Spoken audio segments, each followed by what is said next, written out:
placed at the pool table and the hatch above open. He's likely to be opening up this moto hatch too. Nope, he's just going to walk on past, I guess. And Nico potentially going for a spawn peek. Nope, just backs on out. Milo still top floor as well.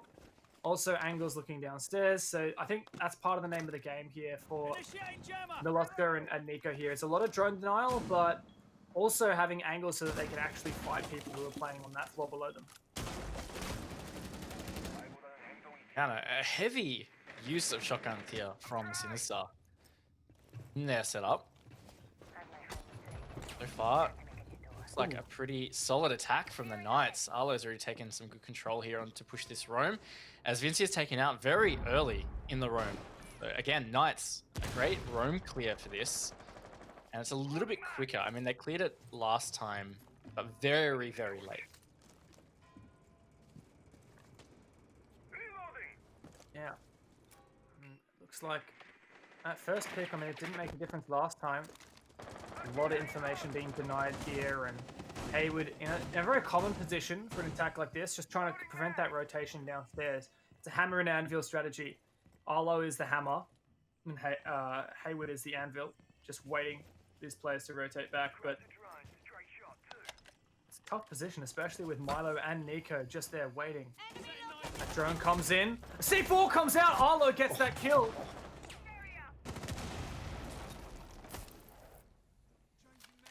Well, that backfired quite a bit for Sinister there. A good pinch from the Logi hatch, it looked like, for Knights. And this roam's really fallen apart. Nico, very pinched up here in the gym. And it's going to be all up to him, in fact, as the Knights take a flawless round. And that really just... I can't believe it's over. Yeah. And I don't think a single person died in the basement, which is where the bomb site was. I think the idea there from Knights was, like we were talking about, hammer and anvil, try and push those people through cash, through con, and have Haywood ready and waiting for anyone trying to go down the main stairs. I think there was also a player on the west balcony, I think it was the west side, outside gym, so to watch if anyone tried to rotate through going down the gym hatch. So the idea there being Knights have cut off all of the ways that these roamers from Sinister can get back to site. And so not only did Sinister struggle there in those fights and struggle in those rotations, but other players from Sinister, for example, Derper, decided, okay, I'm going to try to support these roamers as well, and that's how he pushed up the main stairs and died. So, no, strange one, but we'll see some operator changes here, abandoning the Mute and the Mozzie, and the Castle, in fact. So, going away from that SSG roam into a much more default style. Yeah, it really does look like it's going to be much more of a... You could call it a turtle strat. I'd expect they'll have some kind of presence around maybe main stairs, storage stairs, shoot some drones, but then they're just going to piece back out to site and hang out. Put some emphasis on the fact that Thatcher is banned and that you need to be using this hard reach really effectively to open these hatches. Otherwise, this side in particular can be very difficult to attack. Especially if you... use Maverick on one of those, use Cade to protect one of those hatches. You can potentially protect the second one with the other electrical, or you can protect Dirt, and then the Maverick will have to go for that utility. And it really leaves a lot of, like you're saying, it just makes it much more difficult for the attackers on this hard breach utility. Derper also has impact grenades, Nico might have impact grenades, so that's a lot of opportunity to impact trick that church, the Arsenal hatch into kitchen. Turtle strat definitely works out well with these operator bans. See how they manage it. Nile as well, and a lot of pings coming out on that kitchen roof and floor. Not sure. Trying to line up a C4 or something. Juicy is going to open the bar hatch here with the blowtorch, and this is the free hatch, so get that quite quickly. Of course, kitchen hatch is really where the struggle is going to be. Yeah, I don't think it's likely we'll see kitchen hatch get open thanks to those impact trick, and Dino just waiting right now for someone to peek. Not pre-firing too much, just, oh, there you go, he gets the pre-fire, but doesn't land that shot there, and not likely Fisher will keep peeking that when he sees bullets whiz past his head. That's one hatch open.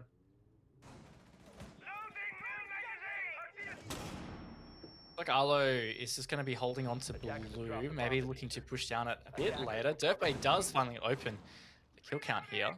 That's Strider off. No more sledging of the 4 possible. Hayward's just going to go to work with an Ash charge. Trying to find some picks through this floor, but nothing happening.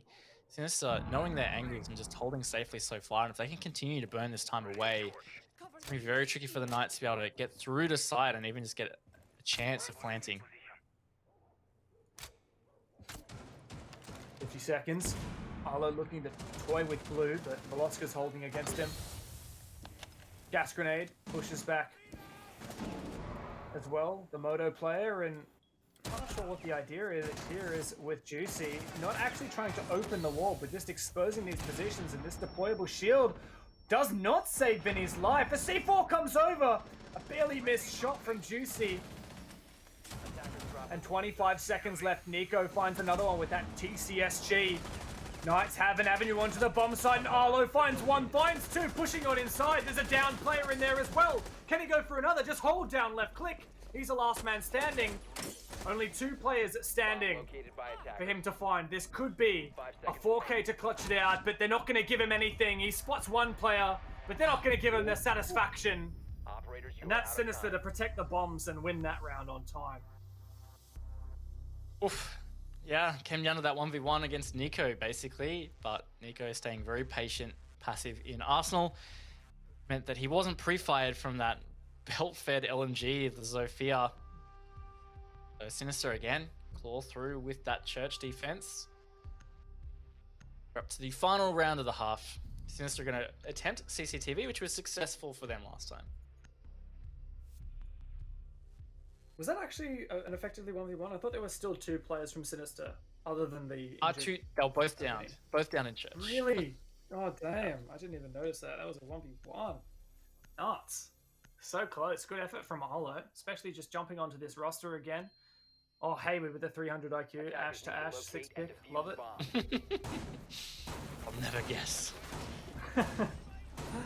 Right on. So, that is... I mean, it took them 2 goes, but they did get that defense finally. SSG room didn't work. The total strat did. So back up to Cash now. Last defense of the half.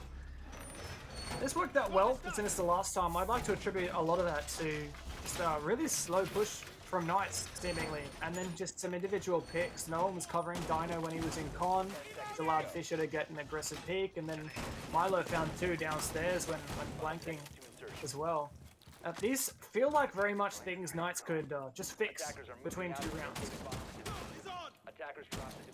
Yeah, it does. But unfortunately, I mean, like, they're not going to be able to now, essentially. They are... Ooh, Durfey. This tight angle was the west, but nobody over that side. Not going to find that. And something I am disappointed about, Dev, is that last time these guys played each other in Pro League, Sinister did the bait strat, where they were defending top floor, but they baited the defense on the basement. And it was against Knights. They fell for it, hook, line, and sinker. Tried to plant in the basement. I was kind of hoping they were going to try it again, you know? I feel like that's the thing, that kind of bait strategy. You know, Knights fall for it once, they're never going to fall for it again in their life. That's how that works, right? Fool me once, shame on you. Fool me twice, shame on me. And Knights don't want the egg on their face for the second time. Surely you'd be tempted though, because if they did, think about like the mindset that would really shift. Oh, look, there's still overtime possibility. So True. we will hold out hope. And looks like Juicy has botched this again. No, and Derpe finds that kill. A bomb has been located. Damn, that's going to be real tough to open up this wall now. It's not completely open. There's a possibility that we could see Dino use some X-Kairos to try to finish that job off. But I don't know if he's going to make the rotation for it. No, it looks like he's actually just going to utilize that more towards construction. I mean, that being said, they could still sit somebody at those holes, because, I mean, a big part of it is to cut the rotates. And you can still sit at those holes and cut the rotates, so half of the job is done, you could say. but it's not ideal. It's not a rotatable position, so the defense doesn't have to hard watch that at least. That means this is going to be a much more predictable push here as they look to open construction. And Sinister are repositioning, ready to defend this. Especially because there's clearly a mute jammer to prevent these Gyros detonating. So Strider is going to try and nade over the top. Not sure whether there's an ADS to protect that. No, there isn't, and that probably does destroy the mute jammer there. So, oh man, poor Fisher getting abused here as the smoke just holding on, but doesn't matter. There you go, those X-Pyros do detonate. 30 seconds left for Knights on this execute. Now they're kind of sitting ducks at this stage. Milo does flank around. Hayward tries to jump through the window, but that's not going to be successful as Fisher is holding a nice angle with the shotgun. They're just going to funnel through this door. In fact, they're not even going to get through the door, Dev. It's a flawless round to Sinister to end out the half. It's the second flawless round we saw in that half, but I mean, first time it was an attack from Knights, so nice to see Sinister reply with their own. Look, they didn't need the bait strat, but 4-2 on the half. I wouldn't say it's amazing for Clubhouse. It's not just expected, but it's good. Yeah, a 4-2 half for defense, it's pretty acceptable. If I was Sinister, I'd be pretty happy with that. What's really going to be the telling thing here is how Sinister go on attack. And I mean, this was their map pick, so I have high expectations of how this is going to pan out.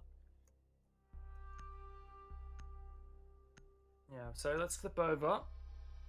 Move down. It looks like we're going to see some kind of variation, potentially of an SSG roam. Because we do... Oh, actually, I don't know. It's hard to say. We don't have the castle. But this has been pretty common in terms of operator selection, at least in my memory. And please, if you remember as well, jump in. Dino playing Alibi here. I feel like I've seen this before as a castle replacement. Kind of using it to prevent people playing on these windows. So, for example, that one he just placed here in Master prevents someone from aggressively peeking that window, obstructs the line of sight slightly, and means if someone does shoot, they're going to get pinged out, which makes them a little bit exposed. I'm not sure if he's putting them too far away from the window that they can be shot from the window, though. So, anyhow, it's a cool idea. I'm interested to see how it works. It does seem to be a heavy roam strategy, similar to your SSG roam style thing. Yeah, it was something that we saw Pittsburgh attempt in their previous match against Ferox last week. But it didn't have much success. Curious to see whether that was just maybe an error in how it was played. Where it works out. And also, I think Alibi in general, in terms of her pick rate on Clubhouse, it's really more for like the gym bedroom defense. People love using Alibi on the gym bedroom defense. I know Fnatic used to use Alibi a lot for their holds in the gym bedroom. Yeah, well, if you ever tell me to play Alibi, I won't be complaining. She's got a fantastic primary weapon in the Storm, and Bomb located by attacker. also got that secondary shotgun and impacts, or a shield. So just a really valuable kit there, despite being, I think a lot of people don't really rate her. She's got quite a lot of utility that can really help the team. Yeah, absolutely. Anyhow, I mean, it has burned off this first minute. I mean, that's pretty important. Yeah, that's right. And I mean, having a look now at how Sinister are dealing with this, you can see they are addressing this roam. That's the idea here. They're not just trying to ignore it. So trying to pressure here from the Jacuzzi side as well, which is fully reinforced and catered. Not a lot of progress, to be honest, here. And honestly, if Knights just do things like what Arlo's doing right now, just chill out and hide in strip, as long as he knows there aren't any drones on him. He actually did just hear the drone jumping. He could potentially just kind of sit here for the rest of the round, and Knights could not even contest Sinister. Just let them eventually take that ground. That would probably be fine. Oh, but Nico's going to open up this wall. Keep an eye on strip here. Looks like they might try to hunt Arlo, but just a minute 15 left. Yeah, he finally is taken out, but the time that took, pretty huge. They're only just entering towards bar, and there's still Knight's presence around there. Hayward's actually going to go back to site. Just going to hold some lines through the holes in the floor. The way that time delay from that room, really effective. Although they're down a man, they still have pretty solid advantage given the time. 40 seconds left. What was that shot from Vinny, mate? And now he's just going to go deep. Pushing on through, got that first kill. A lot of utility exposed here. He gets a good refrag there as well, but oh, and now for the 180. He manages that one too. Going for this plant now. It's all on Hayward to clutch this up. Vincier is on fire right now. Attackers are activating the Fisher guard gives him enough cover to get that plant down. Whips out the G8, drum magazine. You can see Vinny's keen for this one, but Fisher steals it from him, and Sinister come out of nowhere with that attack. That was pretty nuts round from Vinny. I mean, he got to the bottom of main, hit that crazy shot on the guy at Church Double, and then the flick inside Church back into the breach, the guy flanking main stairs. That was crazy. He was on the ace. Don't know if you realized, but he was on the quad kill, so far out. What a round from him. And Sinister shoot out to 5-2. I was sad when Fisher got that one, but I mean, you got to play for the team, right? Well, what was fantastic is, we had a great chat to Vinny this week. Yeah, I mean, that was a nasty shot. And this one too. This one was so good. That's a good night, Dino. Man, I mean, we were lucky. We had a great chat to Vinny last night on Clubhouse. He was taking us through Clubhouse and IQ. And he talked us through why he runs the G8 and why he runs Flash Hider and Hollow Sight. And it's just like, that was a masterclass right there. Yeah, it really was. Far out. Look, Knights are actually going to re-tent to the bomb site. I'm curious about this because, yeah, the roam was working out pretty well. It was more late rounds where it just fell apart based on a really aggressive push in the end from Sinister. And what is the alarm bell for me is that Knights look like they're changing how they're going to roam, whereas that was what was effective. You know what I mean? Yeah, they're changing what they're doing on their roam. Is that what you mean? Yeah, well, like they've gone off the alibi, which seemed like it was working out okay, and just the way the roam is set up is completely different. And I think that part of it actually was really good for them. They just lacked adapting to what Sinister were going to do. Of course, Sinister has spent a lot of time clearing the roam and getting pushed to site. They're just going to eventually hit the accelerator. And it just felt like the Knights were too slow to adapt to that. I feel like something that I noticed at the end of that previous round was how there was so few reinforcements on site. The Bach could simply just open up all the church wall. And now that Sinister have that information that that's how Knights were setting it up, I think Knights are wary that Sinister will try and abuse that. So that's why Knights feel the need to change things up a little bit. At least, I mean, I don't know all their reinforcements, but I'd have a guess that they did change them. Yeah, here you go. Much more static, normal reinforcements there. I think the most concerning thing is that Hayward backs himself to hit something with that pistol. Hey, you can hate it, but he's just waiting for someone to sit there. This is just a tiny little pistol angle. Please tell me that Hibana drops down oil. Oh, why would Hibana go oil? No. Come on, tell me someone goes down oil there. I really want him to hit that shot. Me too. I want to see it happen. But no, So, it looks yeah, like Sinister actually ignoring oil. Which makes sense, not super necessary. And like you were talking about the roam, this is a 5-man on site. We saw that when MC was giving us the overhead before. And look, to their credit, Knights have it's more than half the round gone, and still Sinister are just opening hashes. Credit to Dirtbear, that was madly efficient with that blowtorch. Really well done. Now he's gonna quickly drone blue. But that's the first kill. Milo gets taken out rather by Dino. C4 through the floor. That's the Hibana gone as well, so just relying now on that Maverick for not only the hat disc but also breach.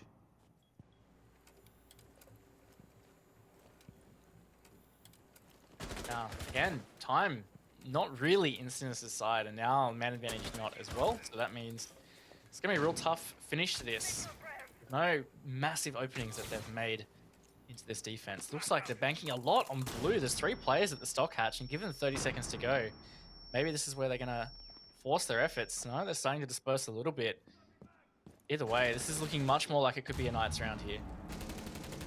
That player pushing up down oil. Strider putting under the pump, but gets 1 kill. Dirtbear's so low. He's pushing up now, and oh, another one! And Strider just holds down the floor, holds down left click, and cleans house for Knights on that defense.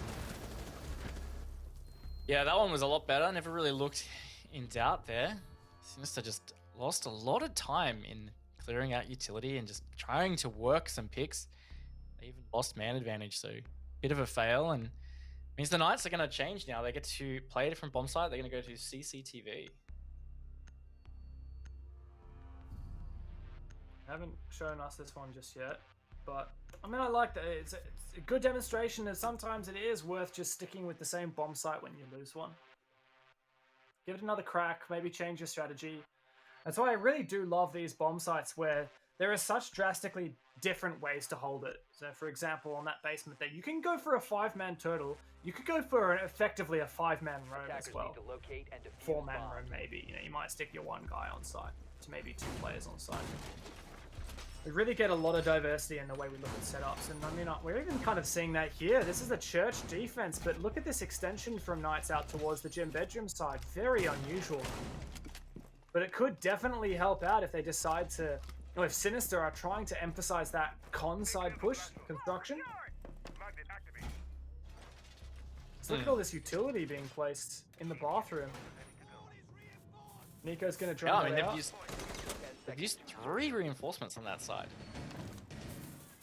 And ADS as well. It does make you wonder whether Sinister, was it their intention from the get-go to go for the push onto the master bedroom side, execute it through con, as what is probably meta at the moment? Because if not, then maybe it's a bit of a waste for Knights. Maybe if it was their intention, then Sinister should be thinking, okay, you see all this utility, maybe it's better to just focus on clearing garage and go for a more kind of typical execute onto the CCTV from Canals. Yeah, we saw last week Fisher Guy was really sticking this Montaigne, and they tried to push Con into cash, and I think that was somewhat effective, but oh no, that's a fatal error. Fisher Guy. He walked into garage and faced the guy around lounge stairs, not thinking about the fact there's a guy catwalk, and yeah, Hayward just picked up, shot him from the side. That's it. Monty gone. Diffuser stuck in garage. I really wonder whether this. I wonder whether this Monty's been working out in scrims, because Fisher really struggled with it last week when using it against Wildcard, and I don't know. I'm not seeing it just yet. We'll see if Sinister can use it later. Nico seems very aware of a player in pool. Oh, the default cam is up. Come on, mates. Oh no. Oh, that's a fatal mistake. Nico gets shot up just a little bit. This is off his HP, but he deals a bit back as well. Take out the default cam, mate. Hayward. Oh, what an angle from Nico to jump up like that. Great move there. Pre-fire towards anyone trying to rotate from lounge. Dino's in fact in there already. 2 players on site, 2 players on the run. The Knights at the moment.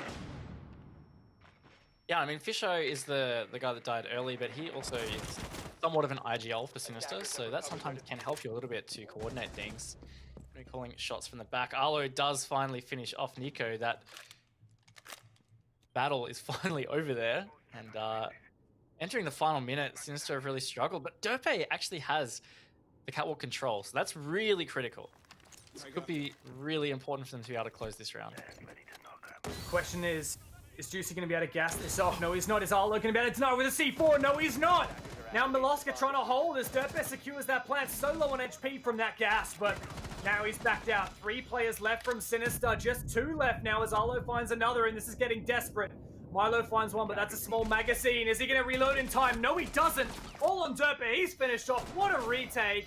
And that's Knights to close it out on that defense.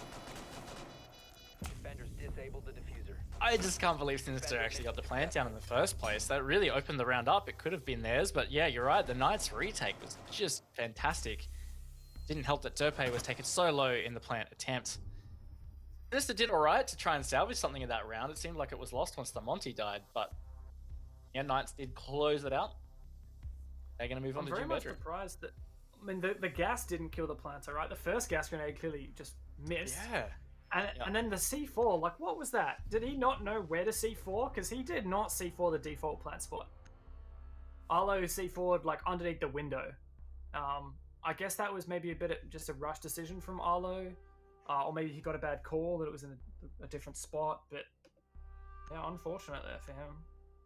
Yeah, I mean, maybe the fact that the smoke was missing just made them doubt whether he was actually planting default. Maybe they just had sound and they knew that even though the smoke was going off, he's still planting. So I was like, well, maybe his window. But yeah, either way, could have been a real big error for Knights. I mean, they could have been facing match point based on just that situation. They closed it out. It means it's 5-4, in fact, so close map. Yeah, I think just slipping that first defensive round is something that started to make this look like Knights weren't looking so good, because when they lost that first defense, after Sinister came out from a defensive sided first half, it meant Knights were looking at like the 5-2 kind of scoreline. They've called that back though. Now they're moving on after successfully defending downstairs and cash. Move over to Jim. Got the castle, as is pretty typical. Can I just say, Castle getting the super shorty is the best thing since sliced bread. I love it. I love playing Castle now, even more. Any operator that has a shotgun, I'm obsessed with, because I'm a huge rotation hole nerd. Yeah, it's made him pretty fun to play and incredibly helpful. I'm kind of surprised that we haven't even seen more Castle, you know, in other maps and built more into strategy, seeing as he can bring a shotgun and of course the barricades himself. Yeah, very much. I mean, even if you just a lot of utility. Even impact grenades or a bulletproof cam as well, very useful. Get impact trick or whatever. All 3x Kairos are used on that Kennel's wall to prevent anyone playing in CCTV, and I don't know whether Sinister actually intend to fully clear cache, because it doesn't look like that's the intention right now. I will say, you notice there, Vinny with the IQ doing a great job to spot out that electric claw, direct Derper into the position to open up that hole so Vinny can shoot it, and the Hibana can open up the wall. Now Derper uses the Maverick, and oh look, this is so efficient. Derper using the Maverick to unreinforce that wall. Line at the top, line at the bottom, Fisher guy to destroy the soft part. Yeah, and Juicy did try to use the smoke babes to stop the Maverick from doing so, but it was so late. Derpe already had it open essentially, and now he's made a nice little rotate hold to the side there. Might be unaware of. That could be very critical later on, but Hayward's going to give them a pretty strong advantage. Taking out Nico could be a pretty important play for Sinister, and with the sledge at that, which means some of these castle barricades might be a bit tricky to open. That's first pick of the round, 2 rounds in a row for Hayward. Doing pretty well. Does have this C4 in hand, and when we were in Late Night Siege last week, Vinny showed us all kinds of places you can deny that C4 from below. Sorry, deny that plant with the C4 from down in bar. So Vinny's going to be on the hunt for Hayward late round as well, I think, to make sure he can deny that C4 vertical play. Oh, perfect nade, but doesn't secure that kill just yet. I don't know how Strata survived that, man. He's been eating his Weet-Bix, that's for sure.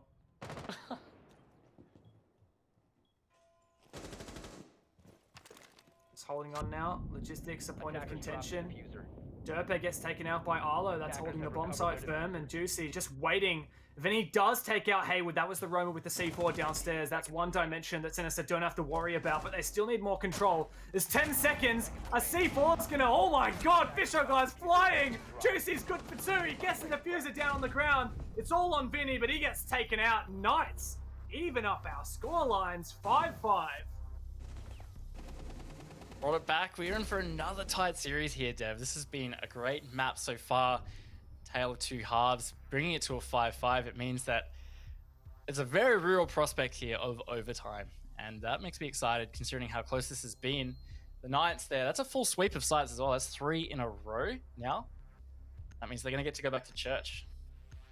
And in fact, Knights have actually accomplished something that we didn't see successful from Sinister, which is a 1 defense on every single bomb site. Sinister was unable to get a victory on Gym and Bedroom. So, I guess... meant that they only needed to get 2 rounds. And of course, the second half was a 4-2. We get to see some juicy overtime. Juicy. Oh, that was good. I really like... I want to spend another second just to acknowledge how good Knights' how interesting Knights' bedroom extension was, and the way that Sinister dealt with that. So putting players inside of master bedroom and master bathroom, making sure that it wasn't easy to push that. Kind of gave Sinister a couple of extra seconds to think about what they're going to do. Fisher ended up just coming in through Con and absolutely yeeting it. I'm not sure which player it was. I think Dino. He had no clue he was getting pushed from that angle. Such a coverable angle. It's the point I tried to touch on, is that it could have been very easily covered from that cache doorway. I mean, there was no line of sight from the logistics wall, and construction wall was reinforced at that stage. So I think if you've got a player in Master, you need to cover all possibilities. And one of them is, of course, someone, like you said, literally yeeting through construction window to pinch the position. A small thing that could have saved the round for Knights. Really important note here too is that Sinister are the ones starting on defense, and we did see a defender favored 2 halves, so you would say that's favoring Sinister coming into overtime. Yeah. That said, we know, was it earlier today, 5-1 on the attacking half, each attacking half, and then all 3 defense rounds won in overtime, so anything can happen in overtime, and that's what we know. Now, Sinister, interestingly, not going for that SSG roam that they tended to favor in their first half. I didn't actually write it down, but they played Church and Arsenal 3 times, and as far as I recall, they went for the SSG style roam every single time, if I recall correctly. One of which was a flawless loss against them when their roam was completely dismantled. That's a good way to kick it off, though, with Nico taking down Dino. Two roams were attempted, and the last one was a turtle, and they won the first roam and then the turtle. Oh my lord, the peak from Vinny. Vinny is just on something tonight, man. Some of these peaks are so aggressive, but it's working out. I mean, he's been really stepping up for Sinister, and he's opened a couple of rounds as an individual. Which is definitely what you want to be seeing from him. And the fact that Knights are now down 5 versus 3, was still half the round to play. Really playing into Sinister. Guess which 2 operators are taken out nice and early for Knights at the 2 hard breaches on Clubhouse basement. True. I mean, on a turtle strat. Like, this isn't even like a roam strat where they lost their hard breaches. This is, you could not get any worse at this point. And we've seen this been won before by some teams, but man, it's going to be tough for Knights from here on out. And Sinister really done a good job of locking in their chances here. Attackers recovered the bomb diffuser.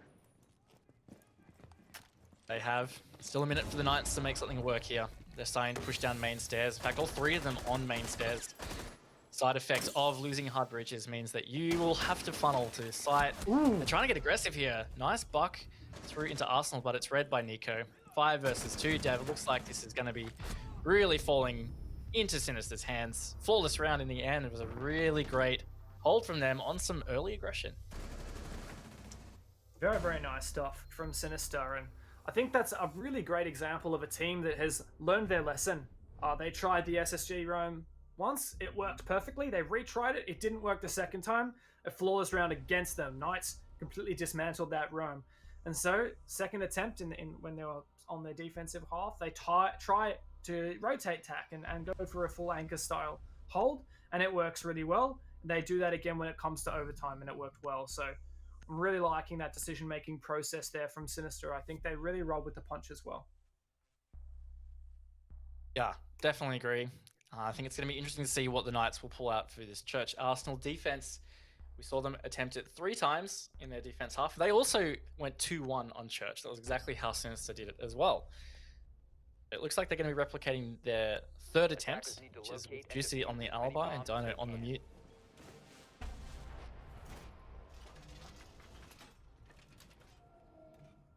Yeah, and that was one of the ones that they won. So the times that Knights won this defense was when they went for that hard turtle with... the second time they played it, they went for a full turtle. They didn't even bring the alibi. I think they brought a Goyo instead. And then the second time they won it was when they brought this exact roster right here, this exact rotor lineup. Had a kind of half roam. In fact, if I recall, they tried to flank players up the stairs as well late round. Maybe I'm getting my rounds confused, to be honest. But here we can see Dino placing these mute jammers on the top floor. He's still got 3 in the pocket, so he must be placing all of them on that top floor. And I think it's exactly what you said. It's a bait roam. Not sure how many of the hatches are reinforced. Any chance we can have a look, MC? How many of these hatches are reinforced? All 3 of these hatches are reinforced. Perfect. So that's uncharacteristic of a roam strategy, and it forces the attackers to use that hard breach utility. But at the same time, Knights is also putting mute jammers on the top floor to force Sinister to clear it out by face checking or just try to cover their flanks and leave them. Yeah, and here we go. 30 seconds. They've vacated top floor. Their most aggressive player right now in terms of positioning is going to be Arlo here on the main stairs. But as you said, they've placed those mute jammers upstairs. They've placed utility up there, and you can see a drone there on the outline at the top of your screen. Sinister are hard droning that. That's going to take a bit of time. They're just being very careful. They've been caught off before, so that's going to play a massive factor here. You could say a third of the round is going to be dedicated just to ensure that floor is clear. Fisher guy just keep checking oil pit for now. Gonna claim more off that ladder so no one can push up. Now Vinny pushing in through new blue. A drone ahead of him as well. This Capital likely being utilized, intending to be utilized to clear out that position behind this blue cabinet here. Giant machine in blue. Assume it's some kind of generator. I don't really know exactly what it is. Bomb located by attackers. Spots out the Jaeger though. Try and contest that angle. His drone gets shot. Strider did so well here on his last defense. I missed C4 as well in kitchen. Well, that's going to be There's important that to start getting that opening kill. Yeah. To Juicy as well. So, I mean, he was one of the more aggressive operator decisions to bring in the alibi. I think this blue is going to be really critical to how this round plays out. Ooh. Nico is eventually taken down. Dino gets his C4 landed, even though Hayward didn't previously. Now a nade going to come out from Derp. This will get chewed up by the ADS, no doubt. But there was a Capital Fireball also placed there. But Strider's not really properly put under the pump here, and that hatch isn't completely open either. So, in some ways, a wasted Capital Fireball. Second one comes out, and that forces him off to the side. But if only both of those Capital Fireballs were placed at the same time, Strider would be toast right now. Instead, he's allowed to continue reigning control over blue here. And there's 30 seconds for Sinister in a 3 versus 4 to take this. They've got some good positions though, but it is going to start to create this funnel. Derpe very much, of course, aware of this position of Strider in blue. Low HP. Hayward also low HP. So Sinister, with a couple of swift shots, could get it. Fisho tries to yeet it deep from Arsenal, but he's going to get tagged out. Derpe pushing down long, pushing into Church. Almost catches 2. Catches 1 and making it a 1 versus 2 for Milo. He hasn't got much time. 3 seconds, in fact. And the Knights will close the round. Dev, we're going to the final round possible here, as it is now 7-7. We're going to have 2 7-8s tonight at minimum. Now, I think that's good value for your money. Absolutely. Oh, good stuff. Why does that say attack? That should say defense. I broke my spreadsheet. That's awesome. Good on me. Lovely. Good stuff. Well done, Dev. But that's okay. Pittsburgh Knights, 1 on the defense. Love to see it. Very nice. And both of these teams have replicated that defense at Church Arsenal successfully. Albeit that one was a bit close, and I really feel like if Vinny had just nailed both of his Capital bolts at once, that would have cooked Strider completely, and he would have been a goner. Instead, going for 1 at a time, I'm not sure what the idea was. Maybe trying to work with Derpe's grenade, but come on, you've got to expect there to be an ADS there. Attackers need to locate and defuse. Yeah, I really do feel like blue was mismanaged, and it ended up being the critical spot. If they were able to kill Strider or even flush him out, I feel like that round could have played out quite differently. But either way, the Knights held on. Something interesting about Sinister picking the site. Only site that they successfully held multiple times in their first half. Oh, sorry, perfectly held multiple times, I should say. Like, they did it twice, they won both times. Oh, I made that right, so... no, I get you, yeah, because they went Church, Cash, and then they won both of those. They lost Jim, they lost Church, then they tried Church again and won it, and then they won Cash. Yeah, so they only played it twice, and that was not actually the case for Knights. On their own defense of this, they won it once, lost it once. So, yeah, you're right. This is the only bomb site that so far this map has been flawless for the defense, Sinister. And guess what? On the 15th round of Clubhouse, we finally see a Thermite. No Thermite until now. And Strider jumped straight on it. Interesting. All this time I've been using that Hibana, but we'll see whether Strider's going to use this mainly for this this priority wall on kennels. It's like Juicy's just gonna look for that mute jammer.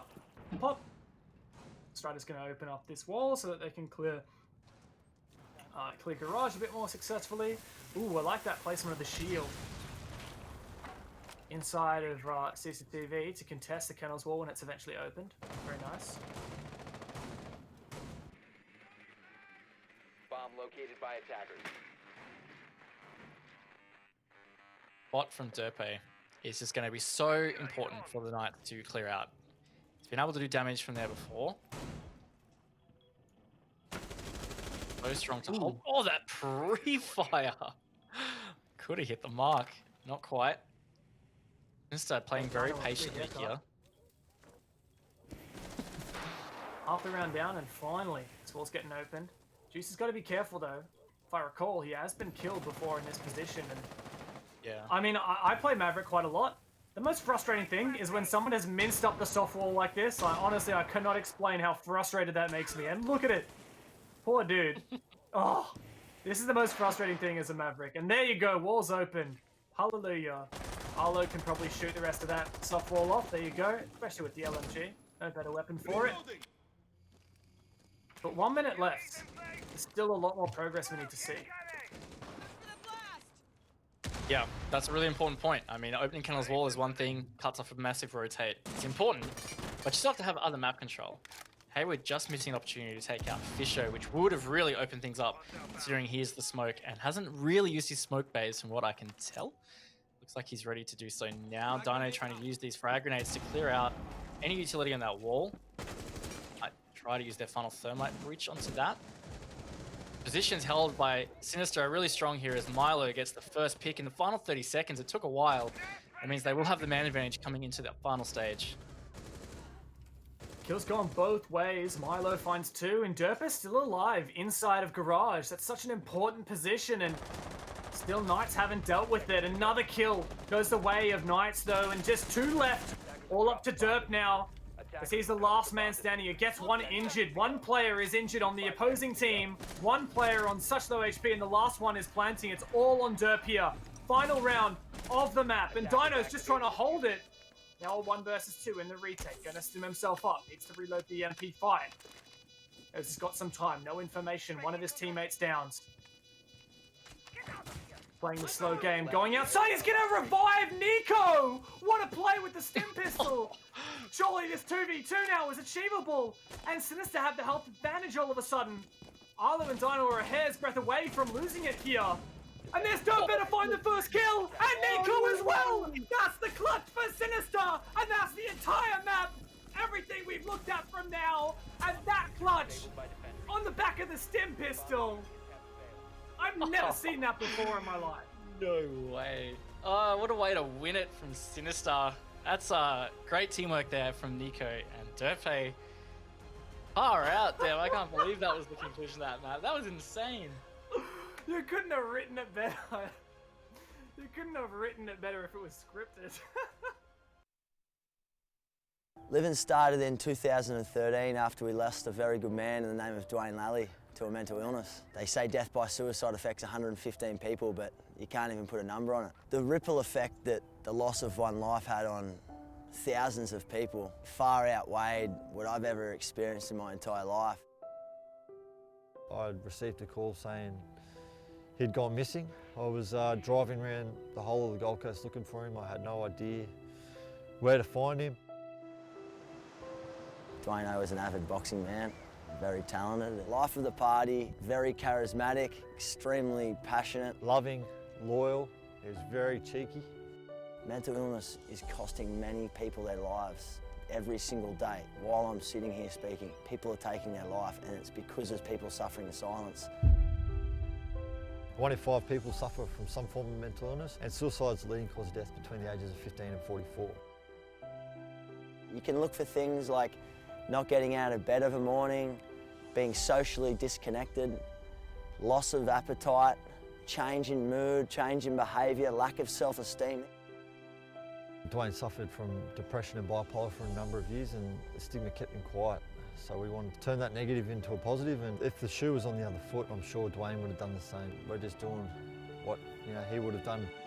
Hi, my name's Dan Price. I don't know where I'd be if I didn't connect with Livin, but I certainly wouldn't be as well as I am today. I was suicidal and tried to take my life on the 4th of December 2014. I was very lucky to survive. I didn't want people to know that I was struggling because of the stigmas around mental illness. We noticed that there were plenty of great service providers in this country, but all too common people weren't seeking help because of this stigma. So we wanted to bridge that gap. As males, we're extremely tough. We want to be the tough people, the ones that have all the answers, the ones that don't want to admit our vulnerabilities and our weaknesses. You might not have the answers, but if you can offer support and just listen to them, that could be what they need in that moment of time. I was an alpha male and a popular guy, and I didn't want people to think I was weak, and that's why I love the message that Livin presents, which is it ain't weak to speak. We go all around the country, businesses, sporting clubs, teaching people that it ain't weak to speak. What we're really doing is educating them in how to speak, where to speak, and then we're educating people on how to listen and how to look for these warning signs, because without one you can't really have the other. It's all about being honest and open. If something's off, just ask them. That's what living's all about, taking that stigma away and giving people hope, help, connection, and giving them the confidence to speak up and seek the help when they need it and when they deserve it. We believe with education comes understanding, with understanding comes acceptance, and with acceptance comes hope. I want to change the way the world understands, perceives and interprets mental health. Let's change the dynamics in which this is looked at. For far too long it's been a stigma. We're going to make this a dinner table conversation, the same way that we'd put our hand up and run for help if we had a broken leg. Don't be afraid to have those, hard-hitting, confronting conversations, because it could save a life. I'm the happiest I've ever been in my life, and Livin has been instrumental in changing my life for the better. If in doubt, reach out, because there's a lot of people out there that want to help and support you making that change to get back on track to start living again.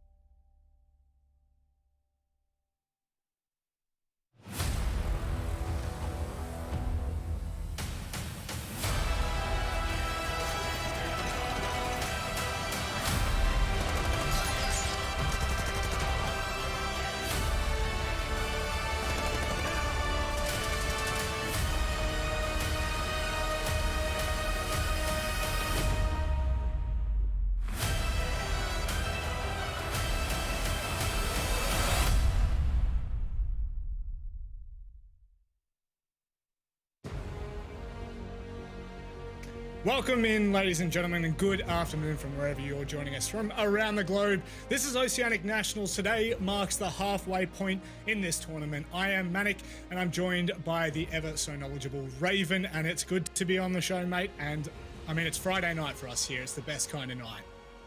Yeah, it is. It's great to have Oceanic Nationals on a Friday night. It feels good to be able to get into some Siege and then be able to worry about the weekend after that. But look, I'm super excited for these matches tonight, Manic. Look, to be honest, couldn't be more pumped. It's a beast of a night, in all honesty. But very quickly, before we move any further, make sure you do head over to the socials. That's Rainbow6ANZ. Also, get involved in the hashtag OCN. Have your say.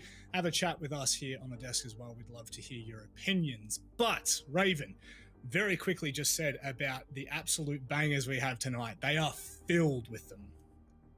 They are filled with them. And look, we had a very strong showing on Wednesday from a lot of teams. So it started to really flatten out some of the potentials of these matches. So it has made this match, or this night in particular, very exciting, because I feel like there is just really not that many standouts at the moment in Oceanic Nationals. No, and you did speak about, obviously, the games that we've already seen. This is where all the teams lie at the moment. Pittsburgh Knights are out on top by a round differential of 5 compared to Nobles, well, rather 5 making it 10 compared to Nobles 5. Sorry, I think I confused a few audience members there. Wildcard Elevate, I don't want to read them off, but LFO sitting at the bottom of the table, that's a bit of a highlight for me, I think, Raven. Yeah, definitely not what we were expecting out of LFO coming into Oceanic Nationals. They had a very strong Six Masters earlier in the year, almost making playoffs, just narrowly missing out. They also had a 5-7 loss to Noble just on Wednesday. So Noble, you can see there sitting in second place. That's by no means a terrible result for them, although they didn't get the points.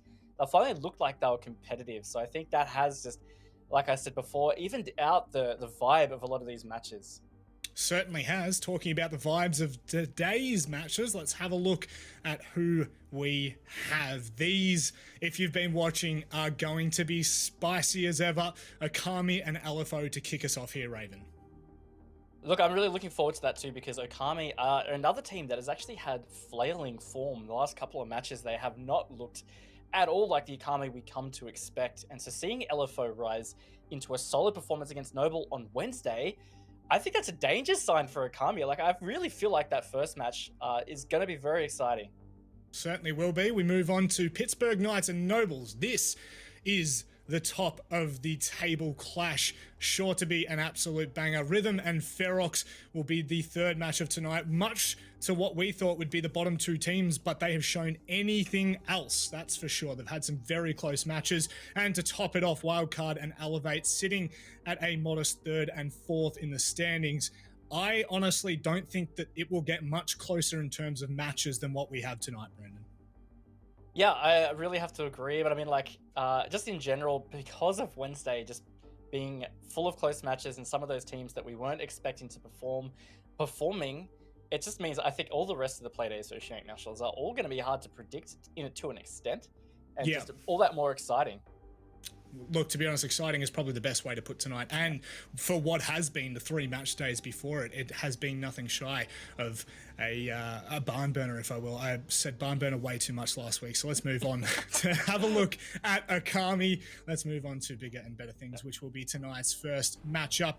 On the side of Jack Daddy Joker, Cutie, Specker, and Ippy Style, and of course, Centus the coach. We have highlighted this roster multiple times.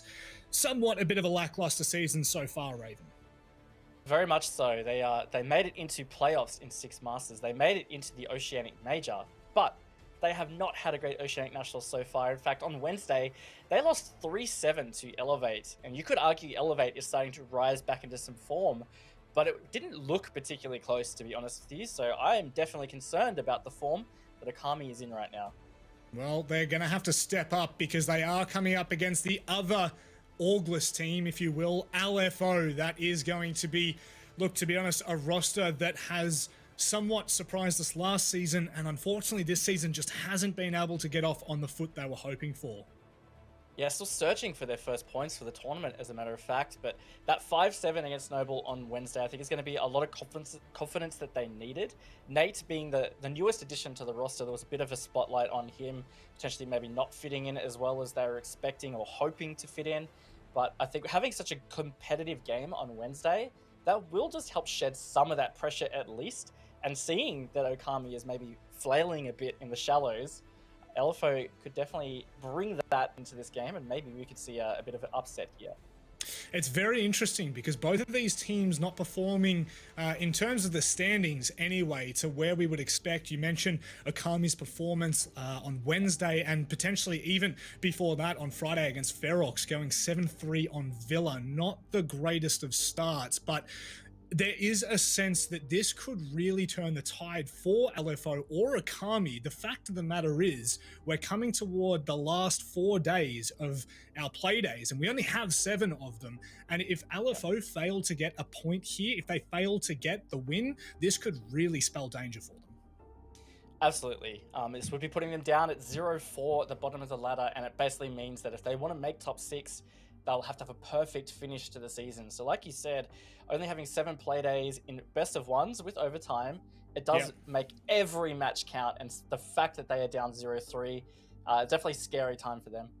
Certainly is. And look, I think the highlight that we can really bring for LFO is the fact that the last 3 teams they have, Rhythm, Elevate, and Ferox, the 3 teams were at the bottom of 6 Masters in the season before. So I don't want to write them off if they can't grab the win this time around. However, with the performance we have seen from Rhythm and Ferox, it's really anyone's game. This season is really quite an intense one, just with how closely matched everyone is. But I mean, we do need to move along here. So let's have a chat about the map veto, Raven.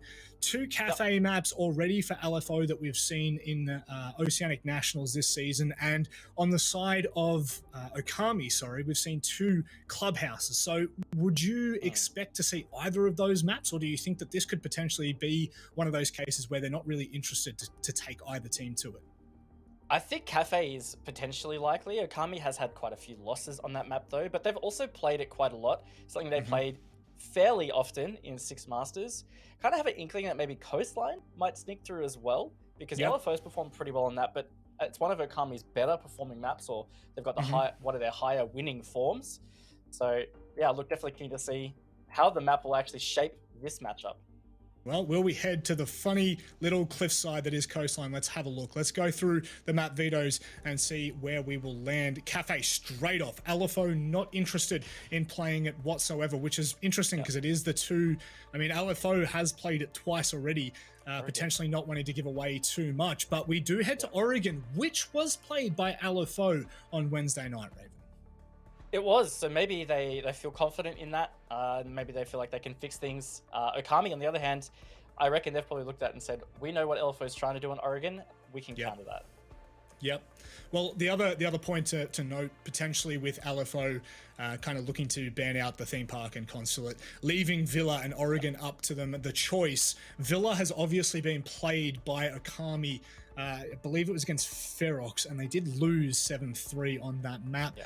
Don't know whether they don't want to give too much away, or potentially, a VOD review might play a part in there. But regardless, we are headed to Oregon. This is the map that LFO have just played a little less than 2 nights ago. Do you think we're going to be seeing a lot of counter-stratting from Okami? I think to an extent, yes. But it's also a bit worrying for Okami because LFO did look pretty good on Oregon. And I think it favors a slightly more structured playstyle. And I would argue that LFO, oftentimes, if they are playing well, I feel like they present more structure than Okami. So I'm kind of leaning towards LFO after seeing the map, but it's been a tough one to predict, especially after the way that Wednesday went. I mean, I think this is a real 50-50 game. Yep, for sure. Well, I'm sure the snowball predictions will show that in a hot second, because there you go, LFO. Actually, wowzers, that's interesting. That is very interesting. Okami obviously only being left in your hands there, Raven. Would you like to defend yourself? Look, like I said, after Wednesday, it did change things, and I would like everybody to know that we did not do these before. After Wednesday, we did these like on Monday or something. So there's that. But look, I think Okami still have what it takes to win. They are a strong team. They've only changed one player. They got Specker in, who is a strong player in his own right. So I think it's just a matter of time before they get that click. And once they get that, I think it's something for teams to worry about. So it could be imminent. We might see that tonight on Oregon. Well, with only 4 matches left for every team, that's including this one right now, it is really vital for each team to emphasize the importance of taking the wins when they can get them. It's LFO going up against Okami. Oregon, which was played for the first time in the Oceanic Nationals on just Wednesday night. We head there to decide the fate, potentially, of both of these 2 teams, Raven. Yeah, like you said, it's actually something that we haven't seen a lot of in OCE, and that's Oregon. Whereas globally, especially in EU and APAC North right now, it is the hot map. It is playing constantly. So maybe it's just about teams getting comfortable. Now that they're seeing strats from some of these international teams, maybe we'll start to see it develop a little bit more here in OCE. I did enjoy that meme from, I think it was Milosh who posted that on Twitter. So thank you for the enjoyable banter. What are the win conditions here, Raven? Because, we were just saying that LFO, they do have a bit more structure than, say, Okami. However, both of these 2 teams, in their own rights, could potentially be at the top 4 if it had not have been for the rocky start they've had to the season, or potentially just result-wise.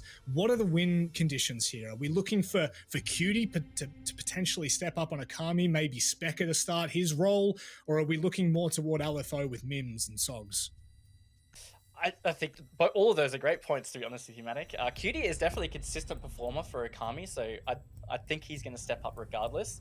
It's more strategic things that I think we need to see, or just, I would say, fundamentals on Okami's side, because what was happening against Elevate and what was happening against Ferox on that Villa, is their opponents were just being able to get away with murder. Shade in particular in that Ferox match was flanking them left, right, and center, running out. It's just stuff like that that seems to derail them. So if they can get those fundamentals and basics down, watch their flanks, I think they'll already be much more fitted to be able to get the win. Poor Thatcher, he does not see much play in the ANZ region, I will tell you that much. Any thoughts on the bans before we head into the first round, Raven? Not a whole lot. I mean, Maverick and Thatcher off the board will make opening things like hatches quite tricky. Kaid is on the board at that fact, so hatches are going to be tough to deal with. But there's not many sites that you will really have to worry about that. Obviously, the biggest one's going to be laundry. Not being able to open that electric hatch can be pretty key. Even the freezer hatch might prove difficult, and that's where we've seen LFO go first. They haven't gone to Kaid though, so it's actually something that Okami will be able to get away with. We will be heading into it. This, of course, will start us off on the right foot. We have alluded to the fact that it will be a little bit more complicated for the attacking team to open those hatches. However, we'll see how LFO decide to bring this. They did have the opportunity to ban out that Kaid just in case they do head to that attacking side with a lesser margin. 71% of the community believe this is Okami's favor. And Raven, the community are with you, but the predictions are not. I mean, it's funny you say that because if I was able to change my prediction, I almost would have swung to LFO's side after seeing how Wednesday went, like, to be completely honest with you. But that's not me writing off Okami. I want to reiterate, I definitely believe they can win this game. But based on recent form, it just feels like LFO is actually going back up towards a peak, whereas it feels like Okami is still sinking. Yes, yes. And very quickly, I do want to preface this. I didn't in the pre-game, and we kind of touched on who they're going to be playing up against in the next couple of matches. But LFO have gone up against Wildcard Knights and Noble, which are all three of the top teams in the standings at the moment for Oceanic Nationals. So, you know, I think that that's definitely something we need to highlight. This is a great opportunity for LFO to really get on the board, get those points in, and start to put the pressure potentially on teams like Rhythm and Okami themselves. We can't go past that. Specker, he'll catch out Angmo on an extremely large roam. So castle down and a 4 versus 5 to ensue. Yep, extremely large room indeed. All by himself on the top floor when they're defending basement. Not 100% sure whether that was fully intentional. Maybe he's meant to be better supported or moved down, but got maybe pinched. Either way, he's off. Heel's getting tagged up heavy there in that shot from Ippistyle, it looked like. So right now, this Okami clear has looked pretty decisive. Yep, certainly has. Dotting the I's rather, Raven. I know that is a crutch phrase for me, but certainly in doing so, Okami have put a lot of pressure on LFO, especially so early on. Hill's taken a fair bit of damage as Okami just ensuring there is nothing else coming out. We'll start to open some deeper lines down the staircase, but Sogs, this could be extremely important here for LFO. If he can catch the timing out on at least one Okami member, it could be on. This is what I was talking about. This could be really key here because it's Okami that we're getting constantly flanked by their opponents. If LFO can get away with this, it might really hit their confidence early. Sogs is going to see the shot on the Ippistyle. Great start from LFO on the re-roam at least to try and bring it back. Now he has the hatch control. Cutie just underneath him. Specker, however, is coming back from kitchen. It all depends on where he decides to go. The hatch is not, rather the rotate is not being watched right now. It hasn't been noticed by Okami. Sogs, how's the timing on it? Specker will find him looking the other way. 30 seconds left, Raven. This is quite crucial. Yeah, it doesn't look like they've had a whole lot of control here in bunker, so Nate is considering to sit back and pop that off. He gets a nice double. Beautifully played by Nate. Not going to get the third. Mims combines, leaving it all up to Cutie with 10 seconds, Matic. Time is of the essence, and Hills will peak right as Cutie is caught coming through the door. And a 1-0 start. LFO doing great work to refrag that opening kill. Could that potentially have changed the tides there? Yeah, maybe. I think definitely a concern for Okami that they didn't have freezer stairs at all covered. No Claymore, no drone. no one watching it. Absolutely nothing. Very common flank spot on Oregon. And that's the thing about the rework is there are 3 stairwells that can now be accessed from the basement.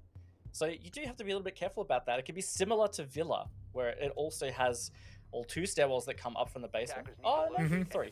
Yeah, no, 3. So very similar. Yep. And look, we saw how that went for Okami against Ferox, and Yep. it's a concern already that that was such a big opening that LFO was able to exploit. Yes. So we can start to pop the question for Okami now. Was that potentially a one-round blunder? You know, just the opening, scarcely of information, or is it going to be the kink in their armor that potentially it could really be to their demise? But we will wait and see, Raven. It's very, very early days. Only round 1 of a potential 15 if we head to overtime. Obviously, I don't need to tell the viewers that. That is Attackers are moving out to just locate a bomb expected, but it will be not as heavy with that roam, I believe, from LFO. It looks like Angmo is going to be playing more of the anchor in Maestro. So do we see only 4 on site, though? Where is that last LFO player? It's definitely not as common at the moment to have a heavy roam when you're holding upstairs. Often the extension comes in through attic, and then maybe out towards trophy, which is where you see Mims playing at the moment. Pretty quick progression here from Jack Dad to be up on the master balcony. That might catch Mims off guard if he's not too careful. Very much aware now. QD already taking position in Armory, so this is great progression from Okami to be able to just put a lot of pressure back on the side early. Not wasting a lot of smoke. Sorry, a lot of time. I'm is looking wasting at the smoke. I am looking at the smoke, and I actually, potentially, that was thrown up on top of an elevated position because it actually looked like Jack Daddy could see underneath it. I could potentially be wrong there, but regardless, they are going to push and take trophy control quite early, and they also have that rotate caught off if they try to come back, which I don't believe there is anyone in attic anymore, but best to be safe than sorry. Yeah, and look, this is a slight flaw in their setup too. Cutie is able to hold an angle into that attic rotate. So that is now a position that is not really available to LFO. They're going to have to get aggressive from just very strange places like the doorways, or they will have to try and get a flank off, which I would not be surprised if that is what LFO try to do sometime soon. Oh, that could have been dangerous. Jack Daddy will take down Mims to open things up. And Attackers dropped the diffuser. it looks like Okami have made some great progression so far. Obviously taking attic control. It'd be Style looking for the contact on big window, but won't find anything just yet.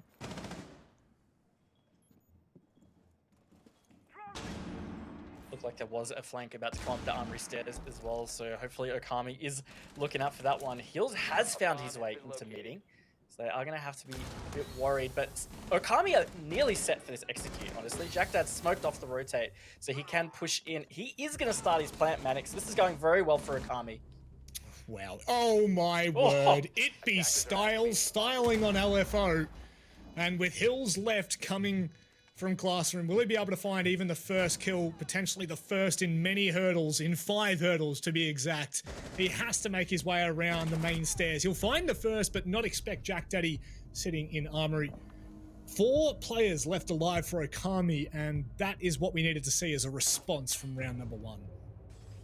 Absolutely, that is what we had to see, because not only was it just generally a great attack, it was very confident.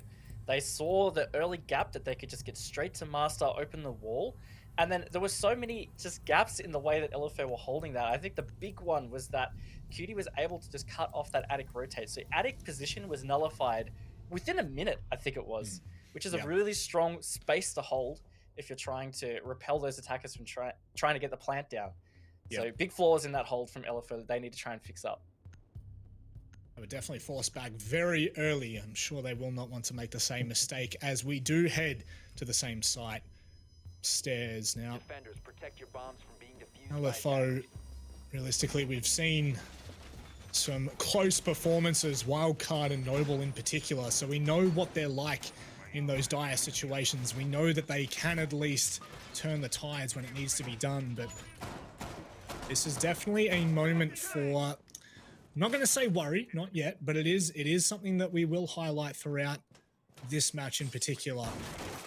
With both of these teams having I mean, Akami especially having a very good season, in Six Masters, which was stage 1 of Oceanic Nationals. So 5 seconds. for them not to have backed it up necessarily yet, questions are starting to be Locate a bomb. poked and prodded their way, but they could shut them down in a single match. Definitely a bigger surprise is Okami's lack of form in this Oceanic National stage as opposed to LFO's, given that this is their second season, talking about LFO here, their second season at this level of play in Australia. So I think it's common that teams so new would probably have some ebbs and flows in the way that their form goes, but Okami in general, they have been around for a long time and always in top 4, basically. Yep. So to see them just really struggling is quite the surprise. It's looking a bit better tonight so far, Manic, at least based on that last round. So hopefully they can continue. As well, the note that they do have the top 3 teams coming up after LFO. Akami, really, I don't know whether they're going to be able to get away with only 1 win in Six Masters if they can't manage to pull this off. So a lot actually riding on the line for this pivot match, if you will. The 4th Playday out of 7. We've got Mims holding. And this time, Akami haven't had as much luck in flushing those players back. Not yet, anyway. No, so that's some good adaptations from LFO just to prevent that quick push, which is very critical right now. Still got a very similar setup at least though, so Okami, once they get the positions, will be able to. Mims, he's in a tough position right now. He's got himself almost cornered at Trophy. He's only got a shield really holding his back. Cutie might be able to just quick peek this from the hallway. He does, so just not covered well enough from his teammates.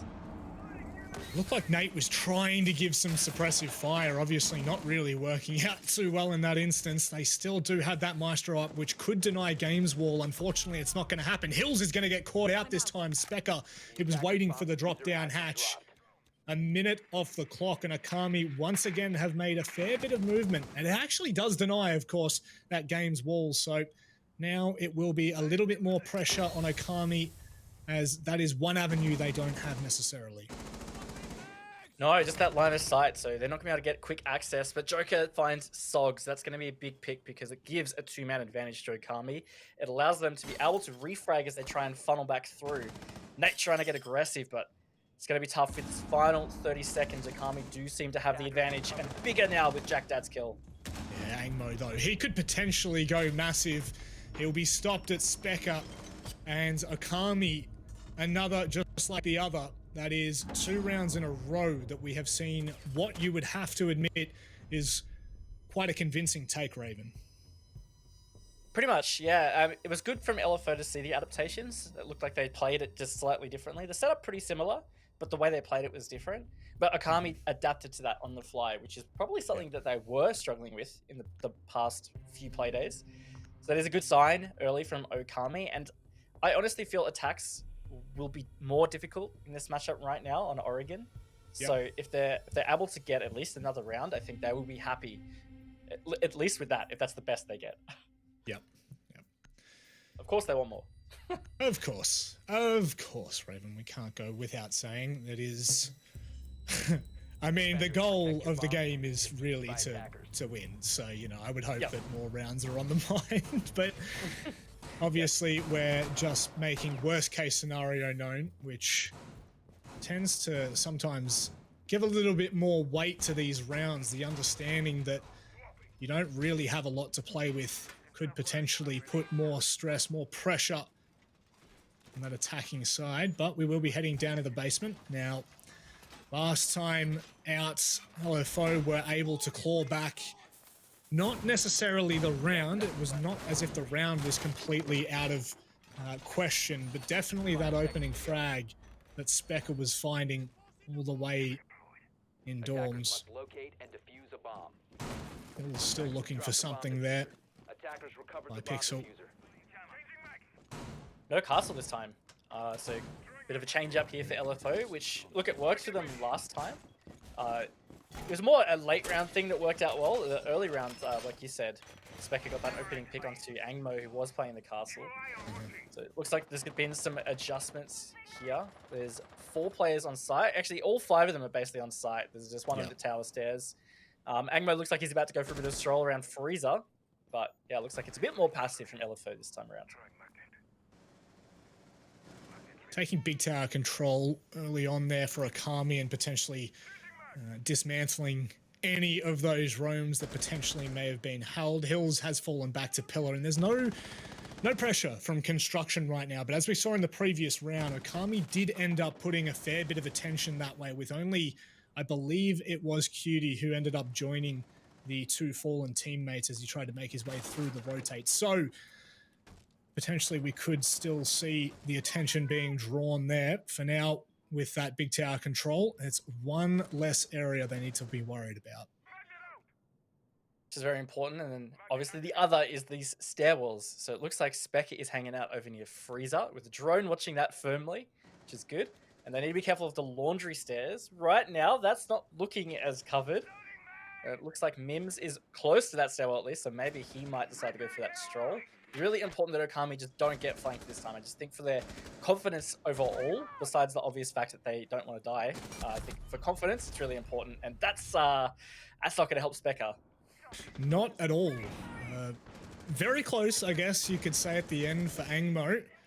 Might be counting his lucky stars, but that's not the start Akami would be hoping for, with Specker off the board so early.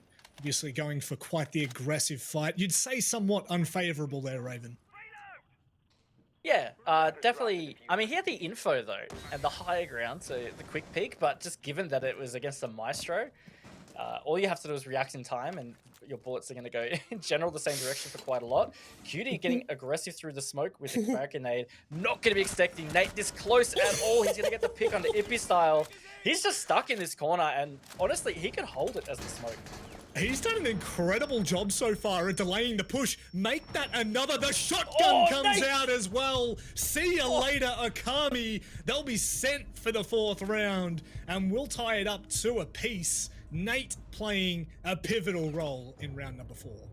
Oh, pivotal is one way to put it. That was huge from Nate. He was backed in a corner, Manic. Nowhere to go. He had his teammate on the Evil Eye just giving him the info. He played it beautifully. So really, really good from LFO there. Okami is not able to get the job done. Looks like we're going to have a tight contest. I actually love that off angle from Nate. There we're going to see it again. Absolutely nasty, and gets away by the skin of his teeth. There is a world in which he is instantly traded out there, but unfortunately Okami are just too late to respond. Yep. 3 players in a frag grenade came his way, by the way, and he lost 5 HP. When you put it like that, it kind of sounds a little bit ridiculous, doesn't it? I mean, just the given fact that he couldn't go anywhere, yeah.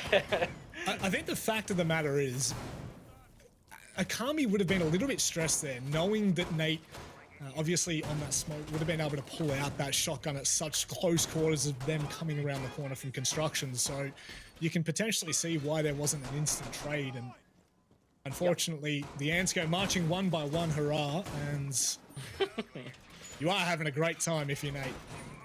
But we can move on from that now. Yep. 10 seconds left before insertion. Yeah, Nate would be feeling pretty gassed up after that, and we said in the pre-show that he hasn't had the greatest start to the season, or greatest start to his appearances on this roster, as it is his first season with them. But that's going to help a lot, because that was a huge round from him that he played really well. So full credit to Nate there. And I was talking a lot about that round, things that Akami need to do to boost their confidence. Yep. And yeah, a couple of big things that definitely didn't was Specker losing that gunfight to the Maestro. Yep. And then losing 3 players to that smoke is definitely not going to help. Not in any way. And that's one thing that we highlight quite often, which is, you know, the confidence of certain players. And I mean, you can tell me if you think I'm wrong here, but Specker is one of those players that absolutely thrives off confidence and off momentum. So yeah, definitely something they'll have to address for Specker. Gonna try and clear out this washroom. This is the first time Okami's been attacking this bomb site. The first time LFO has chosen it, at least. something they'll have to freshly adapt to. They have cleared out the washroom though, so that's some good early control that Okami will be able to have.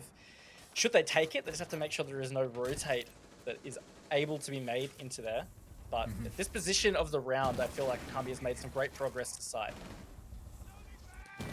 Opening up just underneath TV there. They're doing a great job so far. Obviously, one thing to note, starting to dwindle a little bit on drones there, but obviously taking a large portion of that west side, it does give them a little bit more time to relax, if you will.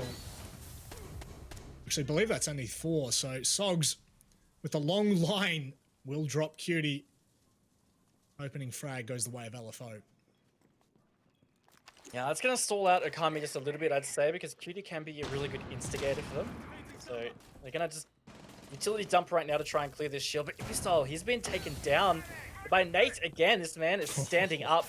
So with 2 players down, Okami is starting to really struggle with this attack. So promising early on. And now they're probably going to have to rely on some opening frags here. Potentially some moments of madness from maybe it is Spec Up. We'll be able to find Mims. It looks like it's being stuck here from Joker. So 30 seconds left on the board. They will be able to get it down successfully, Raven. The post plant is in full swing, and he'll trade them out, but Nate is there to take down Joker as well. Specker in a 1 versus 3 finds the close corner and is forced to back away. And that will be LFO once again successfully taking round number 5.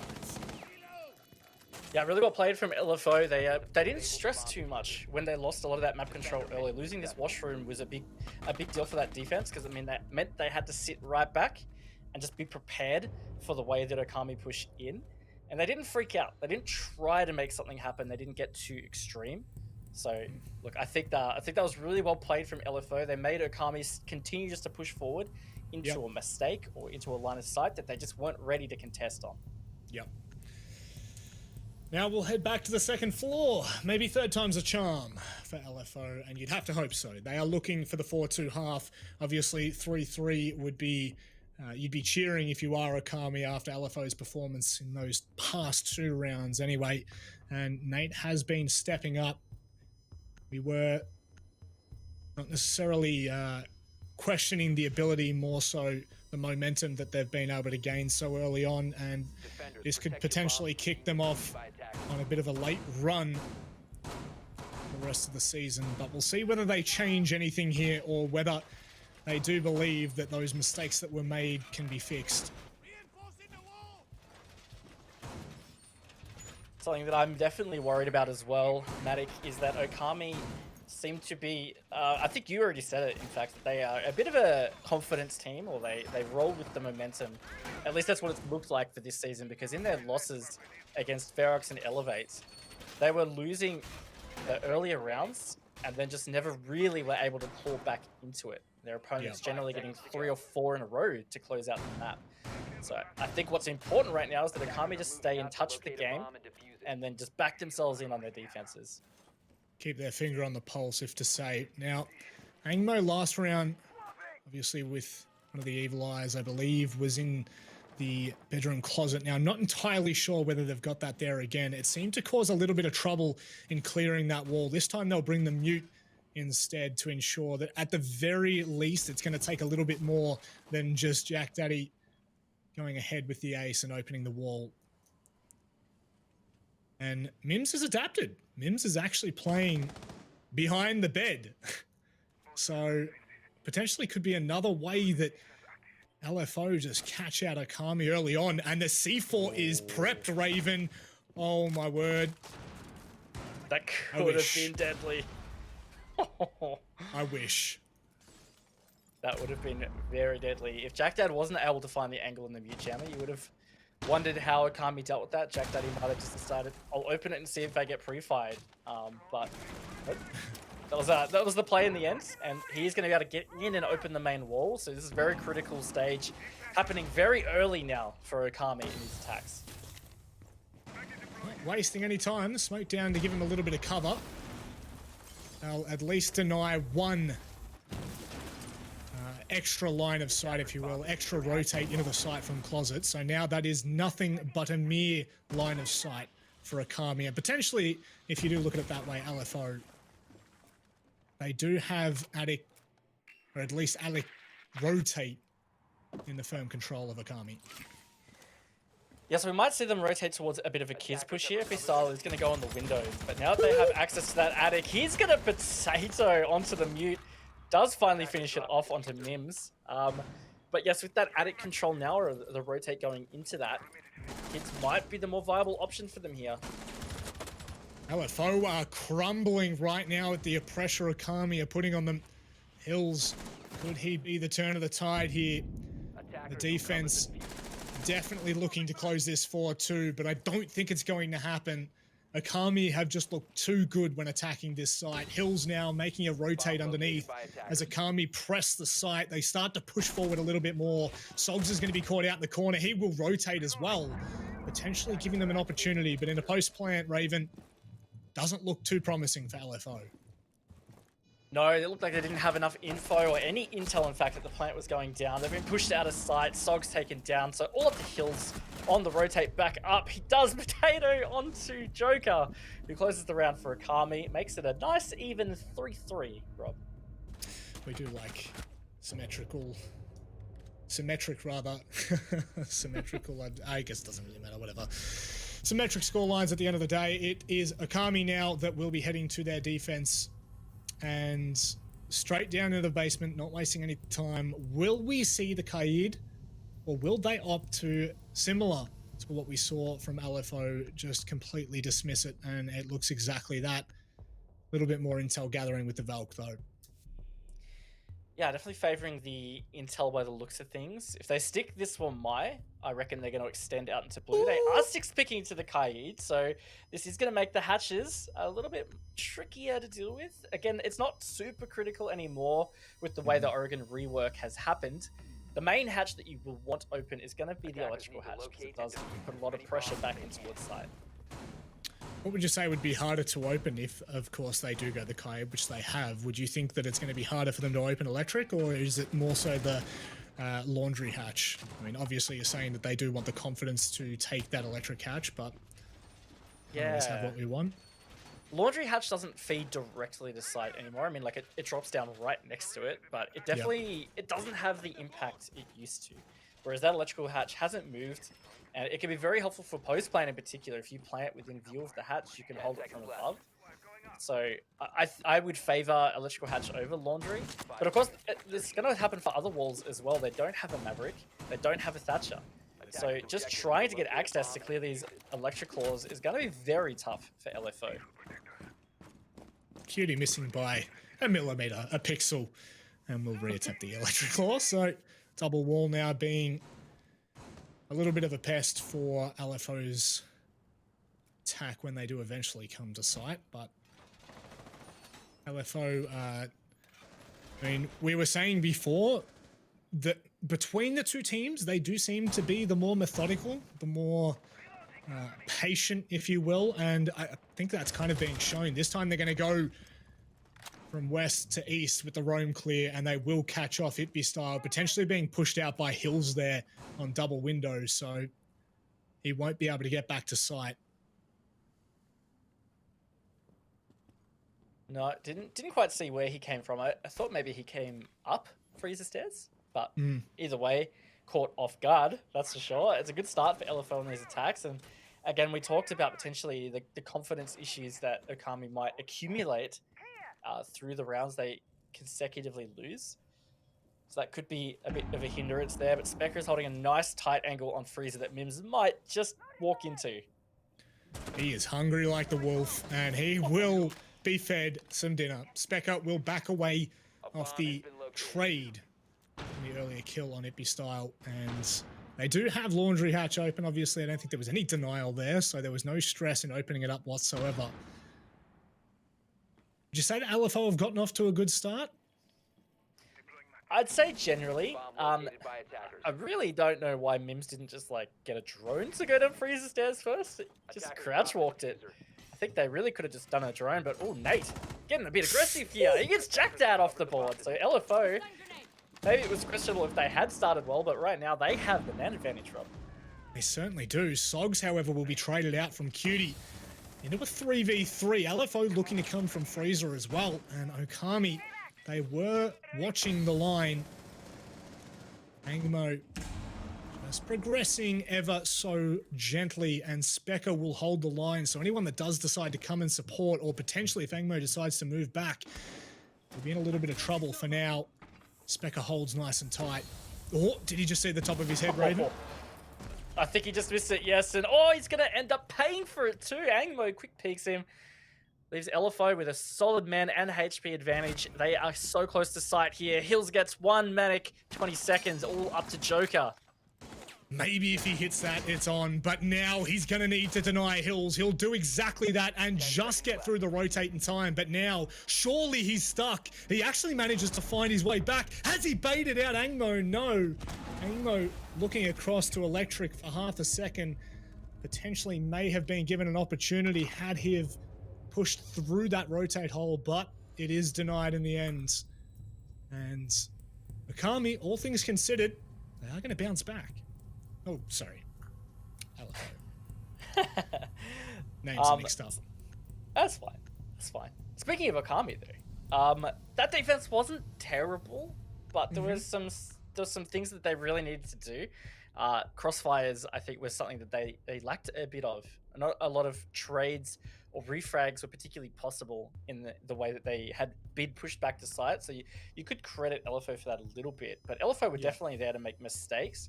One that they did capitalize on was Mims just crouch walking down, but look, overall, I think that was starting to lean a bit 50-50, but just the aggression in that last part of the push from LFO really just pushed it over the line.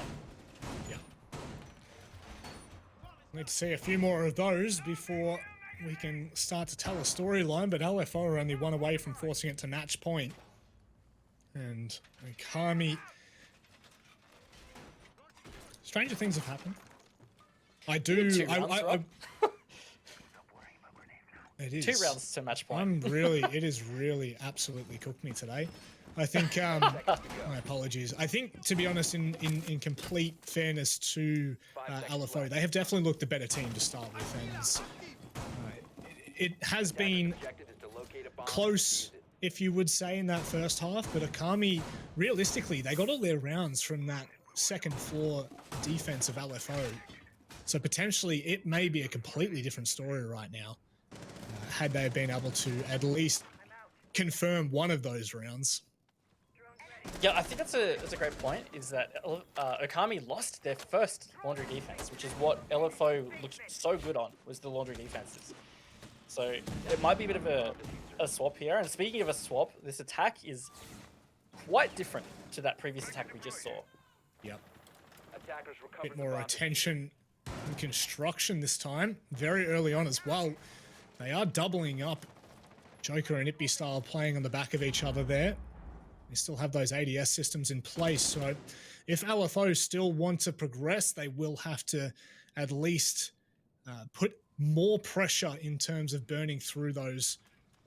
And with Joker on the smoke, this could be disastrous if LFO continue to put their pressure there, which obviously it's just Nate and the remainder of the squad are looking to take more control across the map. Sogs has wasted no time, in fact, on that Jackal.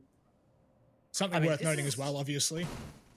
Yeah, look, sorry, I just noticed this is such a great example of overreacting to the early pressure, because Okami just basically all swarmed towards blue. Freezer was completely open for a while there. LFO did not realize. And they're just dropping like flies. Hills finally answers back, but Okami are getting some great refrags right now. So that is going to give them a very strong 2-man advantage. Attackers have recovered their defuse. Sogs making his attention fully known. And just has to be careful of Specker that will be able to hold this line if he wants to. The C4, well, potentially there was a bit of timing there, but really get it over the lockers. Sogs goes back for a re-peek. Oh, get baited out, Itby style. Sogs with a great readjustment there and almost catches Specker as well. The smokes will come out. Raven, they might be able to go for a plan here. They might be able to, and I'm not sure whether Okami fully read it. They got the smoke babes though at least, Angmo is going to push it deep. He's going to catch them off guard. Brings it a 2 versus 2, Rob. Totally doable. Specker brings it back, though, for Okami. It's all up to Angmo. He's been tagged pretty low, and he's not going to be able to get it, though. He did trade, so it would have been all down to Specker, but Okami get that round. Yeah, that was, I guess, at the end in a 2 versus 4, that was actually really well done to give themselves an opportunity. Angmo dropping those smokes and just allowing them to push a little bit deeper there. Anything could have happened at that point after they find that Kaid holding the line. And, I mean, if the peaks go a certain different way, you know, the round is close nonetheless. And we will, after a successful attempt, head to the dorms. Cutie on the clash. It'll be an interesting one. And just showing face. That is a lot of wall denial, Raven. That is a lot of potential wall denial right there. You are correct. They could be using the mute jammers, those Kaid electric claws, or the bandits. So look, I think this is great because it's the thing that the bands really create the weakness of, and that's opening these reinforced walls. Because you don't have the EMPs. Normally you then default back to a Maverick, so you do the Maverick trick. Can't do that either. So I think they're going to have to try and get verticals, which they don't have buck for. They don't have an IQ even to spot out some of these gadgets. I think this could definitely prove difficult for LFO, and Okami just need to be able to hold their positions and not let LFO get this like early advantage in towards side. Yep.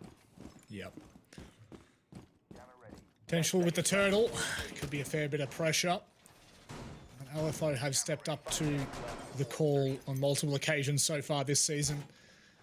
Just to reiterate, still yet to really win a game, period, in Oceanic Nationals in this stage 2. 2 players dropping down. Addict Hatch. Jack Daddy. And Specker going to be holding those vertical lines and at least ensuring that LFO have to clear them.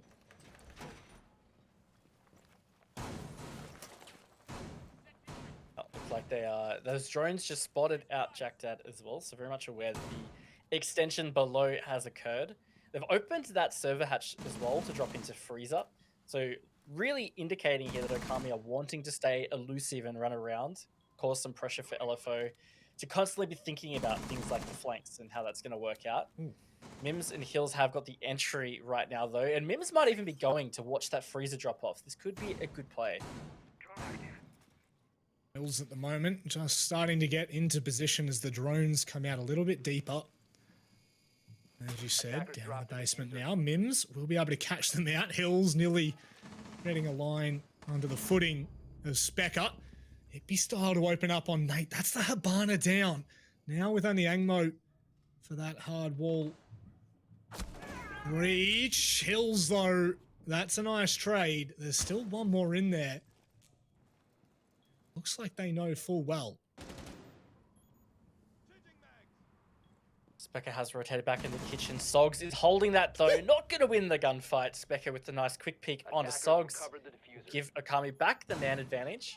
The roam working out generally pretty well. They did lose Jack Dad, but it's caused some headaches to LFO. Like you said, losing the hard breach on the Habana. But now they've also lost that extra body. Specker on quite the run now, all through the basement back in towards lobby. He might be coming up on the other side of LFO teammates here, and they seem unaware right now. This could be monstrous. This could be the round in the bag. Specker, he's not interested in moving too early here.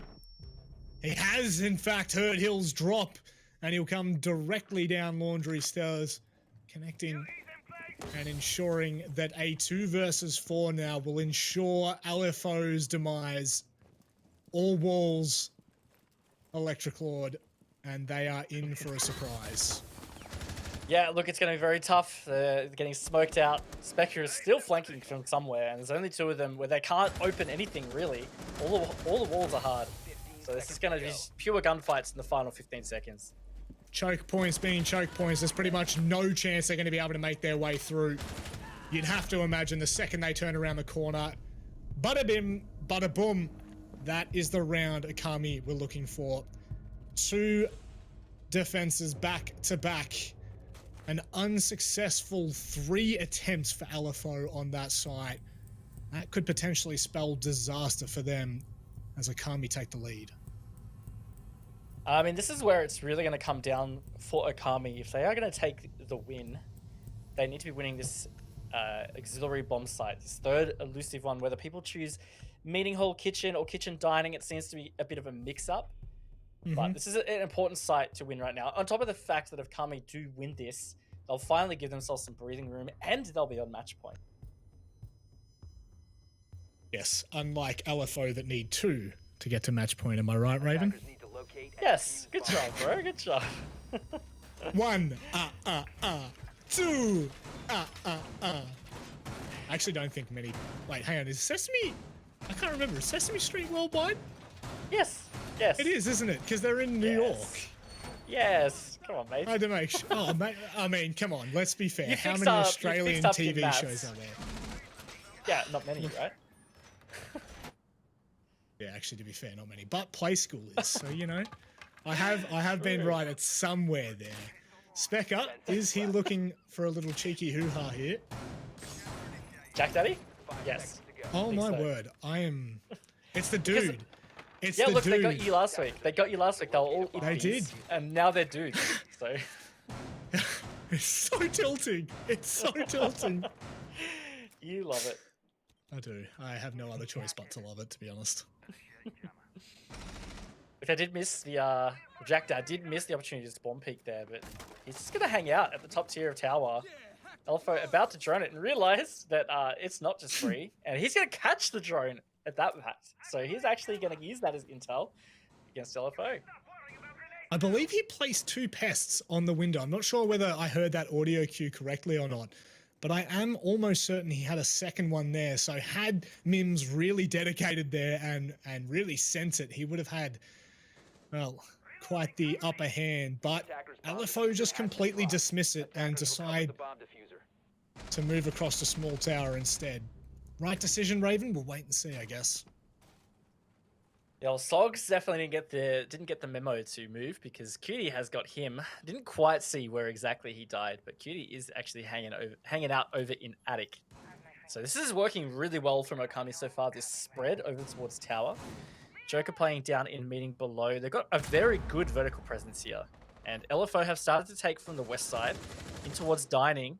Can start to put pressure into kitchen, but without clearing that vertical, I think there's going to be a very tough execute from LFO.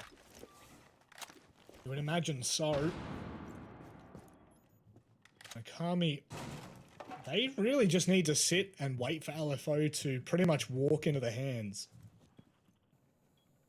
They trying to find an angle to dorms, but of course, Hippie Style just sitting in the corner. Mims just on the other side of... Oh, that was fortunate. He will at least catch out the Valk, and I believe the Valk's actually been able to get away there. Cutie re-peaks, and Mims, he'll wait, and he will eventually get his so well-deserved kill. Oof, Specker under a bit of fire there, though, at the kitchen doorway. Such feels like a really pivotal round right now. This is tooth and nail from LFO in a tricky attack. They're doing well. Specker, though, he is in such a strange position in that server room towards kitchen. It doesn't look like LFO are going to push it. They're going to take through meeting, and this is actually bomb site, so they could get the plant down in here if they feel like they've got enough control, and I'm still skeptical that they do. It's definitely going to be a tricky one no matter what happens. Specker now coming on the flank. Will Hills see it? The C4 to deny Hills, but not the plant. And now 2 versus 3. There's about 30 seconds left for Okami to make their play. Specker is what they need. He'll find the double opening. Mims will be taken down by Hippie Style. And we are headed to match point for Okami here. Bomb defusing A attempt nice failed. Defenders round in number 10 from Specker. Was a great retake from them. They had the intel they needed, and again, I was skeptical. I didn't feel like LFO had enough of that control. 3 of them just basically hunkered in a single corner. Doesn't usually work out too well, and that it didn't. Specker having a big game for Okami right now. They're on match point, Matic, and it feels like they might be able to take this one. We do head back to Laundry, which will, of course, be their third attempt. 1 from 2 at the moment. And Kaid again for that hatch to Electric. It's worked out a fair chunk of the time, and LFO, even in the round that Akami were able to win Defenders, protect your bomb. in the 4 versus 2 advantage, you still felt like LFO had an opportunity. So this could be the turning of the tides, but it has to be now. Otherwise, this will be 4 straight losses in Oceanic Nationals for the August roster. Well, which one, Raven? That's LFO I'm talking about. Yes, look, I think if LFO do go on to lose this, which at the moment, it feels like that's how it is going to go. There's still some positives. I mean, like, they have had 4 of the toughest teams in Oceanic Nationals in the first 4 games, and they've had some relatively close matches. I mean, this has been very close. It's definitely a match that could have been theirs, still can be. And I think on top of that, Nate has had a great game, and he hasn't really felt like he had slotted in that well in the past few matches, but I'll tell you what, watching him today, it looks like they've really started to figure out a lot of their issues, and this is starting to feel like a really good cohesive team. Something for the future for sure with Rhythm, Elevate, and Ferox. That is the lineup they're going to be up against for the remaining 3 play days, and you would have to say that, well, bar Elevate, the matches should realistically go the way of Elevate. However, you know, this season has been an absolute wild ride for Rhythm and Ferox with how many close matches they've had. Once again, LFO with early construction pressure. Oh, Itby style. Really catching one out there. That is a fair bit that LFO are going to have to get through there, Raven. Yeah, it is. And look, the round that Akami won, they held blue really well. So I'm not too sure what LFO's trying to do here. Maybe they're just trying to catch them off guard and get a nice quick pinch here. Doesn't look like it though. And I'm concerned because, like I said last time, this is the way they pushed. That was the one that didn't work out for them. What worked much better was when they were spread out, took freezer, took laundry. Well, it looks like they've tag teamed in and out. We've seen Nate and Angmo head to the big tower. Joker, though, potentially could be a monstrous start. That is the Ash off the board, but they're still not able to get that Electric Claw, obviously sitting on the other side of the wall, Raven. Yep. Attackers dropped the diffuser. Attackers recovered the diffuser. Yeah, they don't have any idea where it is. They don't have the IQ. It's something to highlight. I felt like LFO had been adapting pretty well, but something I think they really needed for this attack in particular, if they wanted to open that hatch, was going to be an IQ. Got to find where that Electric Claw is and figure out whether it's really worth it or not.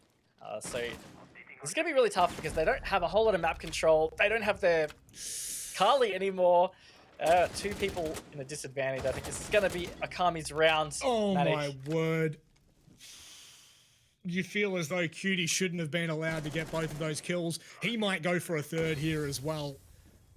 One more on the big tower stairs, and it'll be the big 3-piece as Nate does fall, and all the attention is on Sogs. Could this be the way it closes out in the 4th play day, our opening match of the night? Akami are so hungry, and a flawless round to end us out, Raven.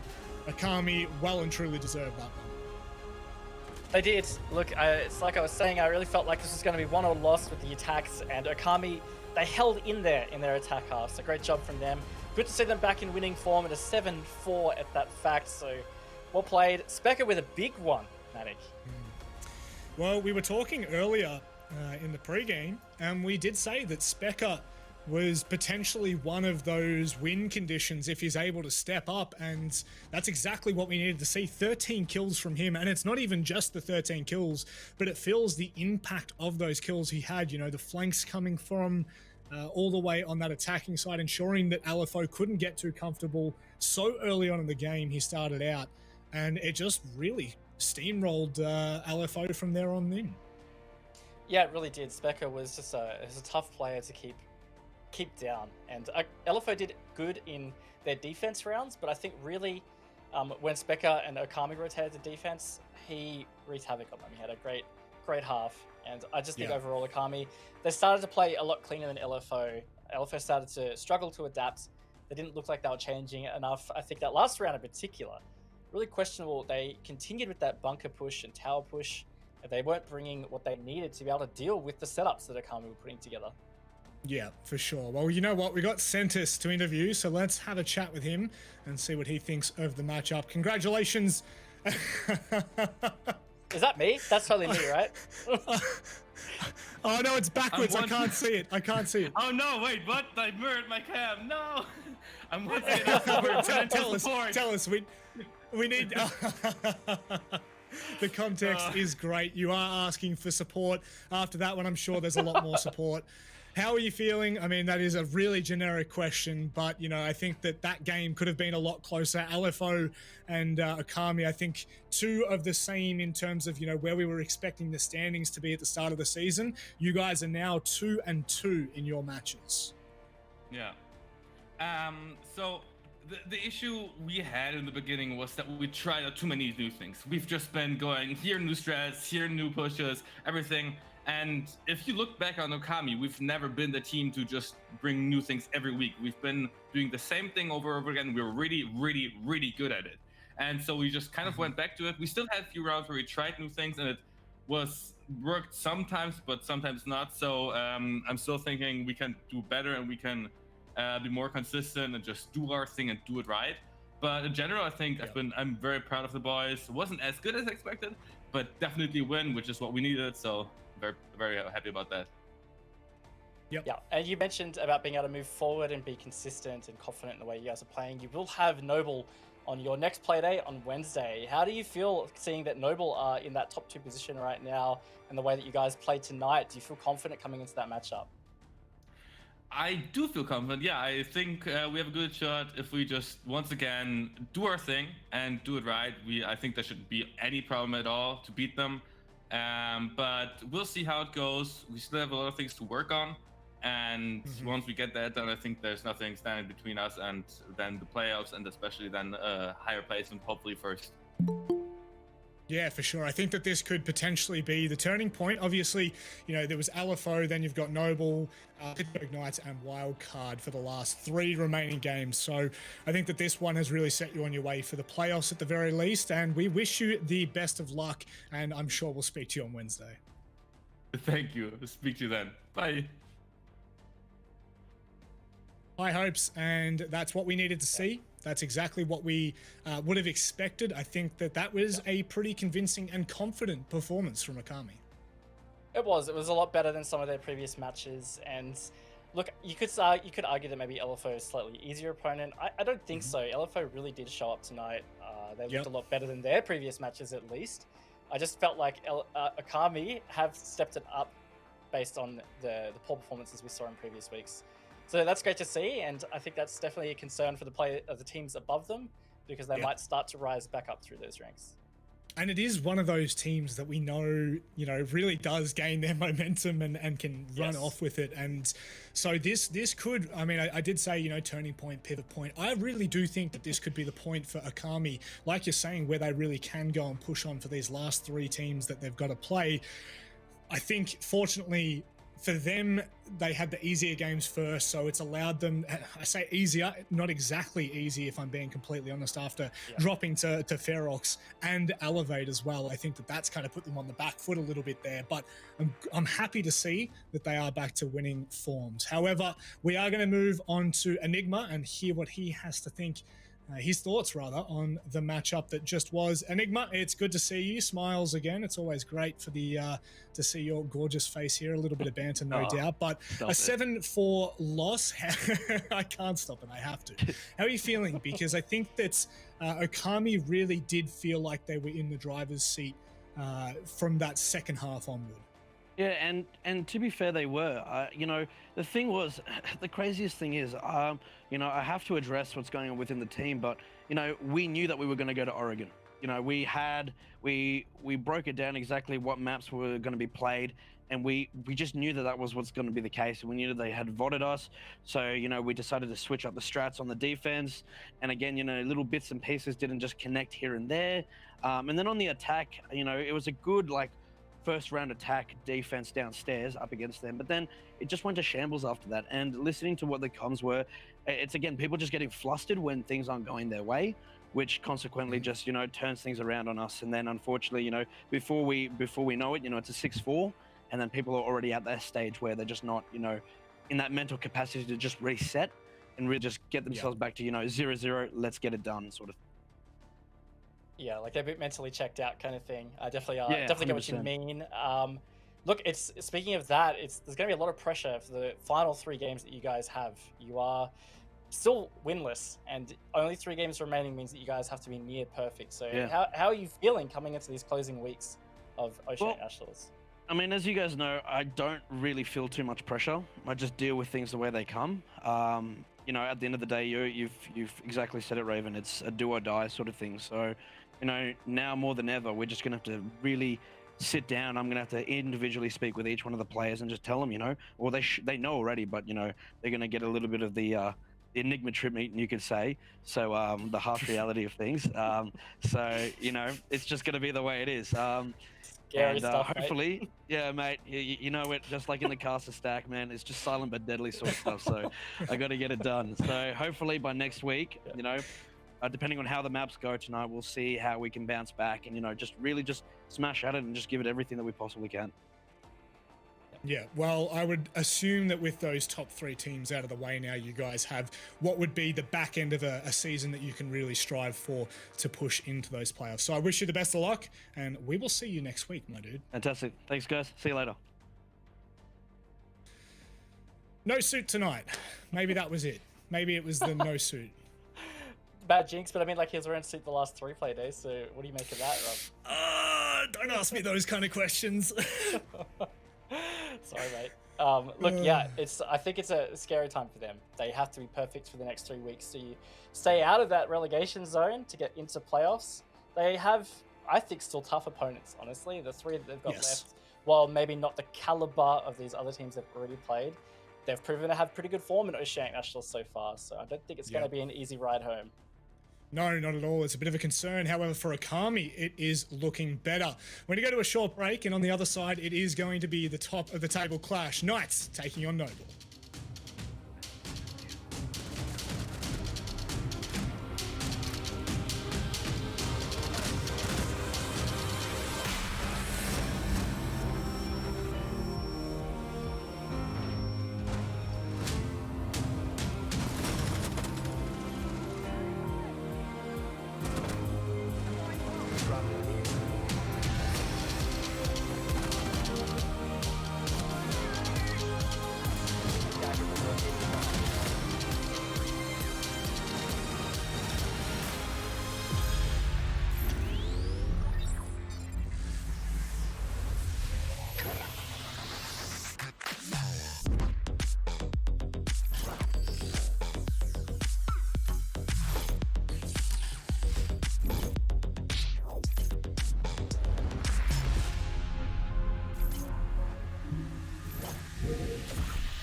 Welcome back in, ladies and gentlemen. The first match of the night, Akami taking on LFO. Done and dusted, 7-4 in the favor of Akami. We all predicted, bar Raven, I will say, that it was going to be an LFO matchup and they were going to be able to take it. But unfortunately for them, the ball slipped, and by all things considered, Enigma, it felt like there was a sense of unease toward the end of that interview with how the team performed. Yeah, he didn't seem too happy, but I think a lot of it comes down to the pressure they now have upon themselves to try to close out the season with perfect results. Otherwise, they are going to be facing that relegation situation. Yep, for sure. Well, let's have a look. Let's move on directly. It's going to be the Knights taking on Noble. First, we'll have a look at the Knights matchup. It will be Dino, Haywood, Juicy, Josh, and Sagey on Sage. Have we figured it out yet? Have we come to a conclusive decision? Look, I actually don't think so, but I'm just going to go with Sajin because that feels like it's the most natural when I read it. But speaking of the man, look, he has been having a pretty good debut with the Knights. They have not lost a game as a team, and he has looked pretty comfy. He hasn't really had a bit of a fitting in period. It just looks like he's been there for ages. And I think we could also, if you can tell that storyline, the storyline I'm going to tell is it the honeymoon period? Is it all the glamour? We've all been there. We've all been in an early relationship, in a team or a person, and all of a sudden things go south. Could this be the Night Raven? That's the real question, because these two teams have had extremely in close encounters in the past. Absolutely, you're right. And it could be that moment. This is the Knights' probably toughest opponent they've faced so far this season, given that Noble is in also fantastic form. So definitely clash of the Titans of this season at least, both undefeated at the top. Undefeated, you were talking about Noble, of course. They are going to be headed up against the Knights. An 8-7 win on Cafe against Wildcard. Quite a notable performance on the night. They'll need to back it up here again. Milo, Fisher Guy, Nico, Derp, and of course, President. Now, I think that I was going to say, and Coach. No Coach.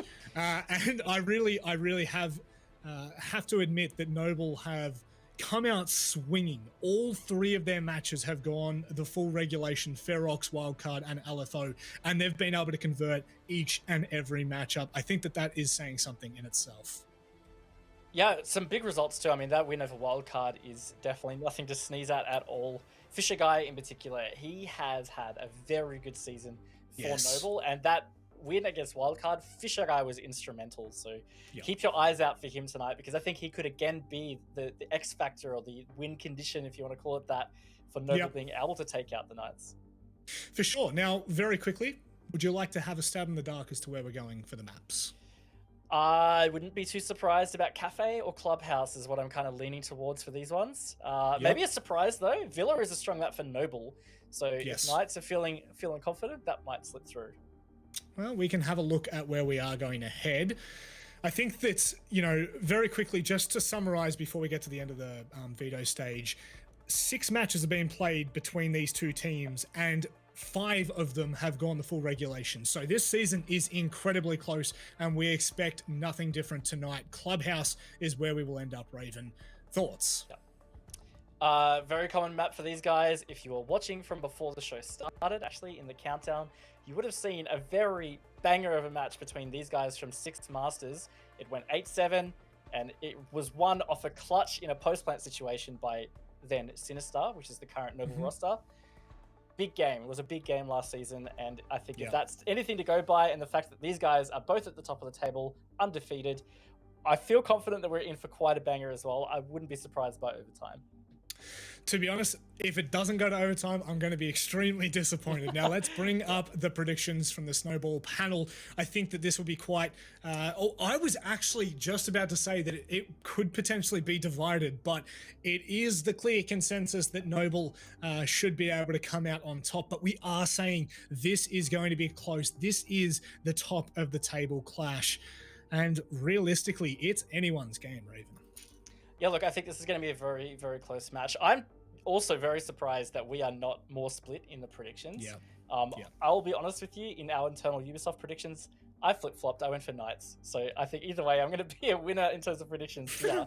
But it's just the nature of the game. I think this game in particular is going to be very tough to call. Yeah, no, for sure. And history of these two teams dating back to Six Masters, 7-8 on Clubhouse. It was Noble's favor, as you were saying before, Raven. And of course, we actually saw them in Six Masters playoff where Knights came out in the best of 3-2-1. So I think that this one is sure to keep you on the edge of your seat. You will not want to go anywhere. You definitely will not want to miss this. And of course, as always, good luck, have fun.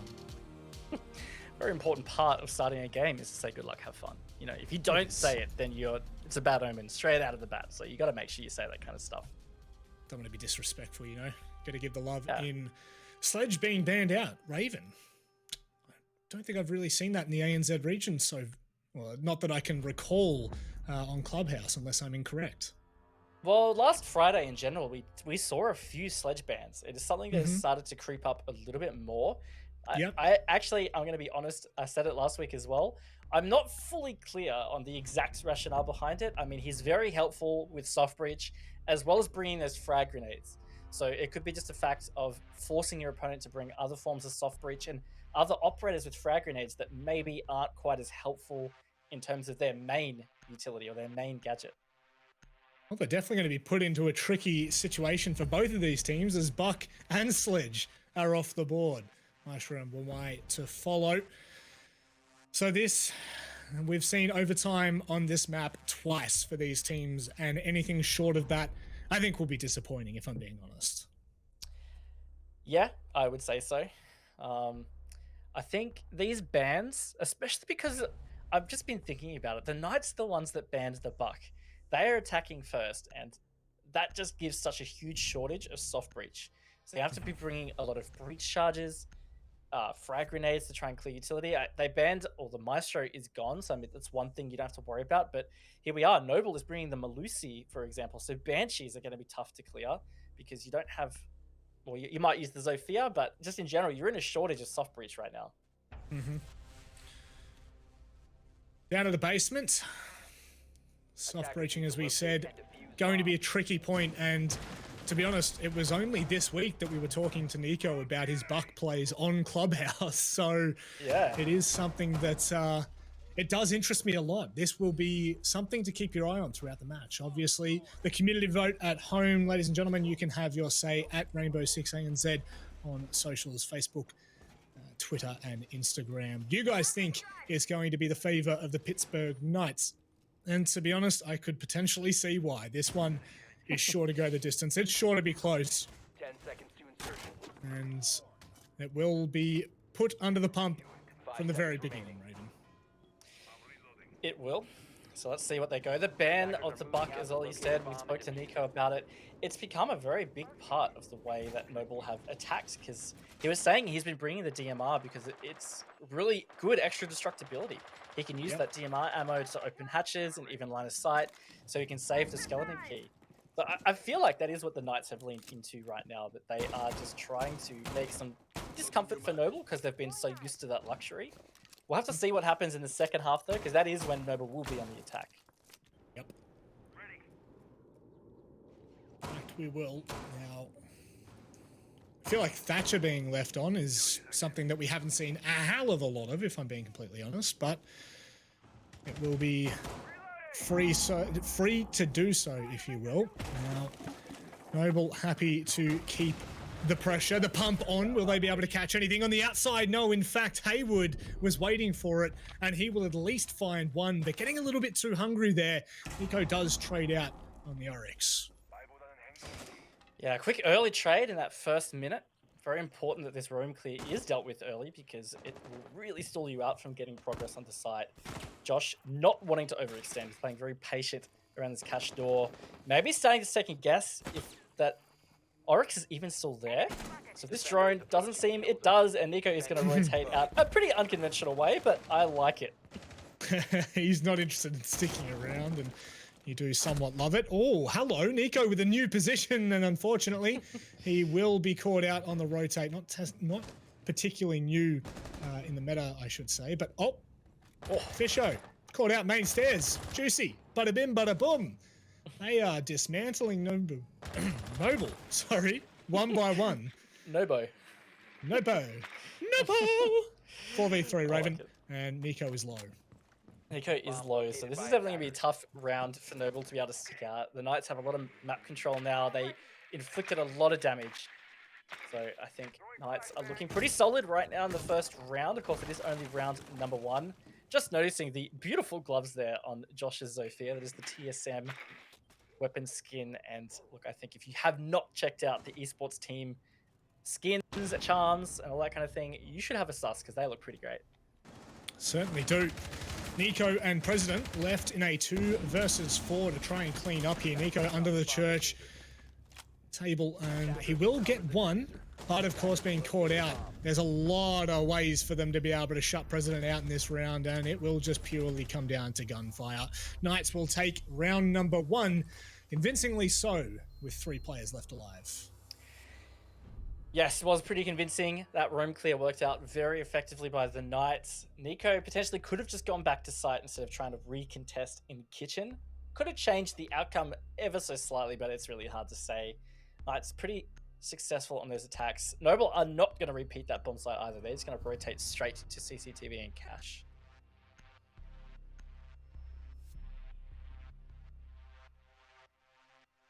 Not interested at all. Potentially being caught. Derp 6 picking on to the Valk. As this was the site that caused us one of possibly the greatest moments in ANZ match history, at least in the final round, Raven. Something to remember, as you highlighted in the pre-show. It was spicy nevertheless. So Knights off with a very good start. That was a very convincing round at that. How will Noble react? And will they be given the opportunity to? We've seen Knights do some serious damage recently. But of course, capitalizing on a team of this stature certainly will be forced to contest at the very least. No easy wins out here. 5 seconds to insertion. No, I think this is important for Noble just to stay in touch because the Knights, they looked very strong in that first round. Only 1 round deep though, so it's hard to make conclusions. But I just think important for Noble to stay in touch because attacks shouldn't be straightforward. I think the fact that Sledge and Buck are gone will have some kind of impact at least to make some of these attacks quite difficult, especially for Noble, as we said, where they've leaned on Buck very heavily. Sure to be something that will play an effect in that second half, and with this now, they will burn through those ADSs. Josh going to be underneath as they start to look to open that wall up. Will President be able to outplay them? Sophia ready for the trick, of course. Nicely timed. President, I don't know whether he got that in time. He will be forced to back away, and the wall CC is open and free for business. Yeah, definitely left it too late. Maybe he didn't have to play that close. Could have played a bit deeper. CCTV was not being pressured at all. Either way, at least he didn't die. He was able to get away. Didn't even get hurt. But nothing too lost, but that is definitely a big part of attacking this successfully is getting that wall open. Yep. You do love to see it. Knights, with only 1:15 off the board, have not only opened CCTV, but also Garage. So now a little bit more pressure on Milo, of course. Great Cam to give him a little bit more intel there. Nico from underneath as well. Will he be able to support in Milo's escape, or potentially Milo's double down and hold? He will be flushed out for now. And will he get away? He does do so with his life. No, in fact, it's Josh that denies him on the CCTV wall. And Nico has gone unnoticed, Raven. He has gone unnoticed, and he's just going to try and time his strike here. He can try and hold the stairs, which looks like the Knights are unaware of. This could come back to bite them in this late round push-up. Going to be Dino that's going to be walking past the ladder first. No, they're just tickling with it. Nico misses the shots too, Matic.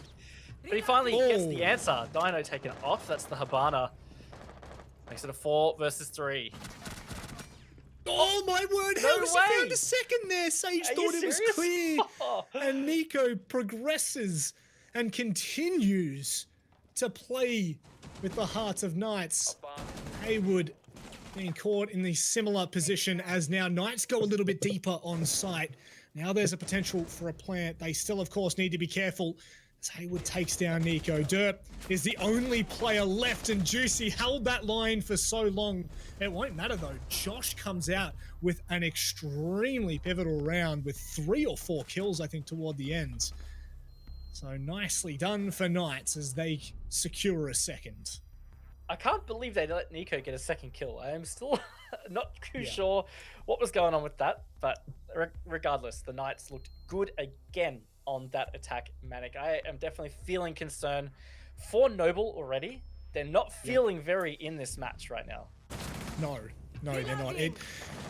I mean, if you take Nico out with that double kill, you know, like the fact that he gets the first one on the recontest from Dino, that kind of surprises me. But then the second attempt, just, again, getting away with literal murder. Unfortunately for Noble, they're not given anything from the round. And I believe Knights, in the end, kept 3 alive as well. So starting to see a trend here for the attacking side. We will go across toward Gym and Bedroom, which potentially might be the first round for Noble on the board. They're not really happy to reattempt too many sites. Well, in fact, they haven't reattempted anything in the last 2.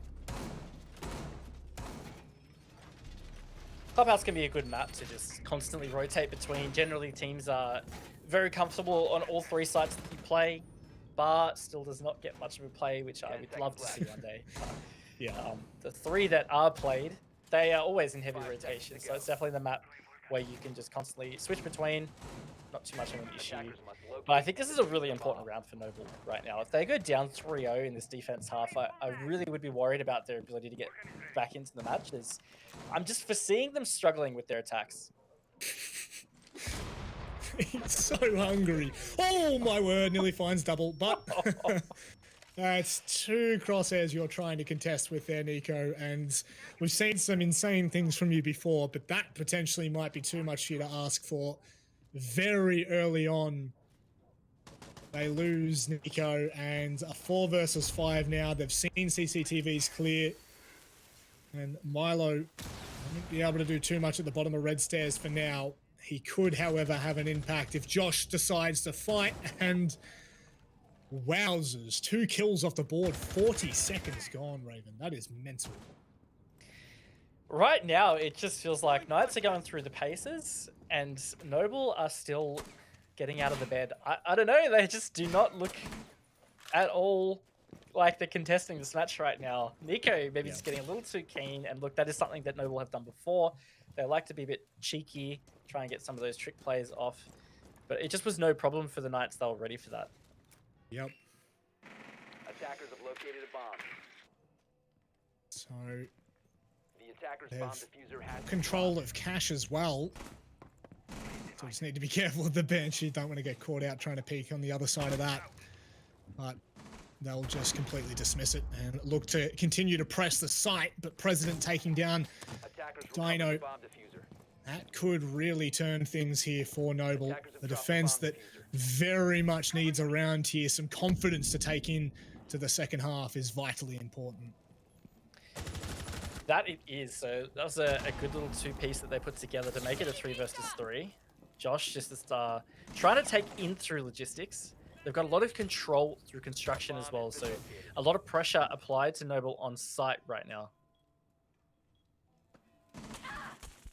Josh coming around the corner. That's a lot of intel for Fisho Guy, who has stepped up massively before but will not be allowed to. Josh is playing incredibly well so far for Knights.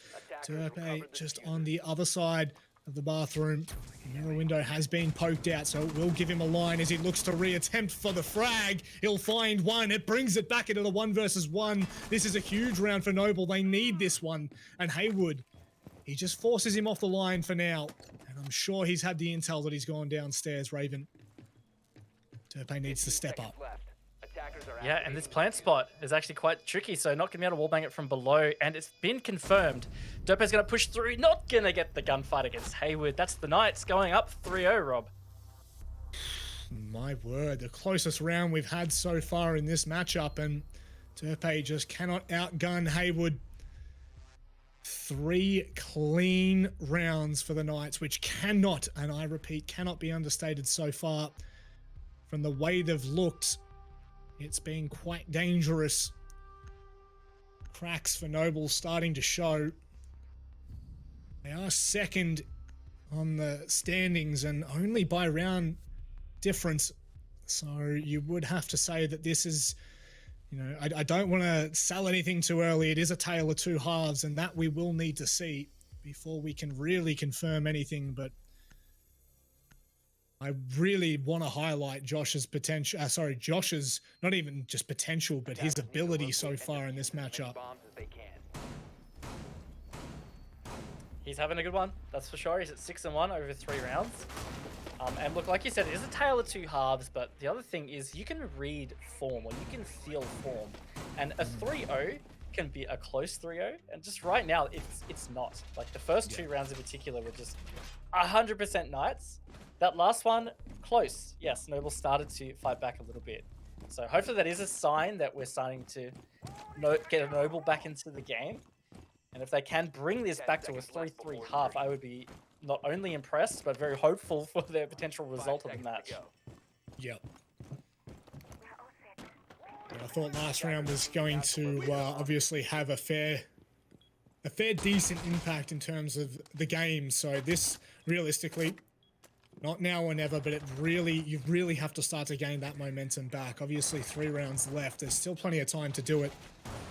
You just don't want to let it kind of get out of grasp too early. And you felt like Noble kind of had it in that round. They kind of had at least a look at a little bit of a cleaner opportunity. So potentially this could be it. This could be the round that they're looking for.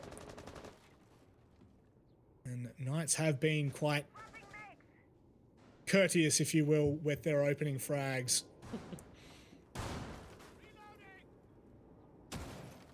The other thing to point out is Thatcher's not banned for a very rare occasion right now. So that is actually probably going to make attacks simpler, at least. I wouldn't say easier, but definitely simpler. Yeah. So, for example, Noble bringing the Kaid, you can just use the EMPs to deal with that. Looks like they are trying to get aggressive here. There's 2 on storage stairs right now, and 1 was creeping up main. So maybe Noble trying to get some mid-round aggression onto Noble. Oh, onto Knights. They will just fall back to blue, and why not? You've had plenty of time to do so. A minute 30. And you would just imagine that Knights would have been able to drone that out decently quick, and you can see they've pretty much moved away from that. Josh, the only one still remaining there, just continuing to apply pressure while Noble being forced elsewhere into making action, as it does look like Knights have a fair, decent amount of control. They do. And Noble have not done a massive amount to push them back at this stage. Just coming into this final minute, I think I am still definitely favoring the Knights to be able to get this attack, but you never know with Noble. Sometimes it's hard to be able to write them off. Knights being very cautious. Fisher Guy, a dangerous player in tight corners with the SAS shotgun. Certainly so. I believe we've seen the trick. Church wall has been denied for now anyway. Sage just watching that just in case Fisher Guy decides something funky. Now finally, will we see the wall opened here for Knights? Will we see a little bit more pressure applied to Noble's hold? 5 players left. A little bit too late with that impact trick as Juicy manages to catch President. Fisher Guy, he will be able to hold the angles for at least a little while longer. Needs to be careful as he peeks around the corner. Milo evening things out with Josh falling down here. Only 10 seconds remain as Haywood, he's still making things work, but this might come down to Fisher Guy. You don't want to call upon him because he will answer. And as they come around the corner, he'll find one. Look to Moto. He sees the player, but backs away just out of time. Noble take the round. What a cluster toward the end, Raven. That was quite the cluster and a little bit scary, but no, Fisher did very good again in that position. The Knights weren't able to get a very effective pinch on because Fisher was well covered by Milo, still in blue. So that's the other thing, is that the Knights were not able to get that blue control. So getting into Church becomes a bit trickier. Great defense in the end from Noble. Hopefully this starts a bit of a comeback into the game here, Matic. would be the lifeline that they needed. And I don't use that sparingly. Well, I use that sparingly, sorry, because in all honesty, Noble really just haven't looked in it. You mentioned it last round, Raven, and we were saying, you know, that round rather was important, but it does feel as though there could be a glimmer of hope after that, but they will need to back this up. Obviously, it's not really something that needs to be pointed out. It is, of course, very vital that they continue this momentum and force, at the very least, a 4-2 half. I think what they want to try and force. Sage has yet to make an impact on the scoreboard, but he's still been very good for the Knights. In particular, the last time they attacked this bomb site, his use of the Capital firebots were very effective in clearing out the catwalk position in garage. So it's good by him, but definitely strange to see him still down to 0 kills. He's been one of the sharper players for the Knights in some of their games. Maybe just not finding the picks he normally would on this map. Potentially not, although it does feel as though Josh has had, well, has taken a lot of those away. So, you know, it's a 6 in one, half a dozen in the other. As long as they're winning the rounds, it feels as though they're making their money's worth. And like you said, that round prior, in a very similar defense for CCTV. What are you doing, Nico? You're hungry like the wolf, are you? Again, yeah, I mean, he got picked on trying to jump out last time. Not going to happen this time. There's a couple of them running around. Milo's also just having a bit of a run in bar. But the Knights are just completely ignoring it. They've got CCTV wall open even quicker than last time. Going to put a lot of pressure back onto site for Noble. They do look like they're going to be trying to open up garage now. Still needs to deal with those mute jammers on the other side. And as we start to open things up, it is going to be the double. Rather, just the cheeky angle at the top of the left side. Sage does see 2 players running back from lounge. Turpe looking for that support. At 30, and again, Knights, it does feel like they've made a lot of progress so far, but still plenty more to do, as there's not one player taken off the board. Derpe more aggressive this time, and we like to see that. He'll back off the angle, and he'll stay alive. That could be massive, as now they can hold garage a little bit more aggressively on that. Yeah, managed to survive the firebolts at least. Nico again down in oil pit. Surely the Knights are going to check for it this time. I don't foresee it working again. Derpe can play this pretty patient if he wants to. He has the upper hand. I wouldn't be peeking it too much, that's for sure. He's burning through time. Well, sorry, not enough time. It's Dino who catches him from bikes there, so potentially that could have been a bigger impact. Milo taking down Nino. This is now starting to claw back a little bit more for Noble. However, with Milo so low, this is quite dangerous. Nico still tries to hold those garage stairs. Doesn't look like anyone's really looking to play from there either, as Sage, he sticks that plant, Raven. Yeah, Sage is sticking the plant down in some smoke as well. So with 4 players up, this is going to be a solid post plant for the Knights. All up to Fisher Guy in a 1 versus 3. He's going to try a retake, but no. Sage is going to close that out for the Knights. They're going to go up to a 4-1 lead. That was just as convincing as the first time they attacked CCTV. And on the final round of the half, we are asking Noble to force this to a 4-2. It's, at the very least, will give them room to breathe. The 5-1, it does feel like, could potentially be the demise. We do head to gym and bedroom for this last round on the defensive side for Noble, Raven. Yep, their fate held in gym bedroom right now. If this goes to a 5-1 lead in favor of Knights, I am definitely concerned for Noble, but we'll reserve that for the second half right now. It's all about them winning this defense. Last time, it did come down to that 1v1. Derpe almost securing it, but not quite. Hopefully they can hold some confidence in that, and maybe it will be enough to get them across the line.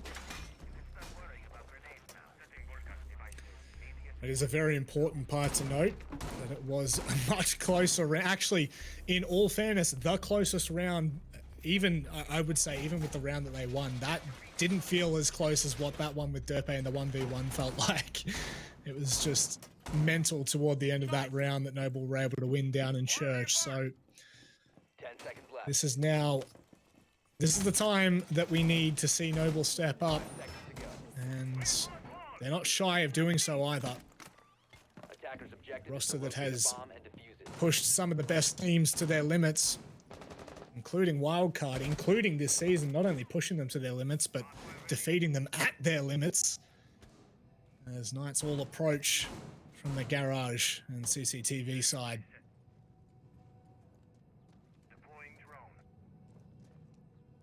Nico still sticking quite the roam in stock right now. Looks like Josh's drone has spotted him out. He's going to shoot that and run straight past some pre-fire too. So they're pretty lucky not to have gotten tagged up in the engagement.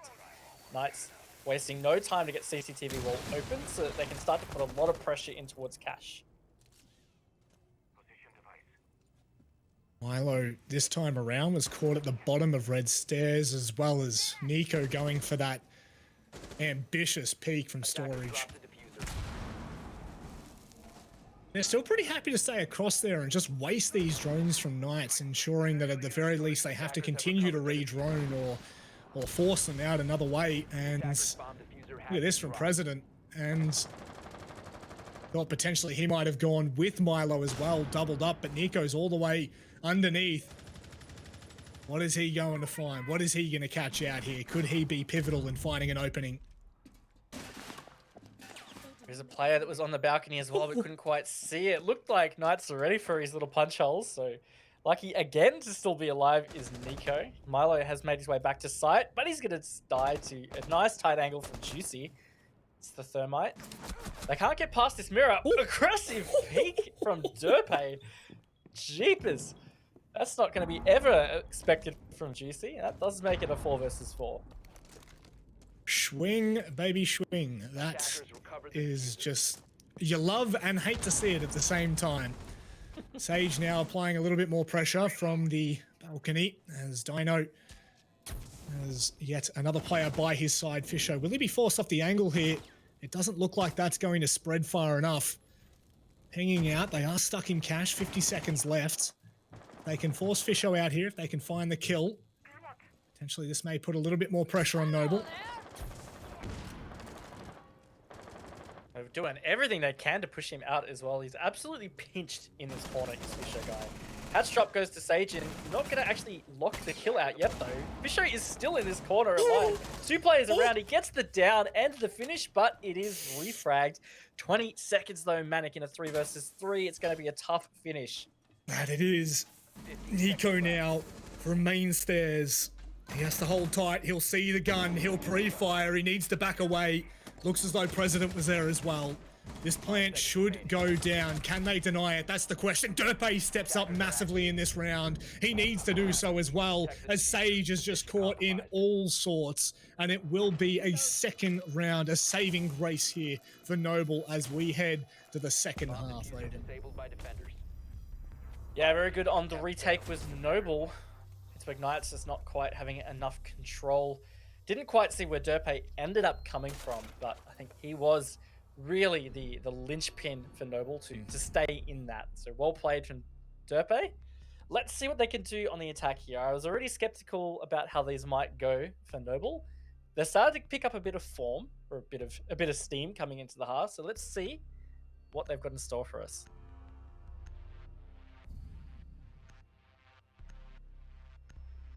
Going to add that I couldn't imagine we wouldn't see a round without Thatcher on that attacking side, but still a chance here. I think we will see the IQ being brought instead.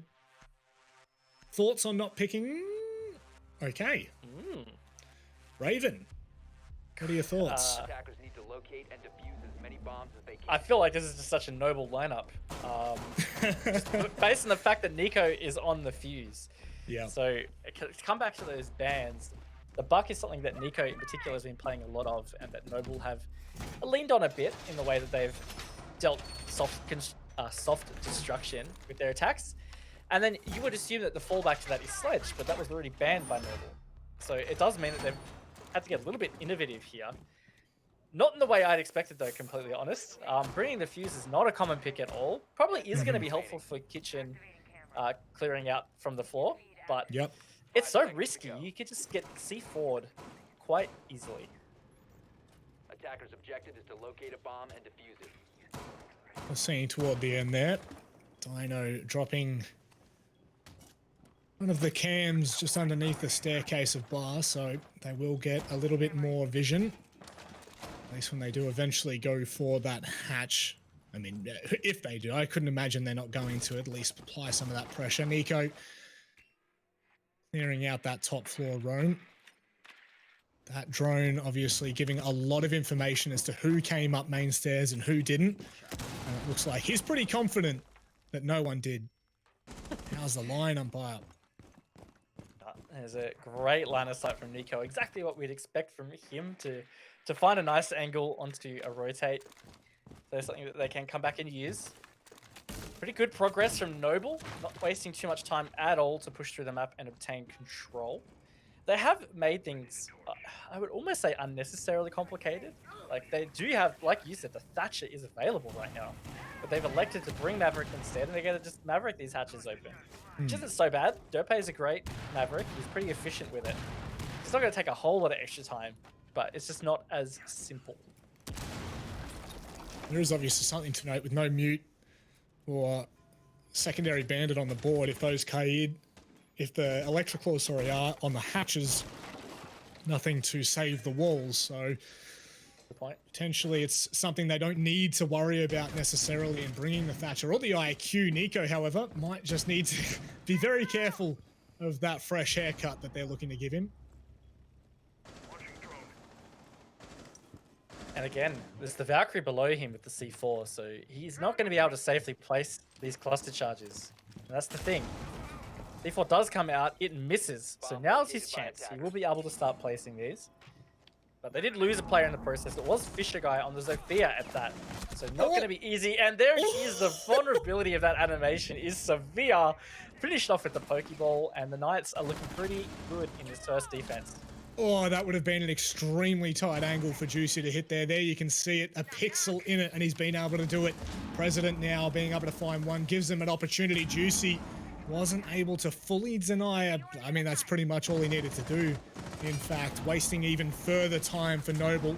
Milo getting caught in all sorts of fire, now has to back away. It's a 2 versus 4, Raven. Is this even possible? I mean, it can be possible. Stranger things have happened before. With 20 seconds to go, they're going to have to be able to get in. Great pre-fire from President. Notes by hitting the deck. It's Josh who's been down, so all of a sudden, Manic, it's a 2 versus 2. They got 10 seconds. Milo going for the plant. Nico, President, in fact, has to cover. Can't quite cover it in time. In fact, Noble will close out the rounds. I thought that went the other way. Unbelievable that they just brought that back.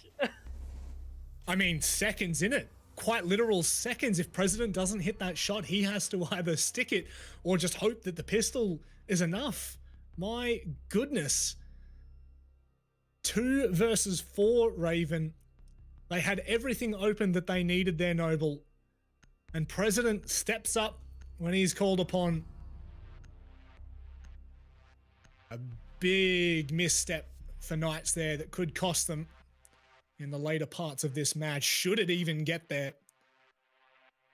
But definitely something you could brush off and continue on with. It's a great point. They could have been up 5-2 right now. That round, I cannot believe was not theirs, honestly. They had just had so much control. It was only way Noble were getting into sight, and that was through that church rotate. So, I'm gobsmacked. But I've got to put credit onto President. He did a fantastic job, honestly. He hit some huge shots in that situation. And we had put pressure on him in previous playdays, previous weeks, that maybe he was struggling to fit in. But Wednesday, he had quite a solid game, and he's playing really well today. Yep. Definitely a great shot on the player from Blue, and then to back it up, it just continues. I mean, was that President with all 4 kills there? 5 seconds to go. I think it was, honestly. Yeah, I think it was. That is absolutely maddening. Attackers must locate and defuse the bomb.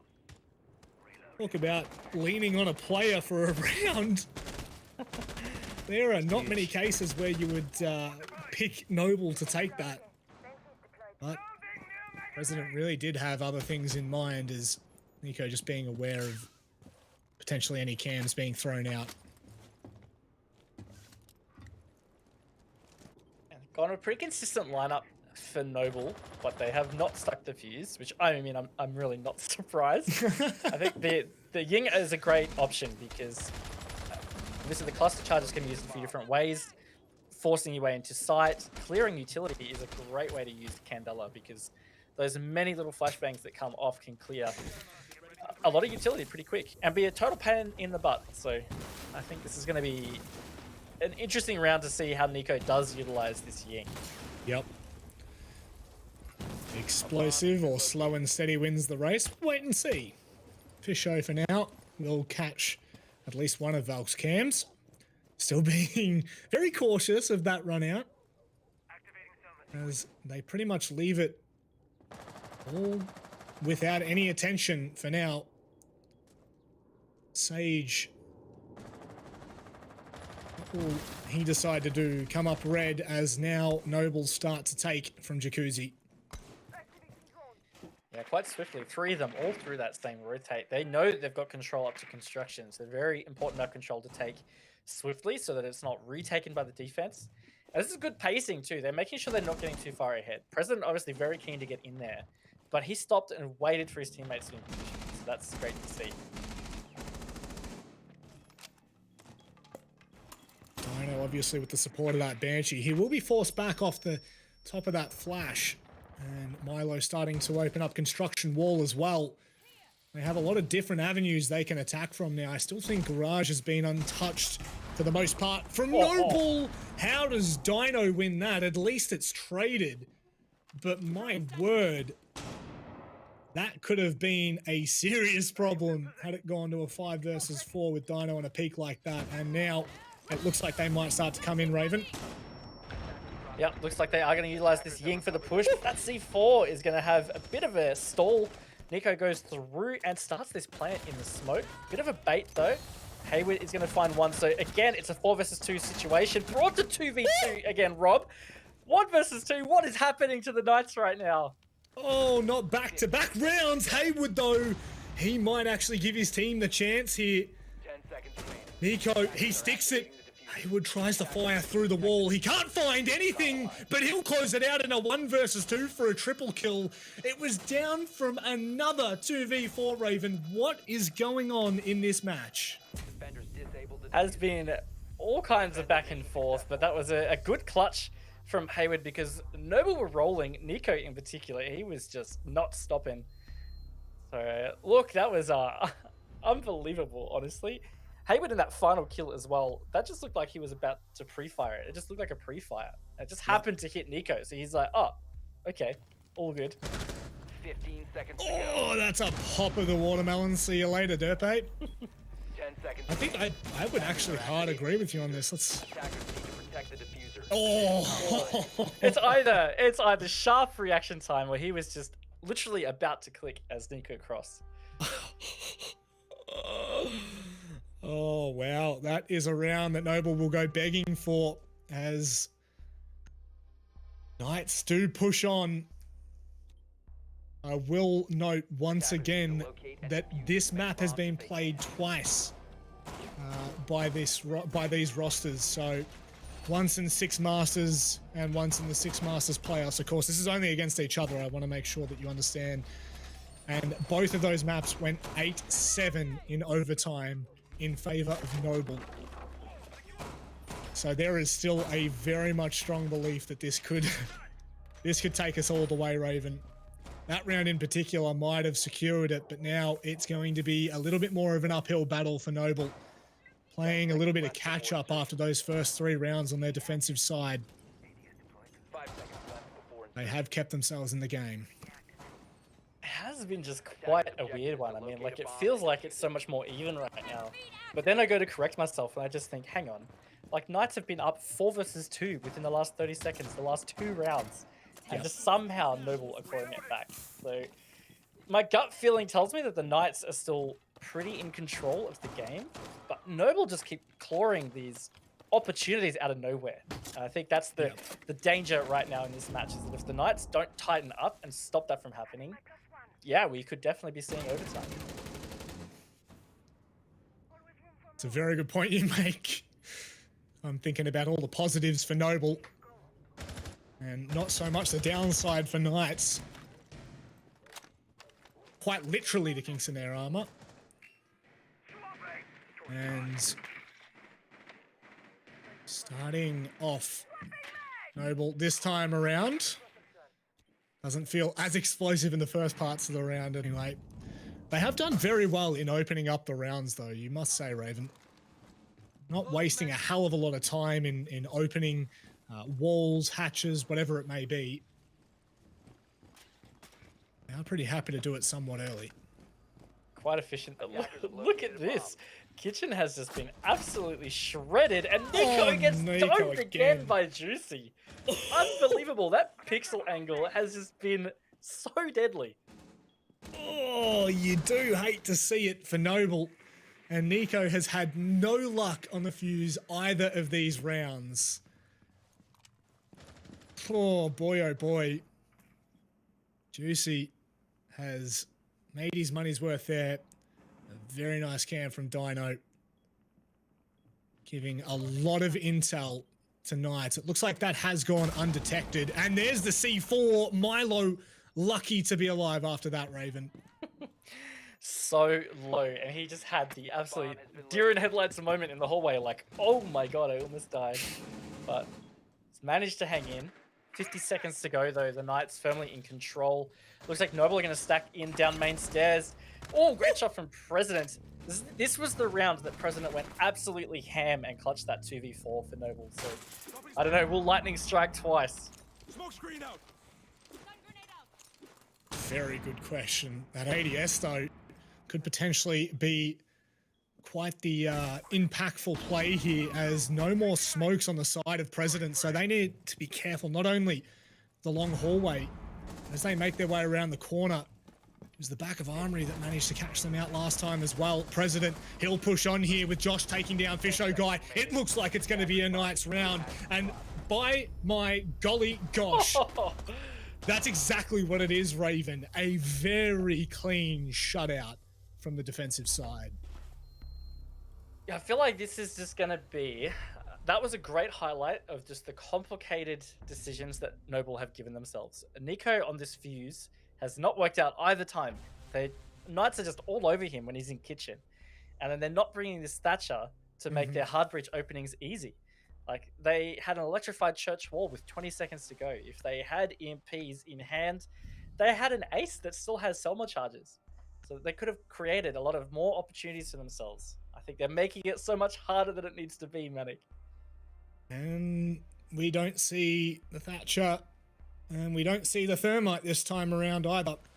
As we head to the second floor for gym and bedroom, what could be the last round in this top of the table clash.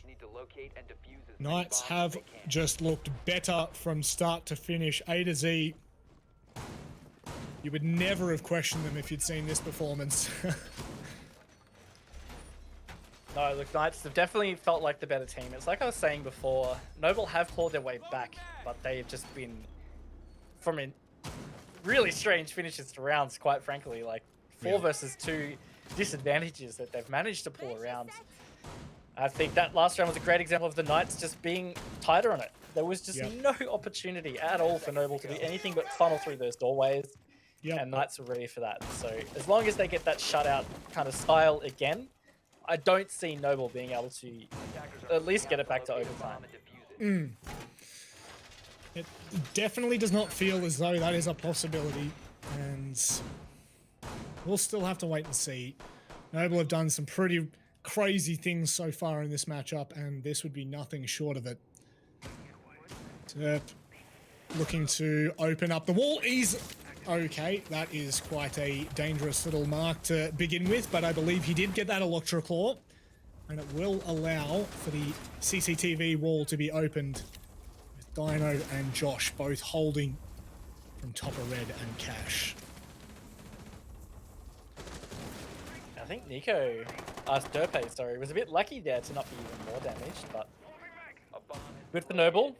Means they can at least continue with 5 players on their attack.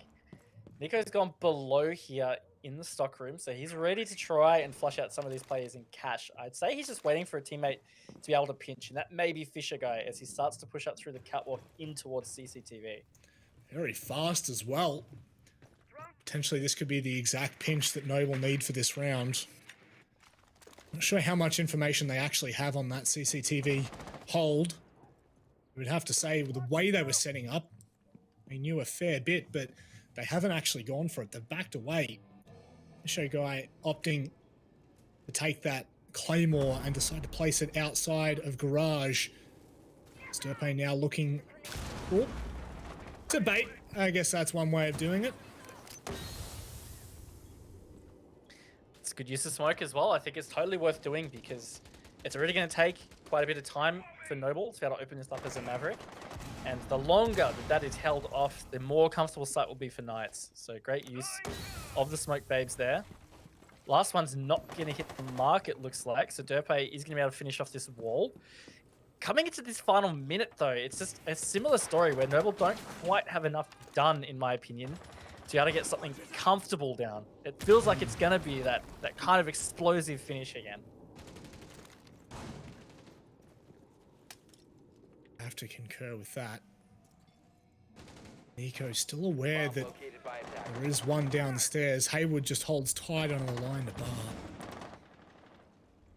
30 seconds in this, Raven. What do Noble need to do right now to get themselves ahead? It feels like they haven't, apart from Jacuzzi Wall, they don't have a lot of control. Oh my word. Oh. Not good. Well, nope, that's not going to help. 15 seconds to go. They don't have control. They're down a man, Rob. They need this round to hold it onto the map. Haywood's going to step up and get one as Josh follows on. It's all falling apart for Noble now. It looks like this is going to be a Knights map. Fisher Guy only has a second to get to the site, but no, he is shut down. The Knights too strong for Noble. They close this one out in dominant fashion. The only way to explain that, Knights have well and truly dismissed any thought of Noble being in that top position. Knights press on and maintain the top of the ladder. They are pushing for that first place finish at the end of the season. They still have Wild Card, Okami, and Rhythm. Look at that from Haywood, though. 14 kills. Yep. I mean, such a convincing result and performance from Knights, but do we poke the question to Noble's side, Raven? Was it the play from Knights, or was it the down play from Noble that really led to that? I mean, a bit of both. Just felt like the Knights looked so good tonight, but also Noble looked a little bit out of sorts.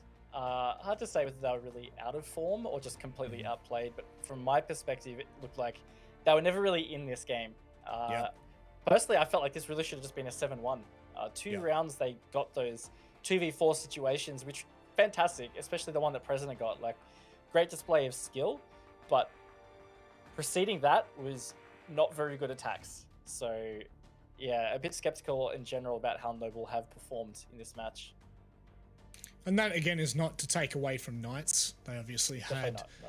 some very, very good rounds there. And I think the first 3 really kickstarted us off on the way that's, I don't think really any of us expected, right? It was 3 rounds that were extremely convincing from Knights, and it really just set the tone for the entire match. And Noble, unfortunately, it never felt like they had a foot in that game.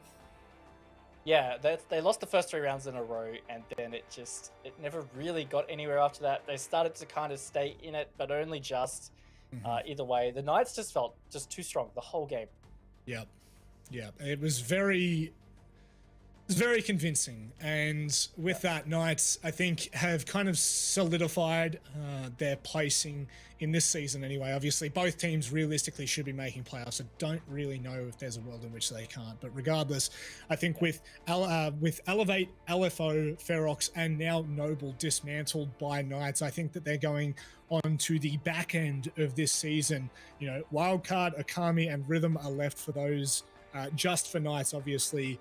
And to be honest, I can see them really winning 2 of those 3 matches. Wildcard, I think, will be a really great test for Knights at this point.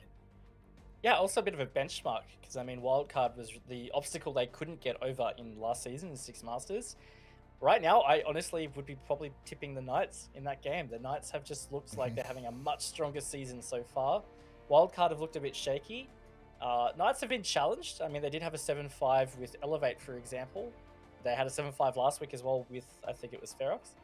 Yep. So there's been gaps there, but overall it just feels like this is feeling like Knights season. Wouldn't be too surprised if they end up finishing on the top. Yeah, for sure. Well, we're going to get to hear from Picnic and get his thoughts on how that match went. Obviously, quite a banger for you guys, all things considered. Picnic, it's good to see you, my friend. Very quickly, I want to jump straight into the questions here. Sledge was banned by Noble, and you guys banned Buck. Was that to kind of prevent Nico from a lot of those longer lines, if you will? Yeah, definitely. We definitely wanted to target ban Nico. Like, we know he knows his angles. He's very comfortable on Buck, and we just felt like taking them to Clubhouse as well. We wanted to take them to a map that's structured and then take away any sort of comfortability.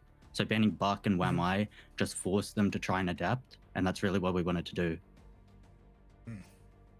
Yeah, look, it looked like it worked really well. We saw Noble switching up a lot of attack choices for their operators, and that wasn't really working out for them. I do want to speak broadly.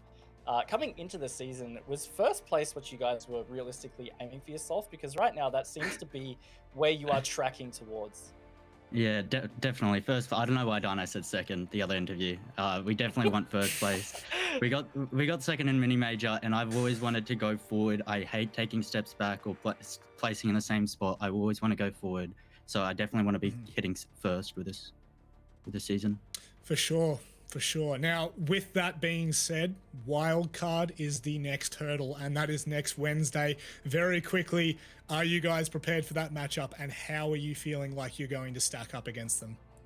I'm very confident. I've been doing a lot of preparation, looking at their VODs, and I think we understand their weaknesses, and we think we know how to exploit them. So we're very confident.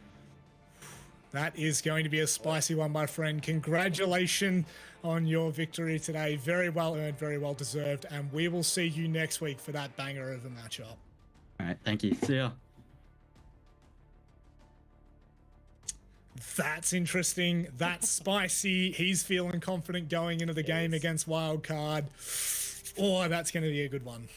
Look, I wouldn't blame them. They are looking very strong at the moment. Wildcard have had their issues. They lost to Noble. They had a very close overtime game against Rhythm just on Wednesday. There are things about Wildcard that don't seem overly convincing right now. I mean, we are still yet to see them tonight, so maybe later they'll prove me wrong. But right now, I just feel like the Knights should feel confident in that matchup. Without a doubt. And I think that it's being reiterated through this season, and of course through their Six Masters playoffs and the likes of that. They've really started to come into their own, and this is a great chance for them to press toward the end of this season and potentially take it to, like we're saying, a wild card that has been a little bit shaky. And this is really the best first step that they could have taken in doing so. But looking to Noble now, Raven, before we jump into that interview, Akami, Rhythm, and Elevate are left for them. Do we still see them finishing in that top 2, or is there still potentially another storyline for us to tell? I mean, they could slip out of top 2.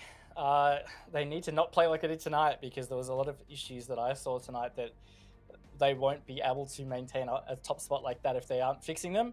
They've definitely still got some challenges as well, so I don't see them getting a clean finish to the season. I still think they'll finish top 4, because they have had a great season, and in their finest form, they really are one of the top teams. But tonight was definitely shakier than I was ever expecting from Noble.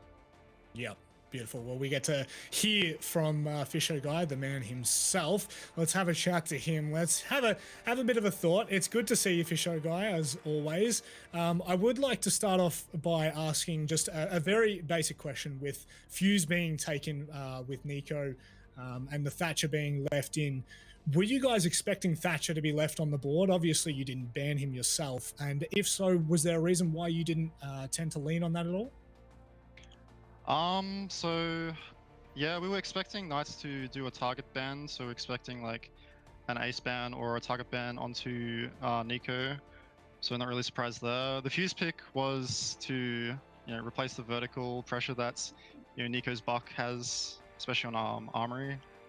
So yeah, it was just kind of a substitute there. Yeah, so I guess we'll just try and get into it. What really went wrong for you guys tonight? I didn't feel like you were particularly in the game for a lot of the match. So was there some other stuff going on that was the big issue? I mean, yeah, we're definitely out of it tonight. Clubhouse, we're used to a lot of teams, banning it against us so far, and we weren't really expecting Knights to take us to it. But yeah, we played over aggressive early rounds and took too many, individual gunfights and got punished for it. Well, I would say that this is really the first and only stumble you've had for the season so far, so I think that that's something you can hold your head to. You have Akami next Wednesday. Do you have any thoughts about the team that is Akami heading into it? I mean, we're gonna, prep the best we can for them. Obviously, they haven't been performing, as good as last season, but, definitely still big threats to worry about. Yeah, for sure. Well, I think you maintain the second position at the moment, so we can hold on to hope for that we're still in the top two. But regardless, I believe you guys have made playoffs by now. So thank you very much for joining us, Fisher Guy, and we'll see you next week, my dude. Thank you. Yep. I think that, again, most of these interviews, we're getting a good bit of insight there. Fisher Guy clearly not happy with the performance tonight, clearly saying that there are issues and they do still have to address them toward the end of the season and prepare for what will be playoffs, Raven. Yeah, and it was really interesting to point out that they haven't been playing Clubhouse officially a whole lot because it's usually banned against them. So they weren't expecting it to get through. That definitely can make quite a big difference if it's something that's a little bit out of left field with the veto. It can really shift your mindset coming in, so that could explain why it felt like there was a real slow start to the way Noble were playing. So I thought that was some great insight. Certainly was, and that will conclude our second match. We have 2 matches to go. Don't go anywhere after the break. It's Rhythm and Ferox.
Welcome back, ladies and gentlemen. We're halfway through the night, and in fact, this marks halfway through the Oceanic National season.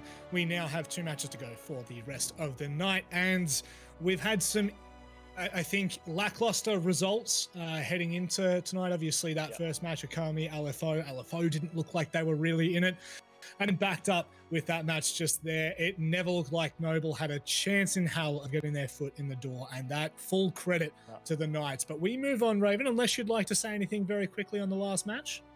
No, just quite surprised. I'm going to dump Xenox in it as well, because on the reload, Xenox said he didn't see Noble losing another map, so Enjoy eating humble pie, my friend. Now we move on to the next matchup. That is, of course, Rhythm taking on Ferox. Rhythm have been a team that, once again, we have continued to say will and surely will be down in the relegation zone. However, this season, they have put up some really great performances. 8-7 against Elevate and 8-6 against Wildcard. Both of those matches they lost, unfortunately, and they are currently 0-3. But there is so much hope for this roster. yeah, similar position to LFO in that they have not yet secured any points to the season, but they have been so close, like you said. And it's not just the fact that they've had close matches. They've been against quite good opponents. I think the wildcard one in particular of note. So positives for Rhythm coming into this season outside of Six Masters.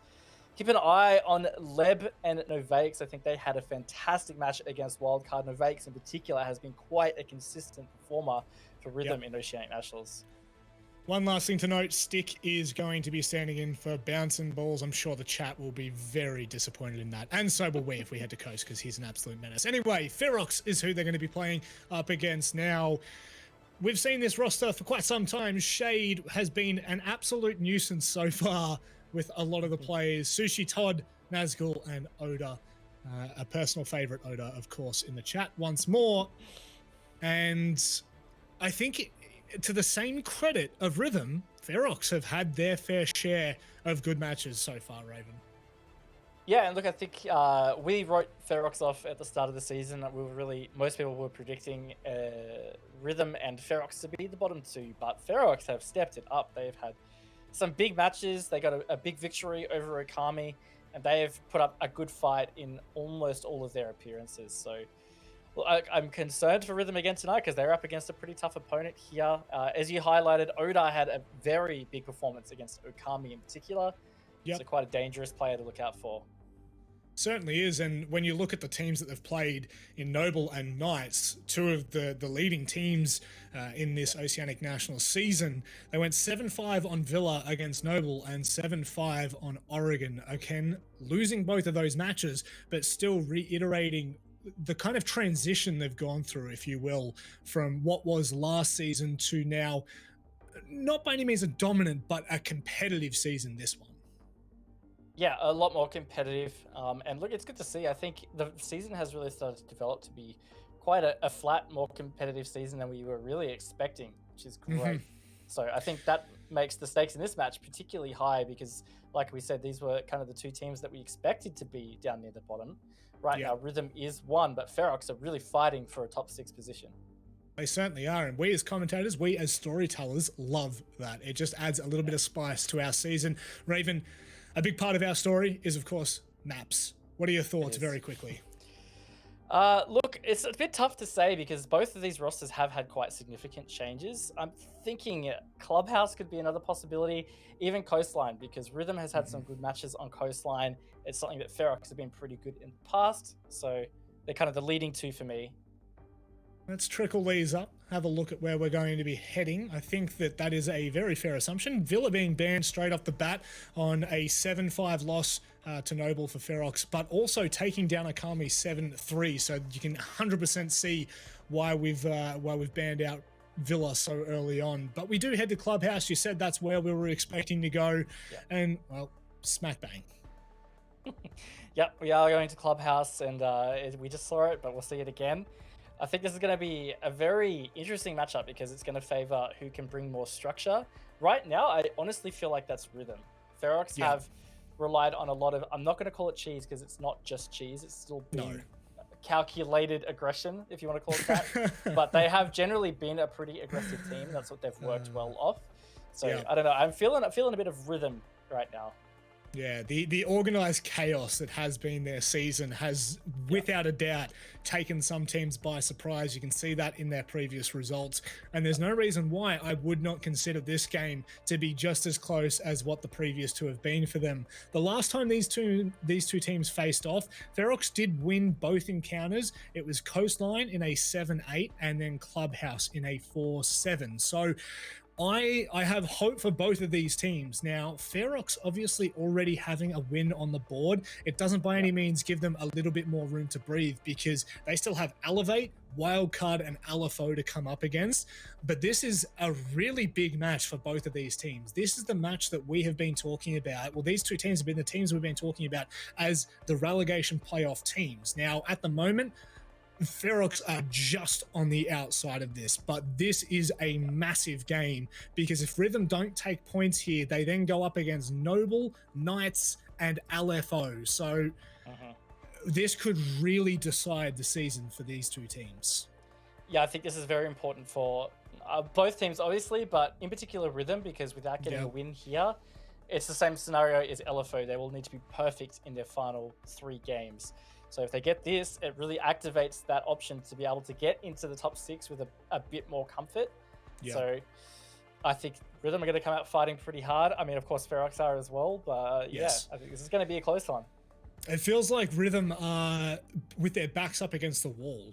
Like Ferox, they do have a little bit of room to move here, but this one really, for me, this is reliant purely on how confident and how comfortable Rhythm decide to play this game. The past 2 games, it felt like they were free as a bird, and I mean that in every sense. Obviously, Coastline is a map that is notorious for being a little bit cheeky sometimes, and I think Bouncin brought a lot to that in their game against Elevate, obviously going to full regulation with Wildcard and into overtime after that. I think that they are very well known at this point for really causing those upsets and just making teams extremely unsettled. I think this may be the opportunity. This may be the point in which, you know, if Ferox don't turn up in the first couple of rounds and Rhythm get on a bit of a roll, I really do see this going the way of Rhythm, to be brutally honest. I kind of agree, especially after Wednesday's game. I think in my snowball predictions, I went for Ferox, but same thing. I've flip-flopped halfway through the week with my workplace predictions with Yubi. I've gone for Rhythm. So it's another one of those games that could go either way. I felt that with Knights and Noble as well, but that actually ended up being very one-sided. So we might be seeing that again. I would hate to see that again, but you talked about snowball predictions. You talked about your predictions. Let's have a look what the snowball panel thinks. And everyone has gone Ferox here. And I think after the game against Wildcard on Wednesday, again, just to give context to this, we have to decide these at the very start of the week. So had we have been able to potentially change, we may well have seen most of us turn camps and be that double agent for Rhythm, because they were very convincing, in all honesty. Yeah, look, they looked good against Wildcard. Even against Elevate, they looked pretty decent. Elevate did have patches where they were struggling, but Rhythm just looked like a completely different team compared to last season when they were Kanga. It's hard to base a lot of these predictions on the perception that we've had from them from last season, just because it just, honestly, if you took away all the names and you had no idea who they were, I would never have guessed it's that same team. No. And I'm not going to lie, I'm having an absolute shocker in predictions this week. Well, at least on Friday I am, because I'm currently 0 for 2, and I do have this inkling Rhythm are starting to claw back their season, and I am extremely worried I'm about to go 0 for 3 this week, Raven. But I think we've been talking a fair bit about Rhythm because of the fact that they have had these past 2 matches that have been extremely close, and, you know, like, we are trying to build that storyline because it is deserved. Both of these teams, in fact, deserve that storyline to be built for them, that on the back of last season, which was without a doubt a little bit more of a lackluster season, they've both come out firing. They've both come out just absolutely swinging. And this right now, I think that Ferox have out of the two teams, I don't want to say they've looked the more consistent, because if you look at the scoreboard, you'd kind of be like, oh, but Elevate and Wildcard. However, I am really basing this on the performance of the teams that Ferox have had to play with Noble Knights and Akami. So there is a feeling that this one, I don't want to repeat what I said last game purely because of what happened last game. But this really does have the potential to go all the way. I think it does too. It really feels like it's going to be close, and Clubhouse does add a whole extra dimension of how this might play out, because I think it's going to favor structure and teams that are really good at adapting. I don't feel like we've seen enough of either of these teams, their current forms, to really get a good gauge on that. Ferox have had some good matches where it's like they've adapted really well to how to counter their opponents, but solve rhythm. So yeah, it feels like a 50-50 for me. Would you say that the kind of the win condition might be the ability to adapt and not be so stupidly stubborn? Yeah, I think that's fair to say.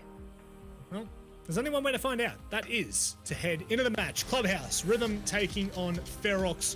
Both of these teams, of course, in their own right, have an equal opportunity of grabbing the 3 points here, and they will need to. This is the halfway point of the season, and it is time to decide who will be sitting down at the bottom of the table. The bottom two, as a reminder, the bottom two teams will be going to a regulation playoff in which they will have to play two teams from an open qualifier, if I'm not mistaken. So that is obviously quite a huge factor to take into consideration when you think about the impact of this match echoing throughout the rest of the season and potentially next year.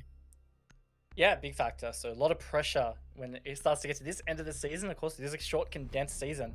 So every match really matters. And it's getting deeper and deeper. It is more so the case, especially for a team like Rhythm. No wins at the moment. Really something they're going to have to pull something out of the hat to avoid at this stage. Some interesting bans. Seeing a castle ban in particular on Clubhouse, not something you see a lot of, but it is a good ban because it does facilitate, especially for a church roam, quite a lot of safety. And Rhythm, anyway, have been quite well known for their roams in the past two matches on Coastline. Obviously two different maps, but still potential for those roam-heavy plays, like you say.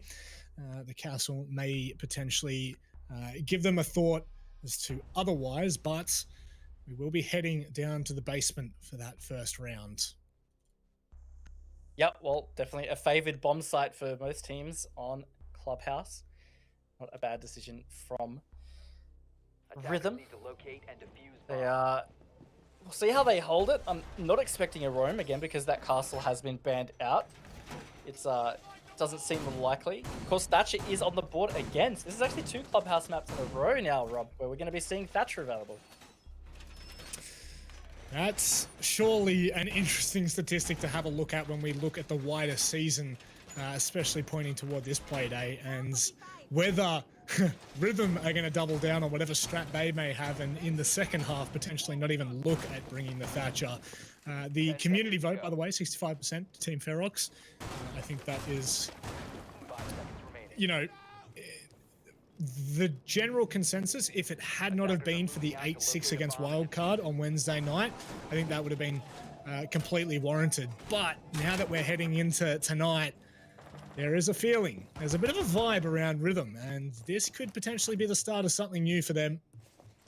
I was about to crack into some High School Musical there, but I thought I better not. I best hold maybe back not for now. Yeah, I don't know whether not the right audience. Subject our viewers to. Not the right audience. Absolutely not. We'll see what Ferox have in store for us on their attacks. At least they are very stocked with hard breaches, having the Habana and the Ace. They are bringing the Thatcher, which is something we were criticizing Noble for that previous game, omitting it.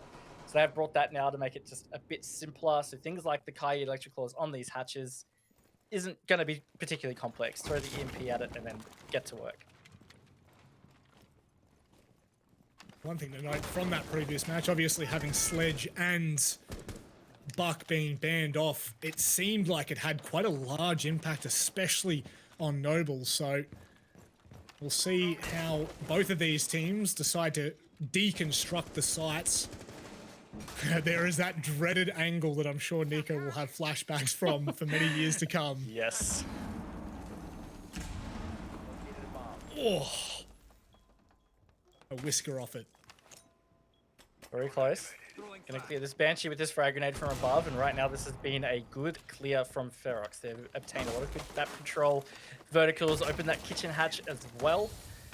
So right now, not a whole lot from Rhythm's defense that has derailed Ferox's progress. One thing that definitely has surprised me, straight off the bat anyway, is the lack of roam from Rhythm. And with that, it's really allowed Team Ferox to run amok for now, at the very least. We do see at least one of the Rhythm members getting a little bit more aggressive. I believe that is Stick.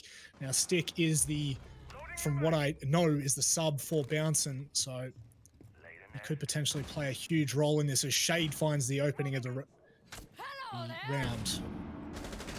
Yeah, but completely unwatched is the flank. Very surprising for a Church defense is that is not Claymored at all. Sushi's down on site for a plant as Leb picks up Todd. Makes it a 4 versus 3, but it is going to be post-plant with Shade holding from kitchen hatch. Going to be difficult for the defense. Sushi in an extremely tight corner right now as Oda and Shade pick up one apiece. Oda does go down in the end from Drex. Leb and Drex left with it all to do. Trying to clear out Kitchen as he comes around the corner, but Shade will win the encounter. And it feels as though there's little less than nothing to do here for Leb. Maybe if he hits that shot on the hatch to Kitchen, he'll give himself the opportunity, but Sushi won't let him get past that first hurdle. It is round number 1 going the way of Team Ferox. Yeah, look, it was a good plant, a good attack overall. Like I said, there wasn't much from Rhythm's defense that really derailed the progress of Ferox. And with still 40 seconds to go, Sushi was just down on site planting. No denial from Rhythm at all, even though they had man advantage at that point. So something that they will have to tighten up.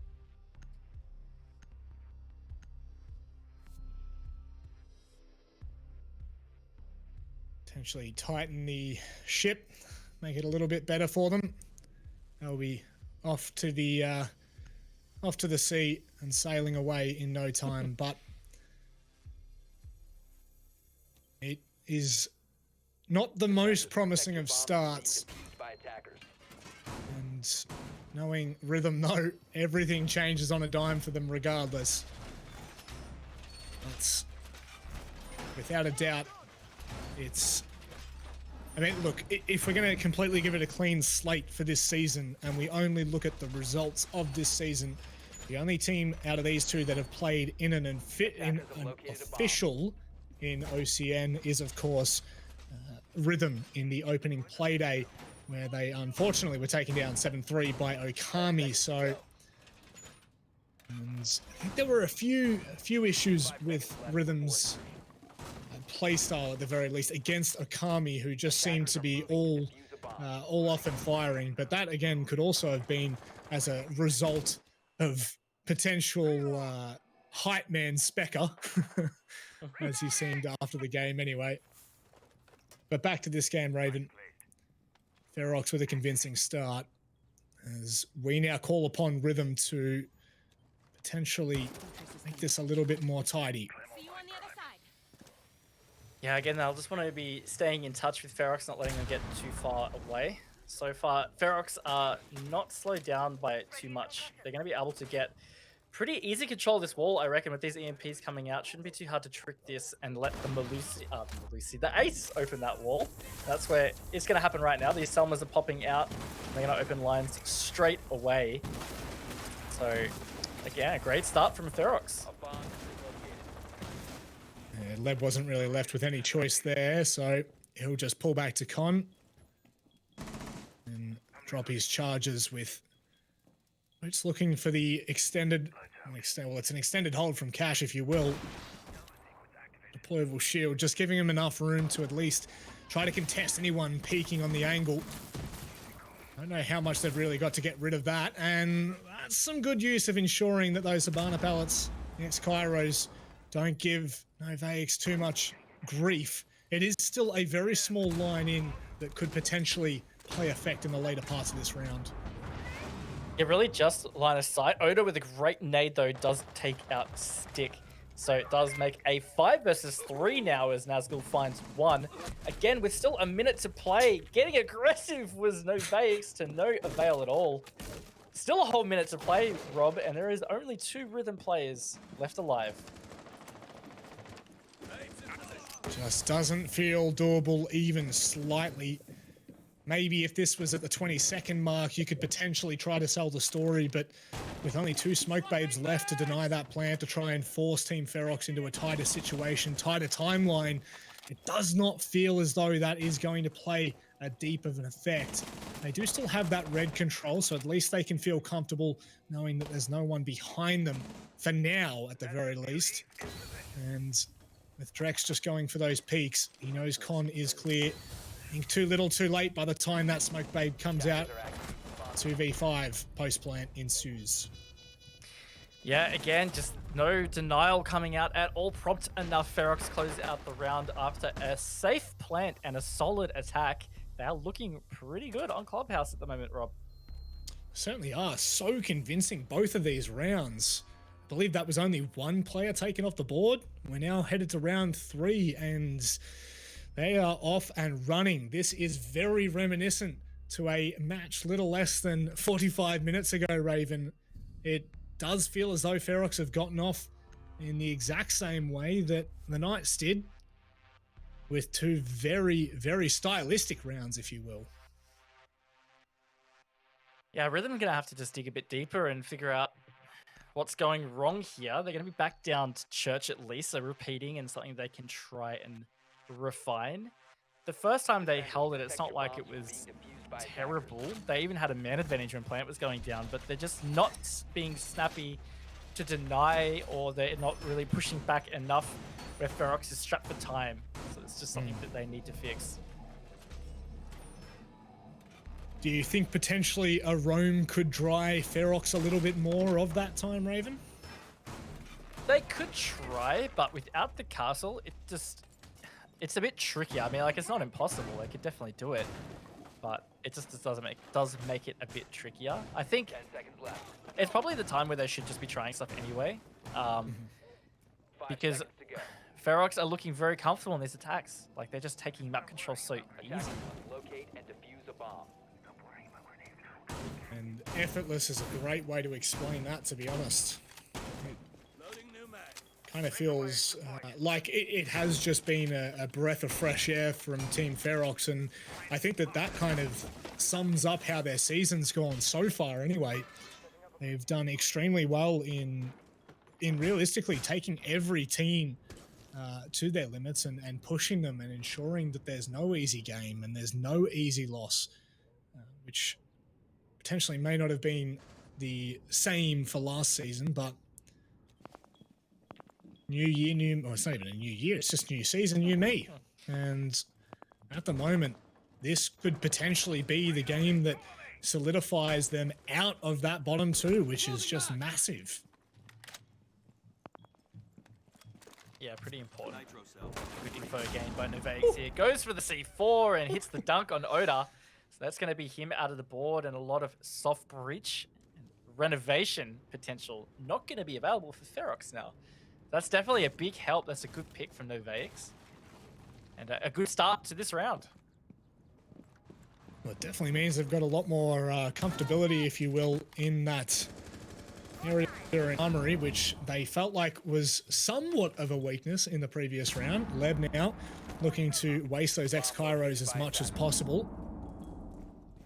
Doing a great job of denying pretty much anything that Ferox are throwing at them so far. Yep. That hatch has not been opened particularly easy, and that last impact coming out is going to deny those X-Kairos, so I haven't been able to keep up with how much hard breach has just been destroyed on this hatch, but it has burnt a lot of usage.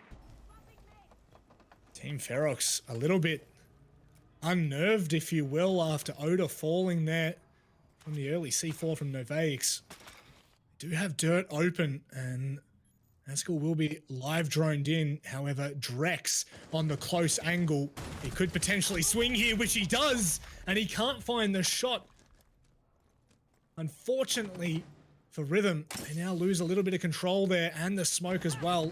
And potentially no smoke babes left to deny the time for Team Ferox. Yeah, big question mark in my mind. Use the smoke babes when it's such low time. Smoke them out, make them have to push through. Bit of a misplay there. Ferox, though, 4 versus 4. Looking poised to attack as Shade gets no Vegas. 15 seconds remaining. Big trade as they do manage to drop 2 players. In fact, Shade does get brought back up, but for how much longer? That's the question. Lead goes massive. Nazgul now is called upon. He can't get enough done. Stick. He's come in as a sub. Shade in the last second of the round saves it for Team Ferox to ensure their 3rd and consistent round in this match of Clubhouse. Oh, quite the misplay from Stick. Not sure if there was a bad call or something like that, but he had all the time in the world. There was about 2 seconds left on the clock as he started moving. Shade hadn't started planning yet, so he could have just waited for 0 to force that out. So unfortunate, felt like that was going to be the one for Rhythm, but now they're facing in a 0-3 deficit. I'm getting flashbacks to our game prior, and Ferox, honestly, they will be very happy with walking away with that round. Like you said, Raven, with how much denial they had on Hibana and Ace, it just felt like Rhythm had done so much work. Shade obviously coming in massive at the end there, but there's props to the opening. I believe it was Leb who stood up and found himself a 2K as they tried to funnel through Armory. And with that now, they will be kicking themselves to an extent. However, they don't have time to dwell on it. They have to move on. And so they do to bedroom and gym. 10 seconds to insertion. Overall, really is feeling very similar to the match we just saw between Knights and Noble. You know, Knights shot out to a quick 3-0 lead, looked very much in control of the game as well, and that's just exactly what we're seeing from Ferox. Maybe it's just something to do with Clubhouse tonight. There's something in the air, Manny. Honestly, wouldn't surprise me. Sometimes it just goes that way. And again, so is the way of this format. It is brutal, Raven, and it does not give a lot of... It's I'm trying to think of the best way to explain this. It's really not an easy place to try and be if you are on the bottom of the ladder fighting your way through. You just don't have the opportunities that you had last season. It's so much more compact. It's so much more brutal. Nevaix, he's not interested in holding on to Jacuzzi wall. And he will back away into bathroom. Still has 2 charges left as well. Yeah, and this is just, again, the story of all these attacks is that Ferox has been able to get the critical walls open and make good progress just so quick.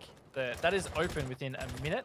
They can put a lot of pressure now in towards site. These EMPs will easily disable these bandits, and Selma's going to open that. So bathroom is going to be tough to play. So again, Ferox is being very good with these attacks. Oh!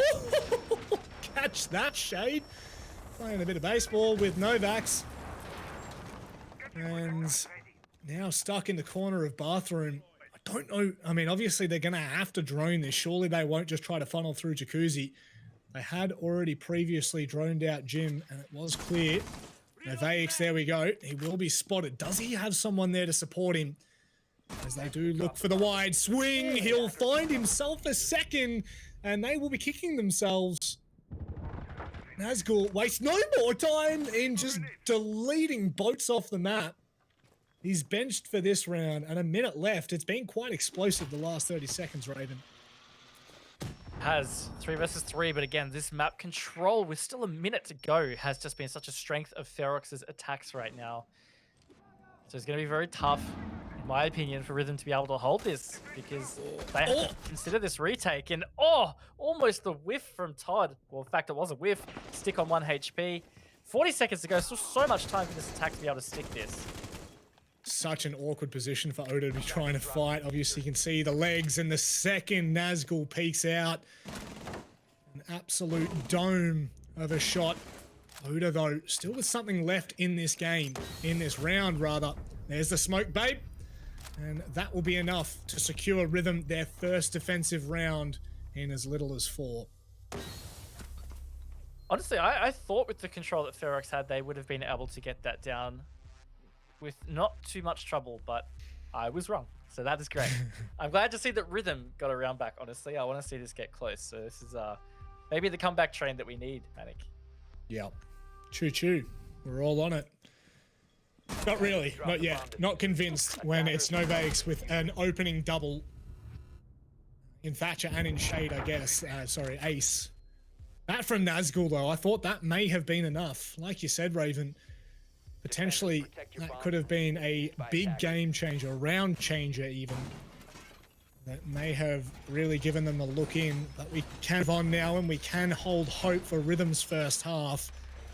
A defensive side that has looked shaky on Playday 4. Thus far anyway, anything can happen.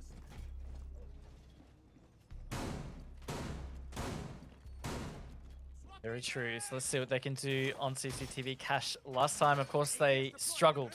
It was a good attack from Ferox. They cleared out the rafters and garage pretty quickly.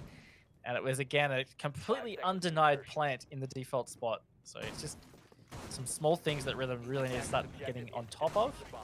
They seemingly have been better those last couple of rounds. So hopefully we're starting to see a bit of an upward trajectory here. Ferox quite well versed with their Zofia denier anyway, ensuring that Leb, or really anyone on that bandit, doesn't have an opportunity to bandit trick. Potentially this may be the play here to ensure that they can't deny it fully, Raven.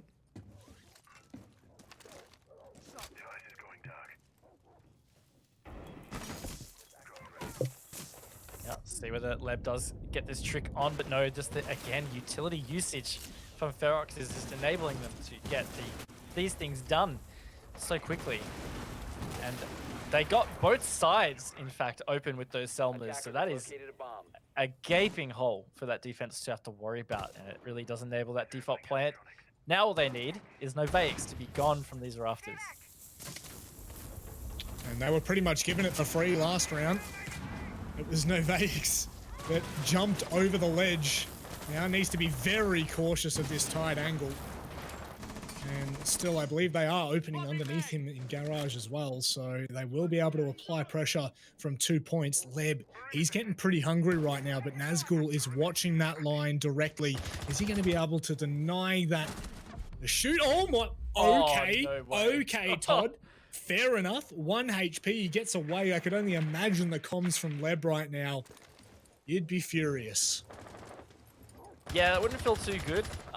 Very risky play. Nazgul with a tight angle into Novakes clears out that rafters position, so it is looking good yet again for Ferox on these attacks. Shade is coming from just the other side of the map here.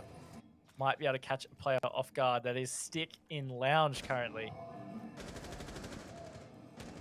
Textbook from Nazgul on that clear in the rafters area. Stick, unfortunately, aiming down the sight, does not see Shade, and it is a free kill.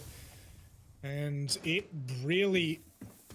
there has been no momentum brought from the last round to this round. Drex is still alive. They still have 2 opportunities to deny with the Smoke Babes and also the C4 on boats.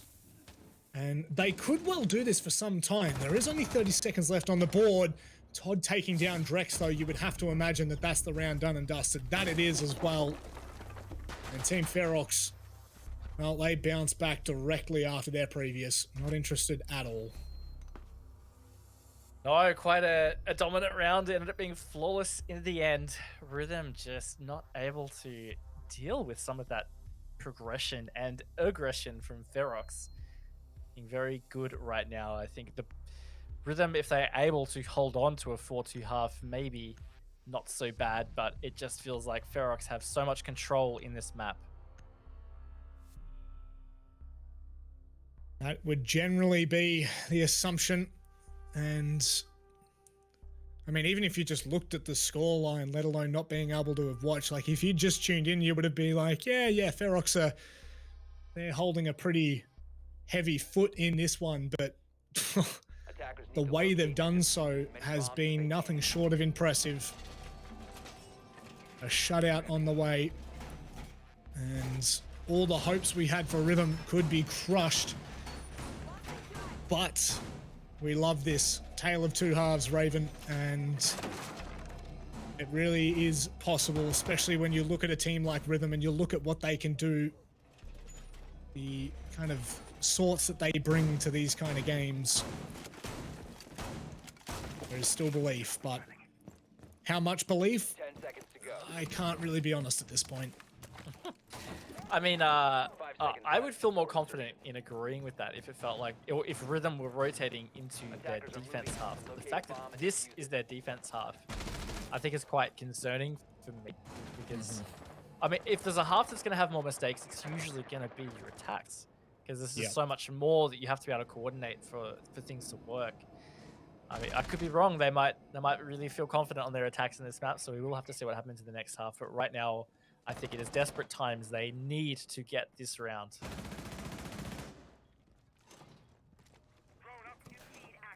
You obviously question Drex in the dirt tunnel position in the previous round, having those smoke babes and not denying that player from coming around the corner, instead trying to fight with the shotgun, which close quarters you would generally back, but it's still extremely dangerous when there was 30 seconds left. So we'll see how they decide to hold, if they decide to hold dirt, which it does look like with that ADS deployed. Drex will hold from a very similar line, and also a Banshee as well, so a lot to slow down the push from Team Ferox should they decide to put any pressure in dirt, Raven. But the big one for me was Oda falling so early, and I doubt they will allow this to happen again. Yeah, it's important that they don't lose Oda early. I think on top of that, with that dirt push last time, Drex just needs to be happy to use his smoke babes more to repel that push, which looks like, I feel like Ferox are going to go for the dirt control again, because it's definitely very effective. Slowing down a little bit, they haven't had as much progress as we've expected or come to see from their previous attacks. They're starting to make work onto these onto the kitchen hatch now, but Rhythm have been pretty good at tricking these. They certainly have. Oh my, they are very sharp with their denial, and I feel like Team Ferox just haven't, well, I was going to say haven't done enough to make Rhythm uncomfortable when trying to go for that. Novak's taking down Oda once again. Will have no impact from the 1 minute mark. Shade just catches out the feet of Novak's. A big trade to come in as we see a 3 versus 4 Raven. 40 seconds remaining. Yeah, look, they did well again to trick off a lot of that utility, but still sounded like it got open with that last set of X-Kairos. Ferox are looking confused. Nazgul's just running all over the place, and there's only 25 seconds. You gotta get close to the site.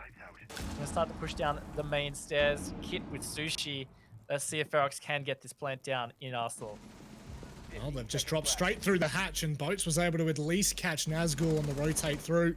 Shade just missing those shots as he made his way back around for Blue. It was a big trade from Todd. Only 3 seconds left. The bomb's not down, rather the diffuser even, and there is no chance that they're going to be able to bring that one back. Rhythm, they managed to shut it down on that take, and they give themselves a glimmer for what will be a second half. We expect a lot from the defensive side of Rhythm, of Ferox at this point. Yeah, this will really be the interesting thing to see here is, can Rhythm have as much effect in their attacks as we saw from Ferox? So I'm a little skeptical at this stage. Rhythm just haven't felt very in the game. Even that round, they really just hung on. Came down to a 1v1 basically.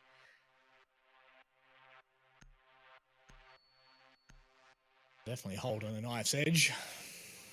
Now, Attackers need to locate and defuse. Let's see what this brings. Let's see if Rhythm have what it take on their attack. You're a little bit more so skeptical after their performance in the first half, and I'm sure they won't be taking this lightly, as there is still a serious chance that after the performance we've just seen from Ferox in that first half, as you mentioned, in that what was basically a 1v1 toward the end, this really could continue to steamroll Rhythm. Once again, Ferox do see that extended hold into Cash. 5 seconds to insertion. Jammer ready. Attacker's objective is to defuse a bomb. Go on. Shade. You wouldn't do it. Oh. yeah, go on, Shade. I was literally going to say, Shade is the one you have to keep an eye on, man, because against some of these other teams, he has just been all over the place and been able to get away with obscene things. So this is definitely a danger zone for Rhythm, and if they can contain Shade, well, I think that's one tick in the step forward. Yep. Win condition, check Shade. Every time. We laugh, but we are 100% serious in saying so. He can be an absolute menace for the attacking side. 45 seconds gone as they start to slowly and surely put the pressure to Cash, with Todd just holding on the other side. Looks like he will have the support. Shade nearly caught out on his rotate down blue. Gets away for now, though.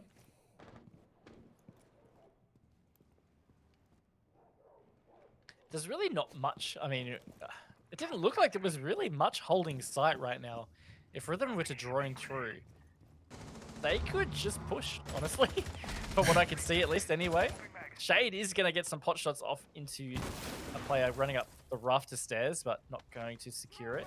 Looks like some players have got back to sight as well. Sushi is just playing around the con door into Cash.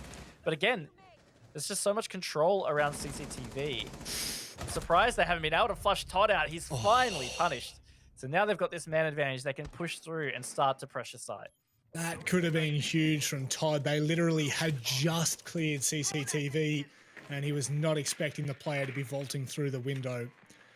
Nevertheless, it is now a very good start from Rhythm. And Shade from underneath, what will he be able to get as he makes his rotate back up the main stairs? And Ferox now, they come together for a quick huddle and decide what the definition of the hold will be. Oh! Nazgul with a quick double, though. Not watched at all from the hatch, so he just pushed deep into logistics. Still a man advantage for Rhythm. 2 to find. Shade is still up on the board there. He had a C4 pre-placed in logistics. Not sure if that got blown or not yet. Attackers recovered the bomb defuse. The attackers bomb Oh, see you later, alligator stick. He'll be none the wiser for it either. 10 seconds left here, Raven. The flashes are going to come in. Oda's forced off the angle for a second. He'll re-peek and try and take the fight. It's an ambitious fight at that. Leb just makes it across the side. He'll re-peek Jacuzzi wall. It's Oda sitting down tight, and he will outplay Leb. Fortunately enough for Team Ferox, that round was steamrolling out of control, and they bring that back from a 3 versus 5 situation. Incredibly big from Oda in a moment where it could have gone either way. Yeah, perfect position for Oda to play because that Banshee was protecting his position, so Leb couldn't quick swing on that or anything.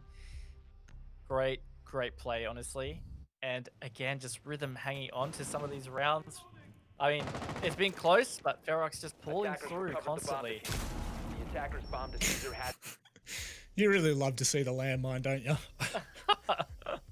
Stick would not have known what hit him. Nope, not a clue.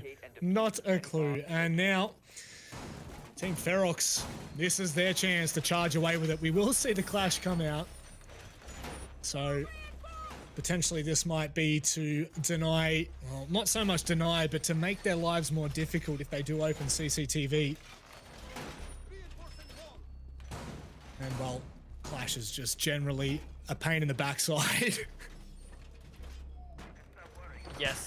Yes, definitely gonna be a pain in the backside. It is Sushi that's playing it too. I'm not sure I've really seen him play a whole lot of Clash, to be honest, but we'll see how they play it. Maybe they're gonna try and use it to harass around in CCTV.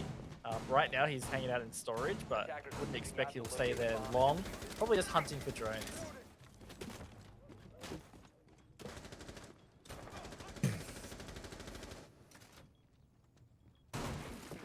Well, we were saying at the start of the game that Shade was going to be one of their win conditions, and going, if left unchecked, he could do some serious damage, and I think that he's kind of proven that fact, sitting at 10-4. Not just that, but all of the cheeky plays he's been able to make so far. We can't dismiss Nazgul's performance either. He's stepped up for Team Ferox. And now Rhythm, they need their saving grace. They need their Hail Mary. The shots from underneath will take boats low. Won't secure the kill, but Shade's still with a lot left to do here. Yeah, he's gonna impact trick off those charges. Just Ferox have answers for a lot of stuff that Rhythm are not ready for right now. It's been a whole minute, and it's been quite the struggle to get this progress in Garage. I think that is all of the ex-Kairos. Well, that is an issue for Rhythm. So not only do they have the line that can generally be held up to the window of CCTV, but they also have no entrance apart from the chokehold of the doorway into Garage. Oof, that's a play and a half from Ferox between Shade with the tricking, obviously the impact tricking, and Oda on that Kaid worked hand in hand. Sushi is generally harassing around that CCTV wall. Nazgul trying to get aggressive down cash stairs and towards lounge, but not to be. Shade's been taken down. Not finished yet, though. Potentially could be saved. Just so much time getting burnt off. He is finally finished. But Rhythm are just not leaving themselves with a whole lot of time to be able to really get much done. Maybe false hope, you would say, as it does look like they're in a great position, but there's still, as you said, so much to be done. They've got to try and flush Oda out here. And potentially that might come in the form of Leb. That was nearly a free kill. Novax goes down. How is Oda still alive right now? He's looking for more, but Leb this time will dismantle him. 25 seconds left, Raisin. Sushi on the clash, so potentially there's still enough here for Ferox. See what they can do. 15 seconds, they push deep. Sushi has been concussed, but that shield still up and in the way. They try and use these concussions, but it's not pushing him back enough. Nazgul gets one as Leb is just going to try and stick this plant in the smoke, but the team kill and all Manic. It is falling apart for Rhythm as Ferox gets that round. Oh, that's got to be so tilting for Rhythm. And it really, I think you said it, you summed it up perfectly. It really feels like Ferox just has an answer for everything that is going on right now. It seems like they just know what they want to do, and they're completely shutting Rhythm out of the game. And team kills don't help either, but, you know, I think that at that point, the nail was in the coffin. Back down to Church. Well, not back down, actually. I believe this is the first time we're seeing it. Yeah. For Ferox, yeah, first time. Because we saw Jim first, that's right. And Sushi will be confident enough to go back on the clash. Yeah, I think it worked quite well for them. He got lots of info, was quite a pain, especially towards the end of the round. And definitely be helpful for Church pushes. So let's see whether that's how they are planning to play it, but it's hard to look past the fact that Ferox are just looking strong, and they haven't lost a defense. They look great in their attacks. Like I was saying before, Manic, I think if Rhythm were the ones that were rotating to defense in the second half, I would have potentially felt a comeback was on. But right now, it just does not feel possible. Nope. No, they've got 1 foot in the grave, Rhythm, and Ferox. They dug that grave for them. 6 foot of it. Yep. They set it up in the first half, and you would even say that Rhythm were fortunate enough to get the rounds that they did the way Ferox were playing. So for now, it is going to come down to this for Rhythm. This could potentially be I don't want to say a season ender, but when you look at the teams they're coming up against, LFO, Noble, and Knights, and you could imagine if they don't take points off Ferox, it's going to be even more difficult to take rounds off, or rather a map off LFO, and then it only gets harder from there. So this is really such an important game, and we've seen crazier things, Raven, and I want to sell something crazier than what we could possibly imagine. Rhythm just do not look like they've got it in them tonight. No, definitely not at all close to. Oh my god, that wallbang from Stick. See you later, mate. Played. That was the info from that drone. Completely forgot what I was going to say, but that was a great aggressive clear from Rhythm. Well, that's always a good thing when you do forget what you were about to say because of it. So, you know what? I can't really be mad at that. Sushi is going to slow that main push down drastically, and he will be able to move freely as they try to find a way to dismiss him. Was still playing, rather one playing at the bottom of main stairs. Potentially that line may have found something, but it's not to be. Shade. Well, that is really unfortunate because Leb on that soft breach, on that sledge, so many lines left unattended now for Rhythm. Yeah, really not good there. They have got this kitchen hatch open though, relatively uncontested. Those impacts not at all used. That does help. Just under a minute to go though, they need to start getting some pressure onto site. This clash still looming and is really going to make it hard to push a lot of these different directions, whether he hangs around blue or church or even under the kitchen hatch drop. How they deal with him, no one knows. He is everywhere. Sushi right now. He's on a speed walking marathon. And no matter where he goes, it is going to be a pain in the backside. Boat's now making the attention across toward kitchen. With AX as well. The problem with this, there's no soft breach really that they're going to be able to use. And as they try to come down, it is going to cause way too many issues. 10 seconds left as they push in. Sushi, he's got dirt all under control. All Ferox need to do is hold, but Stick, he is making his way in. He's giving them a chance to play this. Novax is on site. Boots takes down Shade. Drex shutting Oda. And Sushi, you couldn't imagine he's going to win this. Surely there's no chance here, Raven. Well, stranger things have happened. As you said before, he is on the clash, so that's going to make it pretty tricky. And it's not going to happen. Stick closes it out. Honestly, I am amazed that Rhythm managed to pull that out. It looks like with only 10 seconds to go, they had very little control, but they made it work. So they're still alive here, Manic. Still alive and kicking for as long as they can be. 6-3. Movements have been made. And Ferox, unfortunately, well, I think they'll be pretty disappointed that they weren't able to convert that round there, because it felt like they had everything they needed. And not sure who it was that was crossing back to main stairs, but was that plant going down in church then? Yep. Upsetty spaghetti. Little bit. So let's see what they can do, because Ferox are going to repeat it. See whether they can straighten that defense up to win the map. Of course, they are at quite the gap here, so they can bleed a couple of rounds. Of course, you don't want to give your opponent momentum. Let's see whether they can tighten these up. They're sticking the clash too.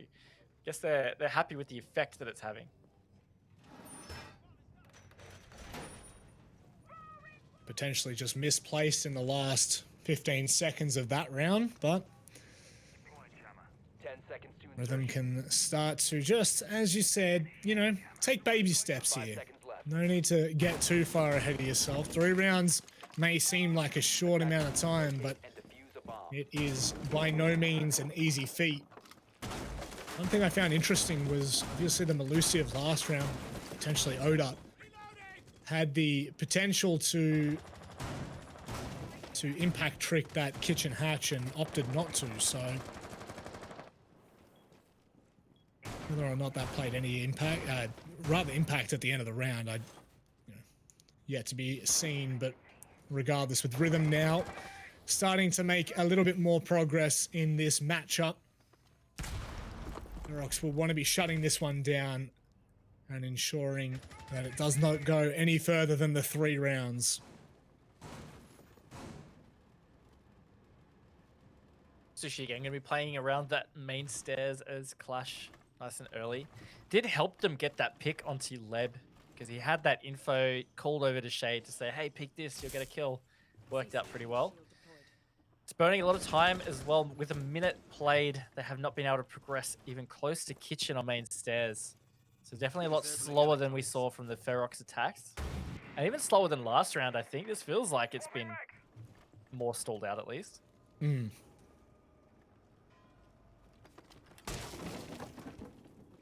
Now they'll start to make with haste. Leb obviously just needing to be careful of anyone watching that line to freeze up. And the Sushi on main stairs really just can do what he's done best so far and really just slow everything right down. He is going to be double pushed here. Just needs to be cautious of that free kill. If he backs away now, I think that's job well done in all honesty. They've baited out a C4. Impact not working to full effect either from Moda. He will be forced to back off the angle. And Rhythm have picked up the pace a little bit more here, Raven. Yeah, the impact tricking really just not being effective or working at all with Kitchen. But the Clash has done a great job coming into this final minute. Things have picked up. Verticals being set out by Leb, which he wasn't able to do in that previous round due to his early death. And Oda caught sleeping at a long angle by Leb. In fact, sets Rhythm up, looking pretty good coming into the final part of the round. Oh my word, make that 2, Raven. That is not good for Ferox at all. And Rhythm may just back off this, rather move off the back of this, gain the momentum in this round and continue to push on. Will that nade catch anything? I don't think it's going to get close to him, not just yet, but they do drop 2 down hatches and they're being held by Todd. Novax, he's not making short work of it though. Shade in dirt, he could play a massive effect here as Todd catches out Drex back into a 2 versus 3. They can't deny the plant, not just yet. And well, Stick, he holds the tight angle, he gives them the chance. And in a 2 versus 1, Todd, I don't know whether you have it in you. There is so much to do and so little HP left. HP is definitely a good point there. Stick also tagged pretty low. And Todd even lower now, literally 1 HP. Hits the shot though, going for the ace. This is to win the map. Leb holding very patiently in the freezer. Todd going into the defuse. Will he get it, Manic? Or Leb trying to get him off. This should be a free kill. Todd, no, not like this. Team Ferox, they win it on the back of a clutch. Oh my gosh. How's he done it? I think they are going to be kicking themselves after that. Leb just not able to find the angle with the shelving. Todd finding just the right angle on the quad. Oh, unbelievable. I mean, well deserved for Ferox. That last round was a bit of a steal. I mean, regardless of how it finishes, that was the way it was inclined to go almost from the first round, Raven. Ferox have proven well and truly that they do not deserve that bottom 2 placing. 7-3. What a performance. Jeez, we've had some very strange matches tonight. Ones that we thought were going to be incredibly close and, to be fair, have been anything but so far, Raven. Wow. Look, I think I'm not too shocked at the result after like how most of those rounds played out. It's just that the way that last round ended has me just so mind blown. I thought that Rhythm had that round in the bag. I was getting ready to say, oh, come back on Rob, we might be seeing overtime. And then it just fell apart. But well played from Todd. I can't believe that happened. What, 1 HP if you will, 5 HP, however you want to put it. That was absolutely ridiculous. 1, to find the first kill and 2, to stick it. I don't really want to, loom on that round too much because I think that's a throwaway for Rhythm at the end of the day. And unfortunate that the game does end on that because obviously it's a little bit of a sour note, a sour taste that they will leave in their mouth. But you do have to say that Ferox were just so strong. They were. Look, they had control of that entire map. Rhythm hanging in there by a thread for a lot of those rounds, but more often than not, it just felt like Ferox were too strong. Their attacks were quick, punchy, aggressive. They got control very quickly. There's a lot to like about the way that Ferox played the map tonight.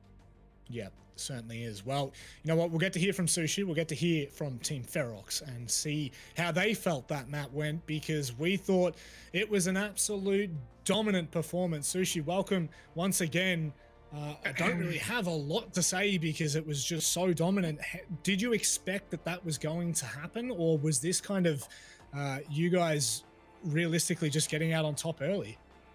Okay, well, Rhythm are like, they've kind of rebuilt as a roster, so don't really know what I was expecting going into that series. But realistically, I always thought we were going to win, just because we have more experience on our roster, and obviously a lot of talent. Like Naz and Todd went huge that map, so you know, I was pretty confident that we were going to win. So not surprised at all. Yeah, look, you guys have also, you talk about rebuilding. I mean, you guys have kind of had a few big roster changes yourselves. It's been a good season for you so far. You've only got 3 matches left to go. Are there any particular of those matches that feel like they are the danger opponents that you'll have before the season's over? Personally, I don't think we're gonna, like, we could still lose a few like maps here and there, especially wildcard. They're really strong right now, so we'll just have to be playing our best. But the teams we have left, I'm pretty confident to actually beat all of them. So, no. No, for sure. I think that, to be honest, you guys have you've exceeded the expectations of the panel that we had. Obviously, at the start of the season, we were with the unfortunate side to try and predict what was going to happen. And to be fair, you guys have stepped up massively, and I think that is in large credit to how much work you guys have put in. So I just want to say congratulations. I think that should almost be you guys out of relegation. So honestly, I think it's a great chance to celebrate, and we look forward to seeing the rest of the season for you guys. Thank you. You know, it's always nice to have some support, even though people like Guz continuously doubt us. But I'm not really surprised. He doesn't know much about the game, so what can you do? So, Bans. You know, Absolute bans. So, you know, I can't wait for the Discord messages to come through. Yeah. I love it, Sushi. Thank you very much for joining us, mate. We look forward to the rest of the season for you. Thanks, guys. Thanks for the cast. Ciao. You hear that, Guz? Yeah. Just waiting to hear the pings in my headphones. I know, seriously. Yeah, once the delay is gone, it's all over, Red Rover. That's a great interview. Thank you so much for that, Sushi. But to be fair, they were very confident, and I think that when you do go into a matchup believing that is your right to take a map like that, I don't think there's really many ways for it left to go, Raven. Yeah, look, it's a big mindset thing. Is when you're that confident, you feel like it is definitely your game, and you're not teetering too much on that. It's hard to stop, and they're playing really well. Like, they've beaten some good opponents now. They played pretty exceptionally against the Knights. So, look, I think they could potentially even beat Wildcard. I know that might sound a bit edgy, but Wildcard, I don't know. I feel like they still haven't convinced me with their form and their current situation. So, yeah, look, I think Ferox are doing pretty well. I really think we could see a surge from them. In all honesty, you know, when he said, we don't really see ourselves losing any of these matches, I'm like Elevate, Wildcard, LFO. I don't know, these seem like pretty good teams, but when you look purely at the results Ferox have had, unbelievable for the first half of this season, and there's no reason why we should not doubt them should doubt them for the remainder. So let's move across to maybe a little bit more of a somber note, Raven. Rhythm's performance, this could potentially bury their own hole, if you will. Yes, it's a tough spot. Same as we were talking about with LFO earlier, they're winless. So they have to be perfect for the rest of the season just to be able to stay alive in playoffs and not in the relegation tournament. One of their opponents is LFO. So I guess we could straight up say one of them is going to be stuck in bottom 2. Yeah, that's and I mean, I think Xenox was saying, sorry, Xenox, I just forgot for half a second. I had a brain fart, if you will. You were saying, you know, that LFO were looking like potentially that you know, the teetering line of relegation and promotion, and very well could be at this point. It is coming to the part of the season where it is crunch time. There's 3 matches left for pretty much every team, bar, of course, Wildcard and Elevate that are up next. But it really does come down to the wire, and Rhythm after this performance, I think, you know, they had a lot of hype going into this and we were all feeling a little bit more confident, but to come out like this, I think they'll be disappointed. Absolutely. They honestly will be. With Rhythm as well, I mean, it's hard to say because of their roster changes and the way that Six Masters turned out, what to have expected of them. And I think, unfortunately for them, they really are probably still in that bottom 2. But I also felt like they didn't really play to what we've expected or seen from them a lot in this season. Like against Elevate and Wildcard, they performed great. And those teams are 2 teams that are, you know, placing quietly at the moment in the top 4. Yeah. So, yeah, I don't know. I'm maybe just thinking that it might have been a bit of an off night for them as well. Yeah, definitely. And I think that we've still got 3 matches to go for them, and we can still hold on to hope, but it is starting to dwindle. Time is starting to escape us, just like it is tonight, ladies and gentlemen. Unfortunately, we don't have the interview ready with Rhythm, so we are going to come back from a short break, and on the other side, the last matchup of the night, Wildcard and Elevate. See you then.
What an interesting night we have had. The 3 matches that have gone quick, in all honesty, and now we head to what could be the deciding match for Wildcard and Elevate.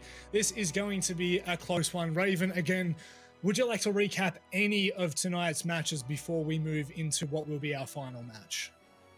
Look, we're still digging for the close game that we've been promising every single time. None of them have managed to be as close as we expect. I hate to say it again. I feel like the last match of the night is going to be a nice, close barn burner style, but I've probably just jinxed it. Yeah, I think you may have just jinxed it. You shouldn't have said it. Damn you, Raven. Well, you know what? Let's have a look at the first team. Not my bad. Who cares? Anyway, wildcard. Let's have a look at what's going to happen here. Diesel, Vinny, Emo, Rin, Pat, and Geo. These boys have been through quite a bit this season, you would have to say. It feels as though they've never really settled, Raven. No, it's still not feeling like they have quite settled back into their comfort zone or their strengths. Vincia has added some good depth to the roster. He's had a bit of a hit and miss performance. He's had a couple of matches where he's just been absolutely on fire, and then there was one there in particular against Noble where it just seemed like he was a bit quiet. But regardless, they have not been having the dominant season as they had in Six Masters. Right now, I'm not sure after tonight's standings, but they're sitting around the 3rd, 4th position. So, not the breakthrough that we were expecting. No, but one team that could potentially have a huge breakthrough, that is Elevate. They've taken on Rhythm, they've taken on Akami, beating both of those teams and keeping it close against Knights as well. Of course, this is the roster of Vast, Worthy, God Legion, Digital, and Hotshot. Digital went off on Wednesday night, and potentially this could be quite a similar storyline, but it does come down to a lot of factors. However, you feel like Elevate have been on the rise since the start of this season. And something that was really important to me about Wednesday's game was that people had highlighted that maybe it was the God Legion show or just God Legion and Worthy that were pulling the weight for Elevate, but it was Digital and Hotshot that stood up for them in Wednesday's game against Akami. So I think that really proved that there is the depth here, and Vast has been very important on roles like the Montaigne, for example, as well. So I think right now, Elevate seems to be clicking better than I would say what we've seen from Wildcard. Yep. We're going to find out exactly if that's the case or not, because they are up against each other right now. But yeah, look, I think Elevate are starting to really return to some of the form that we saw out of these guys in Pro League Season 11. No, I would totally agree with that. And potentially this is the form and this is where they peak. But where we will play is left up to the veto. Any thoughts, Raven, as we get into the map vetoes? This is a tough one to pick, honestly. Maybe some cafe. I'm honestly hoping not Clubhouse, just because we've seen too much of it already. I would also love to see some Oregon, but yeah, we'll see. All right, let's have a look. We've had Oregon and we've had Clubhouse twice tonight. Where will we head? Thank you. They must have heard us. The Elevate gods, the mountain people have heard us. Clubhouse is off, and it looks like we could potentially know we are going to Consulate, Raven, which I haven't seen this season with my own eyes, that is. I don't think we've played it so far, have we? I don't think we have, actually. Now that you say it, I don't think we have. Yeah. I'm like trying to... Sorry, you go. No, I was just saying, I'm trying to scroll back in my mind and I can't seem to think. No, I don't think we're seeing it. If we have, maybe once. Very rare. But looking back at the results between these two teams, Consulate has been a map that's played pretty consistently. The most recent result was a 7-5 in favor of Wildcard. Very close map in the end. I feel like I can remember that match, and it was a real nail-biter. So I'm expecting just the same to be happening again tonight. I really hope so, because we have been promising nail biters the entire time, and my nails are still perfectly fine at the moment. So unfortunately, we're still coming to that point. This surely is the time, Raven. Surely. Look, I really hope so. Potential here for overtime. Feel like that's a line I've said all night too, but it really does. And these guys have generally had a history of close games, especially recently. There's been a couple of patches where it's been a bit of a blowout, more so in the wildcard favor. But yeah, in the recent history, it's generally been quite a great contest. Well, with how many changes Wildcard have gone through, it will be interesting to see what happens with this matchup. Let's have a look at the snowball predictions, what the expert panel, if you will, believe. And I think that if you had not have watched Wednesday night, you would have thought completely well and truly this is the way it will go. But again, a lot of results that came out from Wednesday night's matches have really put doubt in my mind as to how close, well, rather, it's confirmed in my mind how close this season really is, Raven. Yeah, it actually has turned out to be a lot closer than we were expecting, or even from the initial part of the season. Felt like it wasn't going to be as close as we saw Six Masters be, at least. But yeah, I think this is going to be a tough game to predict. Again, because we did these early, I would have potentially considered flip-flopping if we had a chance to change. Yep. And to be honest, you would have been completely right to do so because Elevate, they've been on the rise. They're climbing the mountain. Could this be the peak for them? They're taking on Wildcard. And to do so, they will have to be at their best. Even with Wildcard's shaky performances as of late, you still do favor them. They are still the best in the region for now, I will say. For now, I think is a big asterisk on that because based on form, I'd argue the Knights are looking like they're the best in the region. But we haven't seen Wildcard versus Knights, so looking forward to that one. Capital Band coming out from Wildcard at the start here is a strong operator to use on Consulate from window play, cutting rotates with the smokes, using the fire to help you take yellow as well. Pretty important. Goodbye, Thatcher, my love. I feel like the last... Yeah, sorry, go. I was gonna say, we had a couple of maps with Thatcher. It's like, dab it in there. Yeah, say I was shocked to see that we had 2 matches back to back in the ANZ region with Thatcher on the board. So it's good to go back to trying ways. And my will be next. Thatcher in the ANZ region is very much like the spawn peaks. You just got to sprinkle them in there. We do love a good spawn peak, let's be completely honest. So Wamai and Maestro taken out on the defensive side. And it will be Wildcard starting on the defense. Now, we definitely have seen some shaky games, and I do use that because LFO, they won 7-4, but even then, LFO still looked pretty good at the start of Cafe on the first Playday. And then Noble obviously taking them all the way to round 15, where in fact they did lose to Noble. And just last week, Rhythm, of all teams, they made it a little bit of a sweat fest for Wildcard. So potentially it's on the cards here, and Elevate will be hunting in the water right now.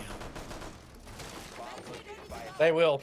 I think it's going to be really important for Wildcard to get a strong start so that they can feel some confidence and get some momentum going. Community vote. Wow, it's pretty heavy in favor of Wildcard. I guess in one way, not super surprising because very recognizable as a strong team in the region. I think this should be justifiably closer. I would definitely agree with that because the problem is for people who for people who don't watch the ANZ region as much, of course, Wildcard is, a staple in the scene right now. And, with their international appearances, it's very easy to call who you would think is going to take it out of this. But the fact of the matter is, Elevate have been a very good team for such a long time. And their Six Masters appearance last year definitely is not a good indication of the team that they really are and the team that they can become. So I would very much like to see this match fold out and really give us the full regulation at the very least to show us the full power that Elevate can bring on the roster that they've currently got. And speaking of Elevate in their history, this Elevate was Vincia's first high-level team, so to speak. So it's where he really got his start, if you want to call it that. And here he is up against them. So a bit of a storyline there to follow. Certainly so. Still dealing with it. Maybe at the moment. Looking for the run out. Will he find Hot Shot? No, Hot Shot reads that perfectly, in fact.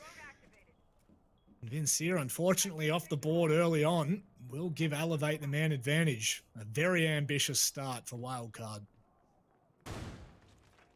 Right, very ambitious. It just felt like they were really trying to force something to happen. And first round, you could say, well, first round, but at the same time, they have not droned out Immerin. This is going to be deadly, Manic. He could get a flank here and potentially even get 2 people. He has gone potentially not the right way, though. Oh my god, I am just waiting to see what Immerin pulls off right now, because Elevate feel like they're safe. And the worst part is we've seen Immerin do some absolutely disgusting things in the region. He'll find Worthy, and now he can still do some more damage. Elevate, utterly confused. Digital runs straight up yellow stairs and into the welcoming arms of Immerin. He'll find himself a double. This may have just toppled the round in favor of Wildcard. Raven, very big questions for Elevate on that first round.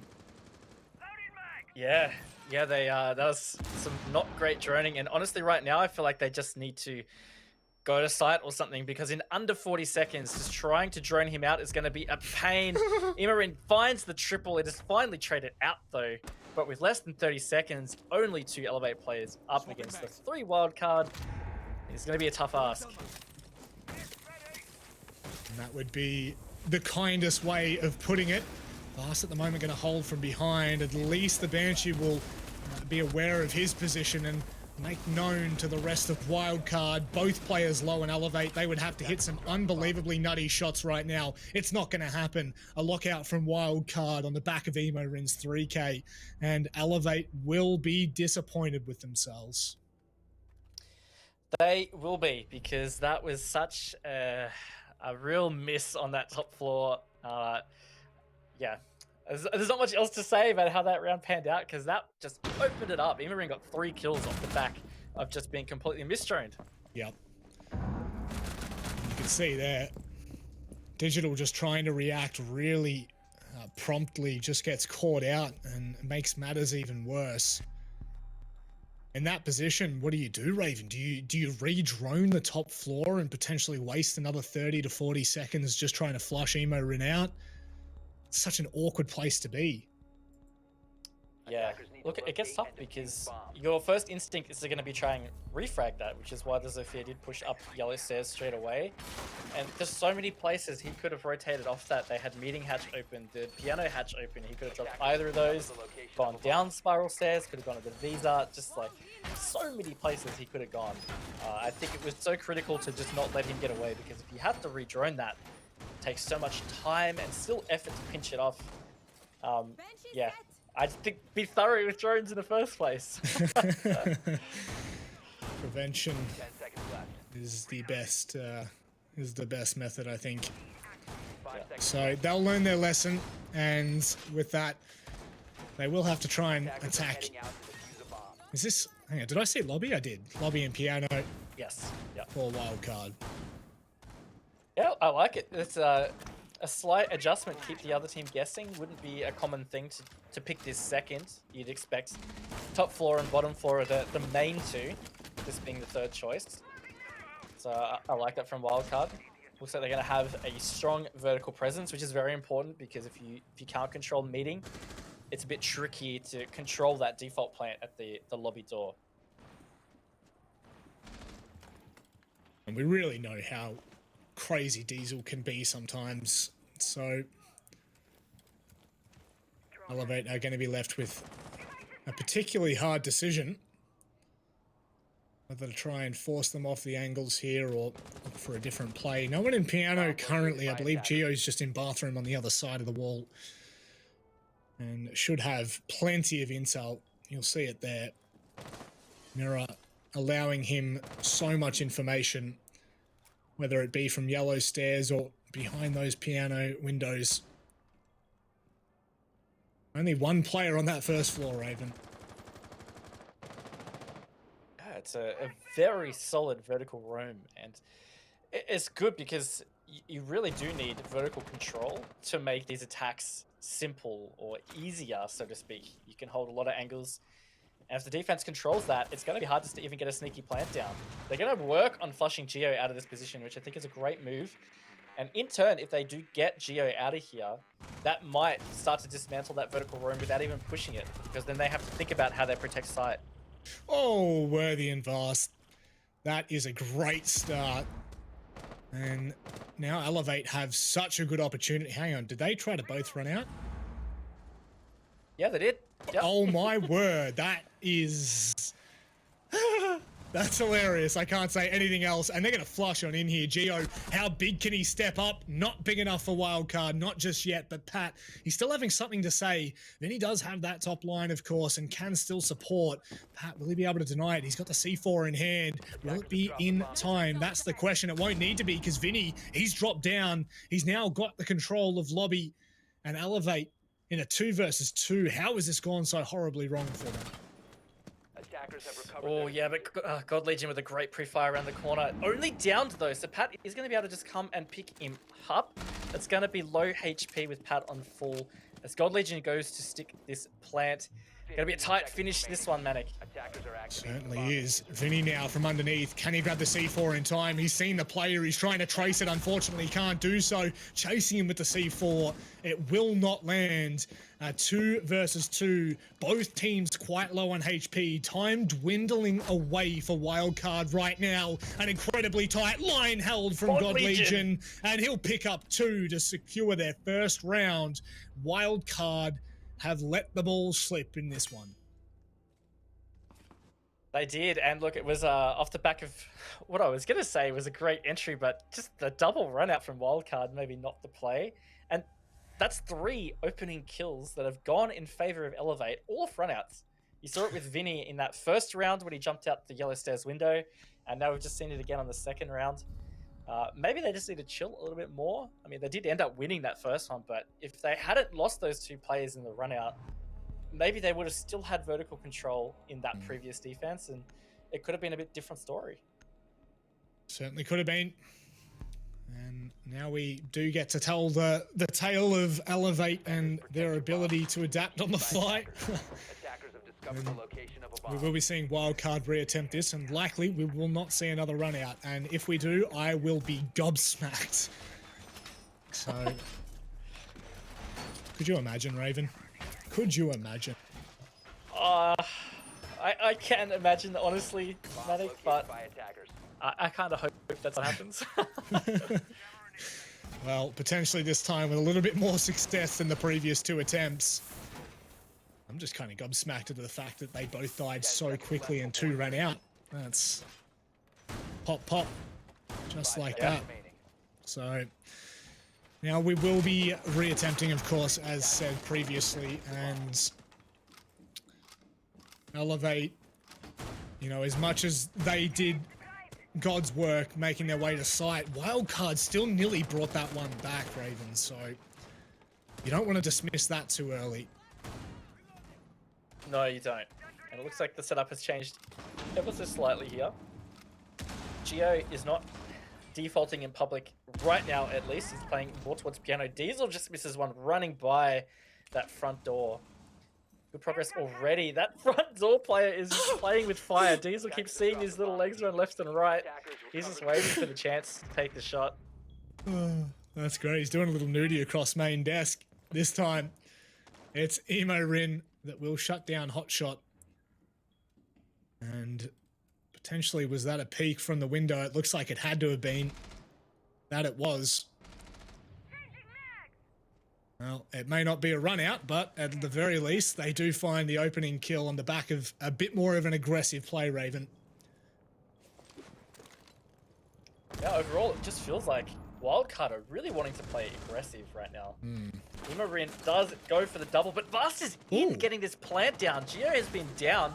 I'm not sure they realize they finally do cancel it. Imarin from above, as again, the value of that vertical control, and it feels like Elevate has really lost what they were trying to do here in this round. Yep. Definitely that vertical control has just been nuts. Emo Rin with a quad kill. Oh my days. This is the Emo Rin we have all come to know and love, and I will hope that Wildcard give him this ace as Digital tries to make his way around the corner, pre-firing whatever he can find, and it won't be enough. Geo will wait. The claws will clam shut in round number 3, and all but a flawless round from Wildcard, much more successful this time around. Yeah, hugely. I think Elevate overestimated how well they'd be able to just get in to get that plant down. There was still Diesel above. Imorin was all over the place, and he ended up being above as well. So once they realized that plant was going down, easy enough to deny. Something that happens with Elevate pretty often is they do like to keep their attacks simple, which can work really well for them, but sometimes they just simply don't have enough control. Yep.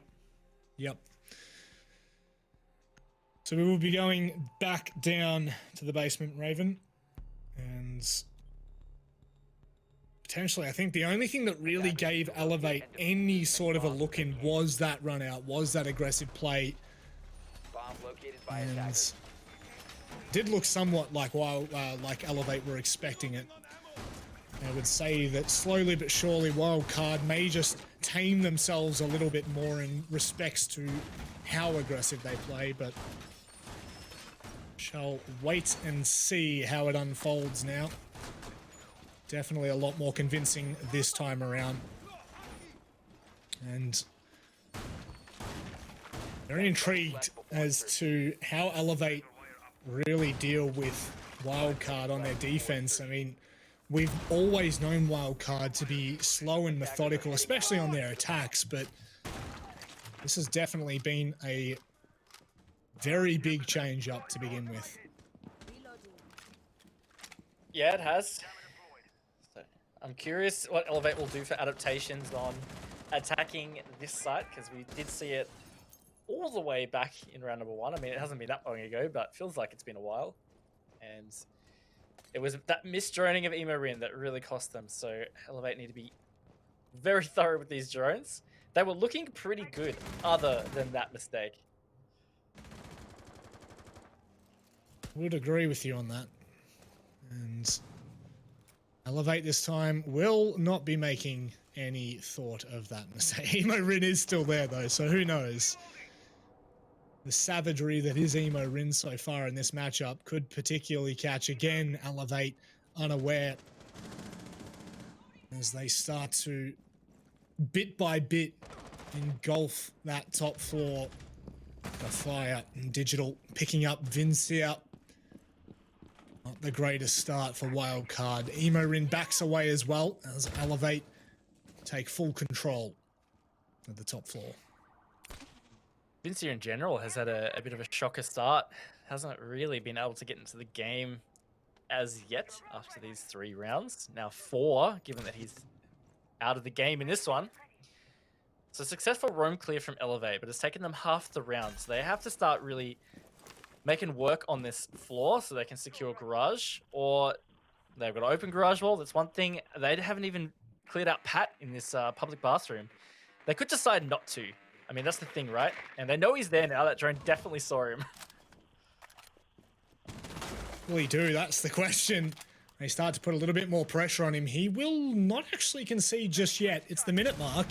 The longer he can hold on to this, the more Elevate are going to have to really claw back this time at the end of the round. Pat still not folding or conceding this position. God Legion and Vast, do they expect this right now? I'll make sure he's not sitting in toward the toilet. As they turn the corner, they will expect it. The shoulder peak comes out. Pat with the C4. Does not connect. 30 seconds left, Raven. And Elevate, they've made their mark. Yeah, they've still got this man advantage. That C4 could have been really detrimental, but not to be. With only 25 seconds to go, though, it's got to be fully chaotic. Pat looking to get aggressive on yellow. I saw Diesel aggressive around security. It's about to go boom here, Matic. Oh, it's already going boom, my friend. God Legion taking down Pat. Geo try hold. Don't think he's going to have enough of a line. Emo Rin, what can he find? They are going to stick his hot shot. Has to hope he doesn't fall here because it's all going to fall apart if he does. God Legion holding with the assistance of at least one more member. Geo was left. Worthy dismantles the hold from Wildcard.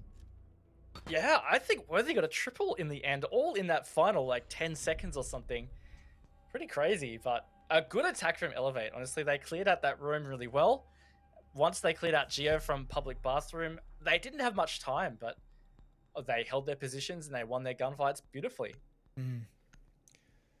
Definitely felt like that was Elevate through and through, and Wildcard not interested in trying to reattempt, regardless of whether they know what went wrong or not. They're going straight to the second floor. And potentially this could end up being a 3-3 half with how topsy-turvy it's been, and Wildcard, you know, taking it to Elevate, but also backing away at the same time. It's been a bit of a knife at this point, being sliced every which way. And Elevate will be more than thankful for that second round regardless. Yeah, I agree, and it does feel like we are tracking towards some kind of 3-3 scoreline.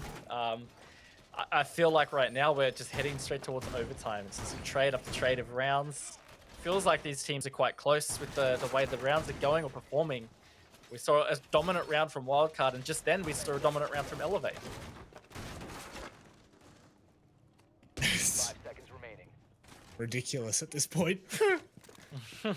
Utterly enjoyable. So Geo will be fully well known that he is, of course, down and underneath.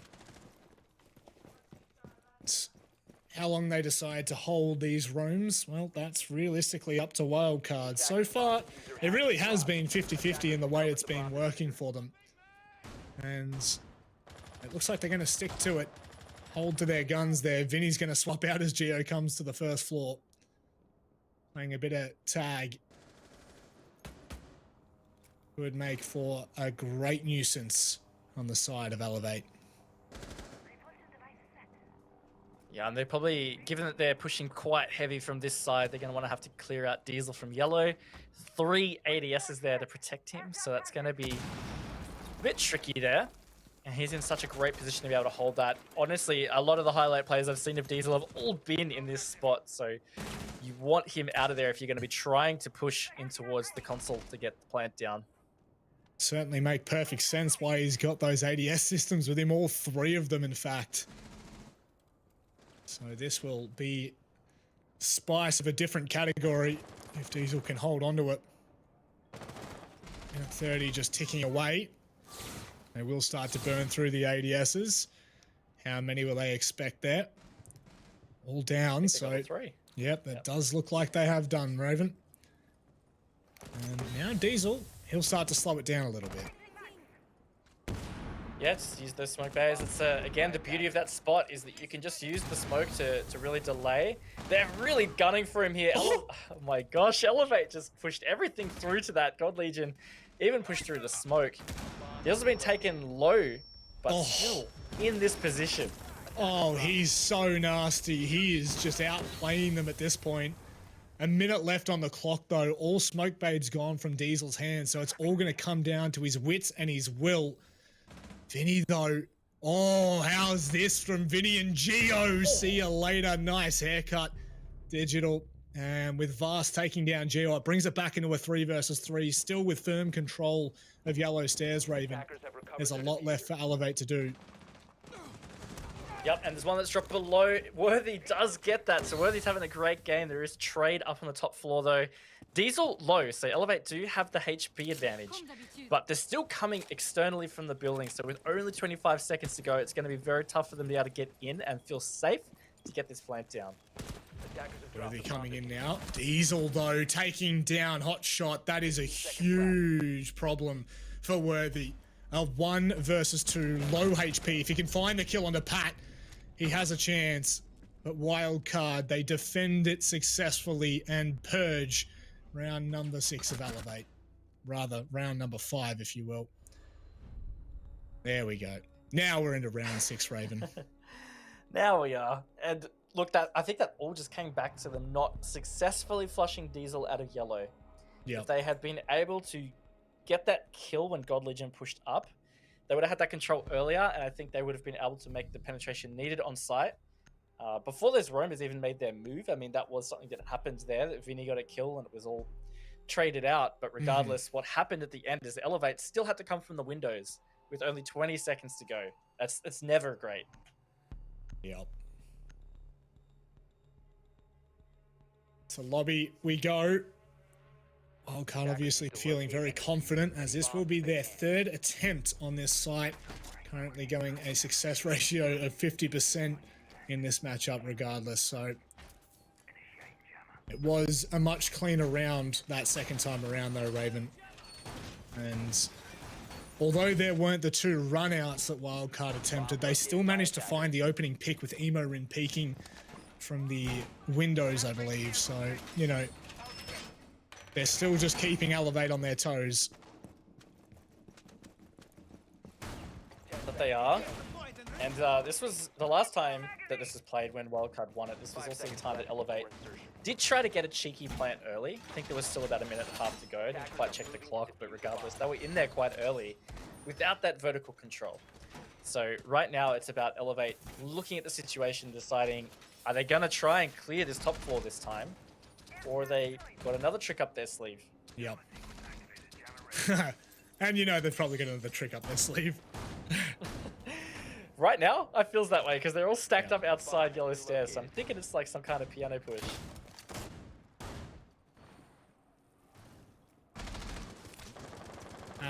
Being droned out on yellow stairs, but Elevate make no real movement toward it. They do start to open up those windows on piano. And Elevate may look to contest somewhat that top floor, even if it is just from CEO. Just give them a little bit more of an unnerving position. But you would have to say that Diesel's sitting pretty comfortable at the moment. Worthy. Elevate just preparing. A minute down, Raven. Have they really done enough so far? In this round, no. I mean, like, they're waiting for these jump outs again from Wildcard, and they could do this a long time because it feels like Wildcard's learnt their lesson from being too aggressive in those early rounds. We haven't seen it as much more of a roam-based thing here. But looks like, again, from Elevate, they're just trying to clear quite horizontally. They want to get Geo out of that public bathroom. It doesn't feel like they're going to be pushing for this top floor. Well, free kill for Diesel. Don't tell me that was... Okay, I thought that was potentially a run out there. But no, just watching the con line. And God Legion playing with fire, if you will. And surely you could potentially be burnt here. I really thought Diesel was about to then. I thought he was about to... Oh, he was going to send that, surely. You just feel like he wants to. He keeps looking at those windows like, yeah. But not quite. But look, down to less than 50 seconds. It's just, again, a situation here where Elevate have not obtained enough control to be able to comfortably do anything right now. Oh, Digital. See you later. Again, it is going to be Diesel that steps up. Vinny takes down Worthy as well, just to make matters worse. They have really ripped them apart limb from limb. The smokes will come down. I don't know how much that's going to save them with Geo just yeeting that C4 into the face of God Legion. And Hotshot will be caught by the end. And once again, Wildcard very strong on that defense. Yeah, just Elevate. I'm not too sure. I can't quite wrap my head around what their goal was with that. Maybe they're just trying to expect too much with the aggression and being able to counter that. Because like you said, the round they did win, they got the 2 picks on that window run out, and then they were set. But without those, they just looked stalled. They weren't getting any vertical pressure at all onto Wildcard. There were more holes in that roof than Swiss cheese, and I don't think that gives them any hope or chance to be able to get a plant down in lobby, especially. Defenders, protect your You're a cheeky bugger, Reagan. You are cheeky. Pun of the week, I think. That was love that. You've gone ahead and gunning for I know. gunning for pun of the week. You have outdone Xenox there, but you are more than correct in using that. Now, Elevate. This is where we can really tell the story of how they're able to perform. Any thoughts on the first round going here, Raven? Yeah, look, just trying to keep wildcard guessing. Haven't seen a whole lot of this side here in Oce. It's definitely not as common to be played here in Oce. But this strat's looking mighty fancy, I tell you what. Yeah. This is well designed from what I can tell so far. It's definitely something that Elevate have played before. I know a while back on this map that Elevate used to play this site on and off. So yeah, I think this is just them trying to pull out again, like just another little trick to throw wildcard off. Well, sometimes you can keep it in the back pocket for long enough that you actually manage to take it when the round counts, and this could potentially be exactly that. I am super interested to see how this one plays out, in all honesty. Not as conventional as what we've seen before, nor is the site. And wild card approaching, of course, from top down, as you would expect.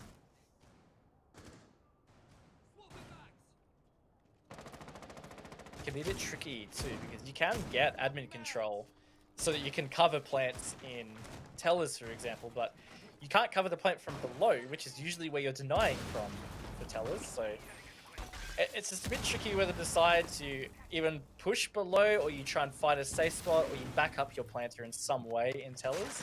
So we'll see whether that is wildcard's goal here, but from what I can tell from Elevate strat, they don't want to be playing too much on those upper floors. A lot of them are stacked down here in this basement. Is that all five? That is all five. There is not all five of them down there. There is not a single player even interested in trying to take that control on top floor or any of the sort. Let's wait and see. Diesel obviously looking on site and thinking, well, it is free, but obviously it is not anywhere near as simple as that. Vinny trying to play on some vertical angles of his own there. Geo does take down Digital to open things up, and that is Pulse. That is a big kill to start things off, Raven. Yeah, Worthy's been tagged very low as well, so it already feels like Wildcard is starting to dismantle this a bit. Heard a C4 just get blown as well. I think that's what it was, so that would be denial. That's very important for Elevate, the way they're trying to execute this. I'm feeling a little bit skeptical this is going to work out, but with 45 seconds to go, it is going to take Wildcard to just bust onto tellers and try and get the plant down. Certainly so, regardless of how much time is left, all it comes down to is potentially a couple of missed shots, and Elevate are able to successfully take that. Diesel levers on side as Vinny now starts to crawl down a little bit, potentially trying to find some bait there. The C4, will it come out in time? It's not going to deny it, and that's going to be the plant down. Oh no! Oh, you really do hate to see that. A 3 versus 5. I don't even get to finish my word, my sentence. Wildcard have completely deconstructed that hold from Elevate, and there is nothing that they can do about it.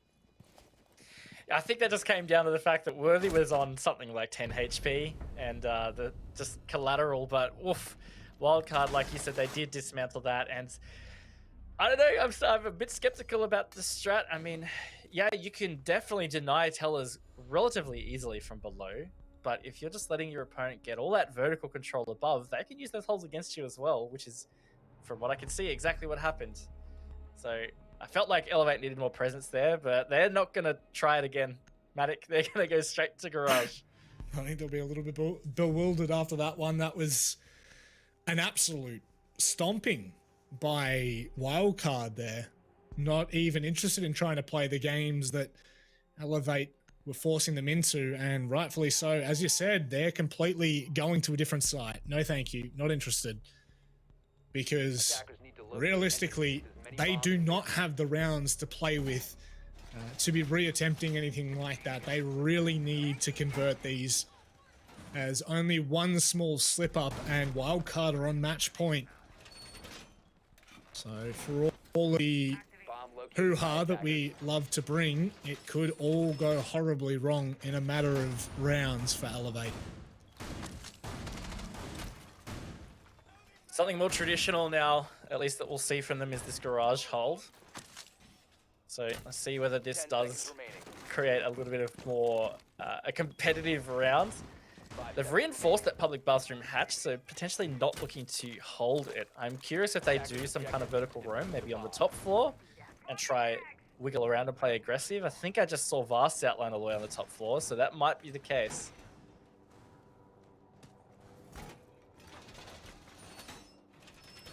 Rightio. God Legion looking to set up shop there. So at the very least, Wildcard will be forced to make the decision on how to deal with that. And if they want to deal with that, that is. It looks like they're not interested at all, Raven. No? In fact, this... Oh no, they are gonna bail away. I was gonna say, maybe this is gonna be a breach rush, honestly, because there was so many of them stacked there. But not gonna be. That wall is gonna add a lot of pressure on the site. Nice and early here though. So already start to fear for Elevate, because if Wildcard do manage to get some verticals above Garage, it's going to be very tough for them to be able to play around and deny. And it looks like potentially Elevate may have conceded that top floor control, which they have. So now God Legion almost isolated on yellow stairs there. Will be able to try to make a play toward the end of this round, unless of course Wildcard are able to flush him out, which could well be what they're looking for. They have now spotted him, and God Legion, of course, he is being watched by Vincier, so whatever decision he makes, he's going to need to make it quite fast. And, well, he doesn't get to. It's Geo that makes it for him. A 4 versus 5 Raven. This is looking to follow a very similar pattern for Wildcard. Yeah, it feels like it. They're just doing their due diligence and clearing some of this utility and holding some great angles. Pat tagged up really heavily, but Vast just legging it from pipes. Pretty risky, if you ask me. He's going to go all the way back up to Spiral. With 50 seconds to go, feels like match point is potentially looming here for Wildcard. Certainly does, Raven. They have just been chipping away, and they nudged themselves on site there with Diesel going for the plant. Vast will just get caught out. Oh my word, it is an absolute onslaught. Elevate, once again, are left completely perplexed as to what has really happened. Digital in a 1 versus 4. Surely there is absolutely nothing to be done. There is so much pressure and just far too little time, Raven. Yeah, with only 25 seconds on the clock, I don't think he's going to be able to find 4. This is one of the hardest post-plant situations in the game, I'd say. Vincier shuts it down. That's Wildcard moving up to match point. They have a 4-round lead. This is utter dominance, you have to say, from Wildcard. This is the Wildcard that we have come to know and to love as well. And potentially back at fighting forms after Wednesday night's, I don't want to say blunder, but realistically an 8-6 map against Rhythm, regardless of the map, in my thoughts, is somewhat of a miscalculation by Wildcard. So good that they have corrected that and, you know, driven confidence back home for everyone that this is still on for Wildcard. Yeah, they got a lot of wiggle room now too, so Elevate have to be perfect from here on out just to make sure they even get to overtime. Elevate, of course, have not quite secured their place in the top 6 either. Still on a nice edge, as you've been saying. This would have got them in there, but of course this is probably one of their harder matches to play out. So far, they haven't been able to make much of an impact. Some of those attack rounds looked all right, but generally it hasn't been Wildcard that have been controlling this match. 5 seconds to insertion. And I would go as far to say they've been terrorizing this match. From literally round 1, Wildcard have not really let Elevate settle for a second. And when you then go on and you look at round number, sorry, not round, rather, the second half, it has been a very good performance from them, and something that has shown a fair bit of aggression as well. So by all means, you have to be happy with the performance so far, and you would have to admit that it's going to continue. There should be no real stopping this at this point. Worthy, though, he at least starts them off on the right foot for Elevate. Yeah, Vincito, he's in the printer room already. Just whiffed some shots on the Vast, hit one at least. They did get the opening pick, so that's going to help, but this admin control, nice and early from Wildcard, is going to be a lot of pressure onto Elevate. Well, my word. I am very intrigued by this more aggressive style that Wildcard have shown. And see you later, Hotshot. It brings it back to one apiece. Look at this right now, Diesel. My word. Wildcard are just going deep. See you later, Emorin taking down Digital. What on earth has happened? Wildcard completely and utterly annihilating Elevate from the server. No other way to put it, Rob, that was quite the smacking in the end, 7-2. That round in particular, what a way to end it. They looked so confident in that. Just that one round was just incredible. Also, I want to point out, we totally jinxed it. Round number 5, it was 2-2, and we were both like, oh yeah, this might go to overtime. Wildcard won 5 rounds after that to close it out. So, sorry, Elevate. Well, I don't sound like that, so you must be mimicking yourself, Raven. I have no idea what you're talking about. Yeah, must have been all me. Holy moly, that is absolutely mental. Every single game tonight, Raven, had the potential to be overtime nail biters, as you put it before this match, and none of them have been able to live up to the expectation. Right. And you know what? I am not even at all disappointed in that. It is great to see that on Playday 4, some of these teams that we were really expecting to take flight have done so, and done so in such dominant fashion. Yeah, it's been a really strange night in terms of how a lot of these matches have played out. Like you said, we've really felt like this is going to be so many close matches tonight, but none of them were, in fact. I think the closest result was a 7-4. But yeah, like that last one in particular, I thought was going to be the closest. And actually, it was the least closest. Pantsed. Absolutely pantsed. Yeah. Well, you know what? I am really interested to hear from Silex. We've got him on the line, and this is sure to be an interesting one. Silex, it is great to see you again, my friend. Now, you have absolutely spanked Elevate there. That is very dominant. We were predicting potentially a close match, but you never even let them out of the gates. Yeah, it feels good to have like a solid win under our belts compared to the last 2 matches where we went into overtime. Yeah, we played our game, read them pretty well mid-game, and yeah, came out with the win. Yeah, I was just going to ask, I mean, maybe it might not be anything you can pinpoint exactly, but is there something that's shifted within the team since the last 2 matches? Because we were questioning maybe some of the confidence on the roster, and maybe it hadn't quite fit in yet with Vinny. But tonight was a total exception to what we've seen. Yeah, so was there anything in particular that's changed? There was nothing really that was different. We're on point today, made more of our shots. Emo went off, which is fantastic. Yeah, like the last few matches, we had a bit of a rough defense on Coastline last week, but we pulled it back on attack.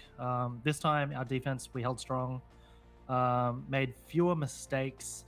I mean, we did make a couple of gambles in the early rounds, but we like set some precedents that, yeah, we're going to make these gambles, so be on your toes, guys. And yeah, like nothing else to really say about that, I think. I just very quickly before we let you go, I would say that that's probably the most aggressive that we've seen you. Would you say that that is correct? I wouldn't say it's the most aggressive we've been. We're trying to make calculated plays here. We know their positions. We want to be able to get those opening frags and get the upper hand early, and that'll put us into a good position like late round where we think we're really good at adapting. And that's like our strengths, so we play to it. Beautiful. Well, short and sweet. That's how we love it. Thank you very much, Silex, and thank you for the input. Good luck with the rest of the matches, I guess. Thank you. Nice seeing you boys again. See you later. Always a pleasure, Silex. Always a pleasure. He always gives us some good insight and short and to the point, which is what we needed there, because I guess there's not really much else to add, Raven, for wildcard side. Yeah, it's when it's like that, it really is a little more black and white than some of the other interviews or some of the other insights that you might look for. They really did just outplay Elevate. They played very confidently, and you can tell from what Silex said, there were a bit of mind games with that. Those early runouts were calculated to put that in the back of the minds of Elevate, like, hey, we're ready to be aggressive. You have to be ready for that. Yep. Emo Rin's Roam that was undroned. That was always going to plague as well in Elevate's mind. It's just, I mean, that's not something that Wildcard forced to happen. Yes. But that's just the nature of it. If you have a missed drone, it will be in the back of your mind for the rest of your attack. Yeah, and so maybe that then starts to beg the question for Elevate, surrounding their performance tonight. What are your thoughts, very quickly before we bring on the interviewee? Is this a misstep, a miscalculation from Elevate, or do you think that this is just wild card when they're on? I think it's a mixture of both. Like, I felt like there were definitely obvious mistakes that Elevate were making tonight that it wouldn't matter who they were against, probably get capitalized on. Yeah. But I think at the same time, Wildcard just kind of stepped it up tonight. They were on their game, like Silex said, and I think a lot of what they did was just working out really well. I think Elevate have been on the upward trajectory, as we've been saying, you know, after a close match that they lost to Knights, they then went into another close match with Rhythm where they were able to close that one out. Akami looked very convincing. This has just been utter dominance. So we looked at Ferox and LFO Noble for the rest of their season. And to be honest, I still do have quite high hopes for Elevate and their roster, because that, again, we have seen them at peak in season 11 of Pro League right before we changed the format. And it really does, there's a lot of hope around what this roster can do. Yeah, I think if they don't get too in their heads, they can still finish strong. I can foresee a couple of wins towards the end of the season. I don't see them not being top 6 based on how they have played for most of this season so far. But they do need to tidy some stuff up because they want to be able to challenge in playoffs. Some of the stuff we saw tonight definitely won't fly. No, not at all. Not at all. And I think that we do get to ask some questions, and that will be with Vast, fortunately enough for us. So Vast, when we get him in here, welcome in, my friend. It's always a pleasure to see you. Maybe this time it's not on the best of terms. A 7-2 loss against Wildcard. They seem to have the upper hand the entire time. There are a couple of early rounds where particularly things didn't go your way. How do you feel about that matchup in particular? Because we were still expecting that one to be close. Yeah, pretty disappointed. Only really have ourselves to blame. Wildcard played really well. Their aggression, we were really struggling to deal with it, and they were yeah, just finding like they were capitalizing a lot on mistakes and stuff like that. But yeah. Yeah, I think that sums it up pretty well, to be honest with you. I guess we'll look forward from here. You've got 3 more games for the rest of the season. You guys are not quite locked in for playoffs. You believe you need 1 more victory to be pretty safe. How are you feeling for those final 3 games to be able to close out the regular season? Pretty confident still. Yeah, it was just, honestly, it was just such a really bad night. So it's definitely not a game that's going to change our attitudes and motivation. But yeah, we're still confident. We have, 3 games left. So we're going to put all our 100% in and try to make top 6. For sure, and I think that is perfectly on the agenda for you and the boys. You've shown us before and you'll show us again. So, Vast, thank you very much for your time, my friend. Enjoy the rest of your weekend, and we will see you shortly. Cheers, guys. Have a good one.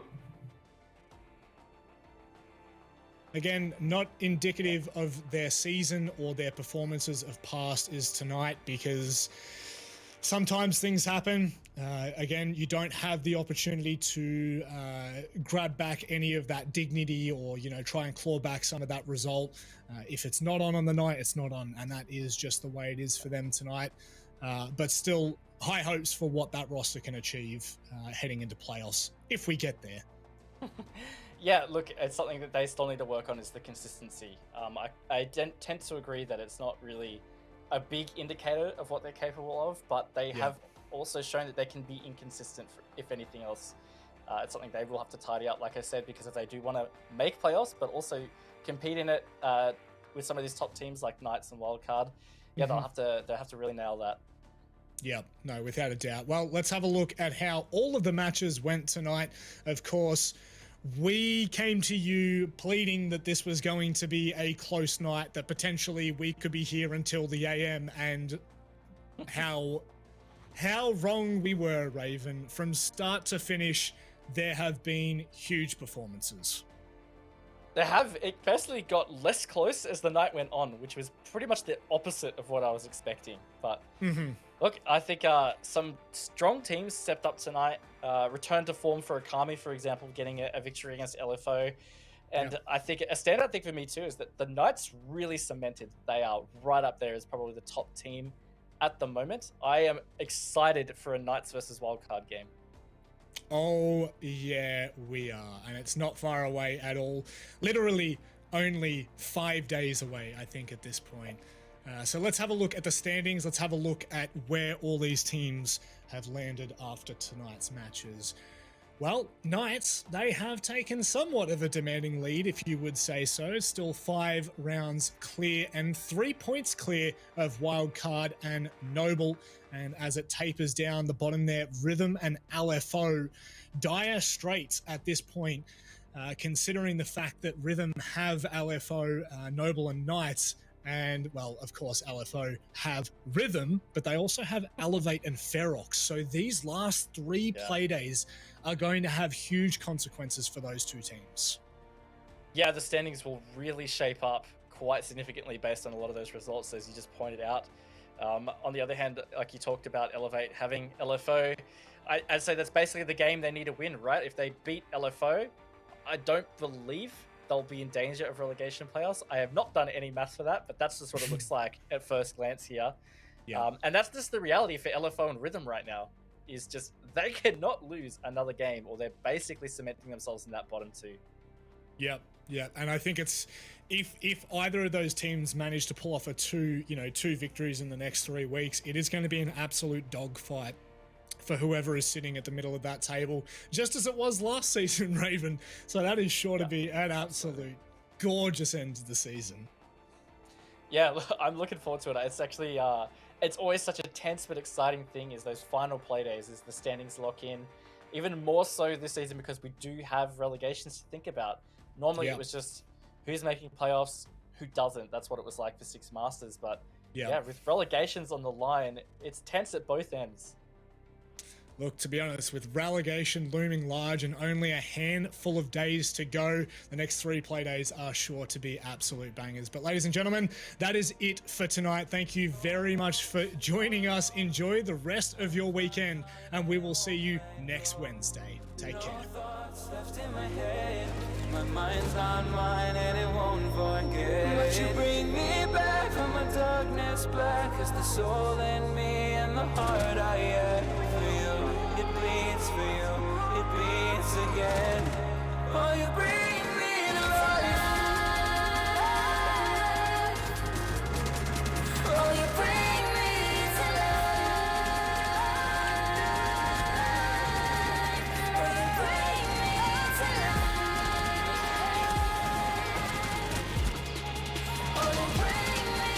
life. Bring me to life.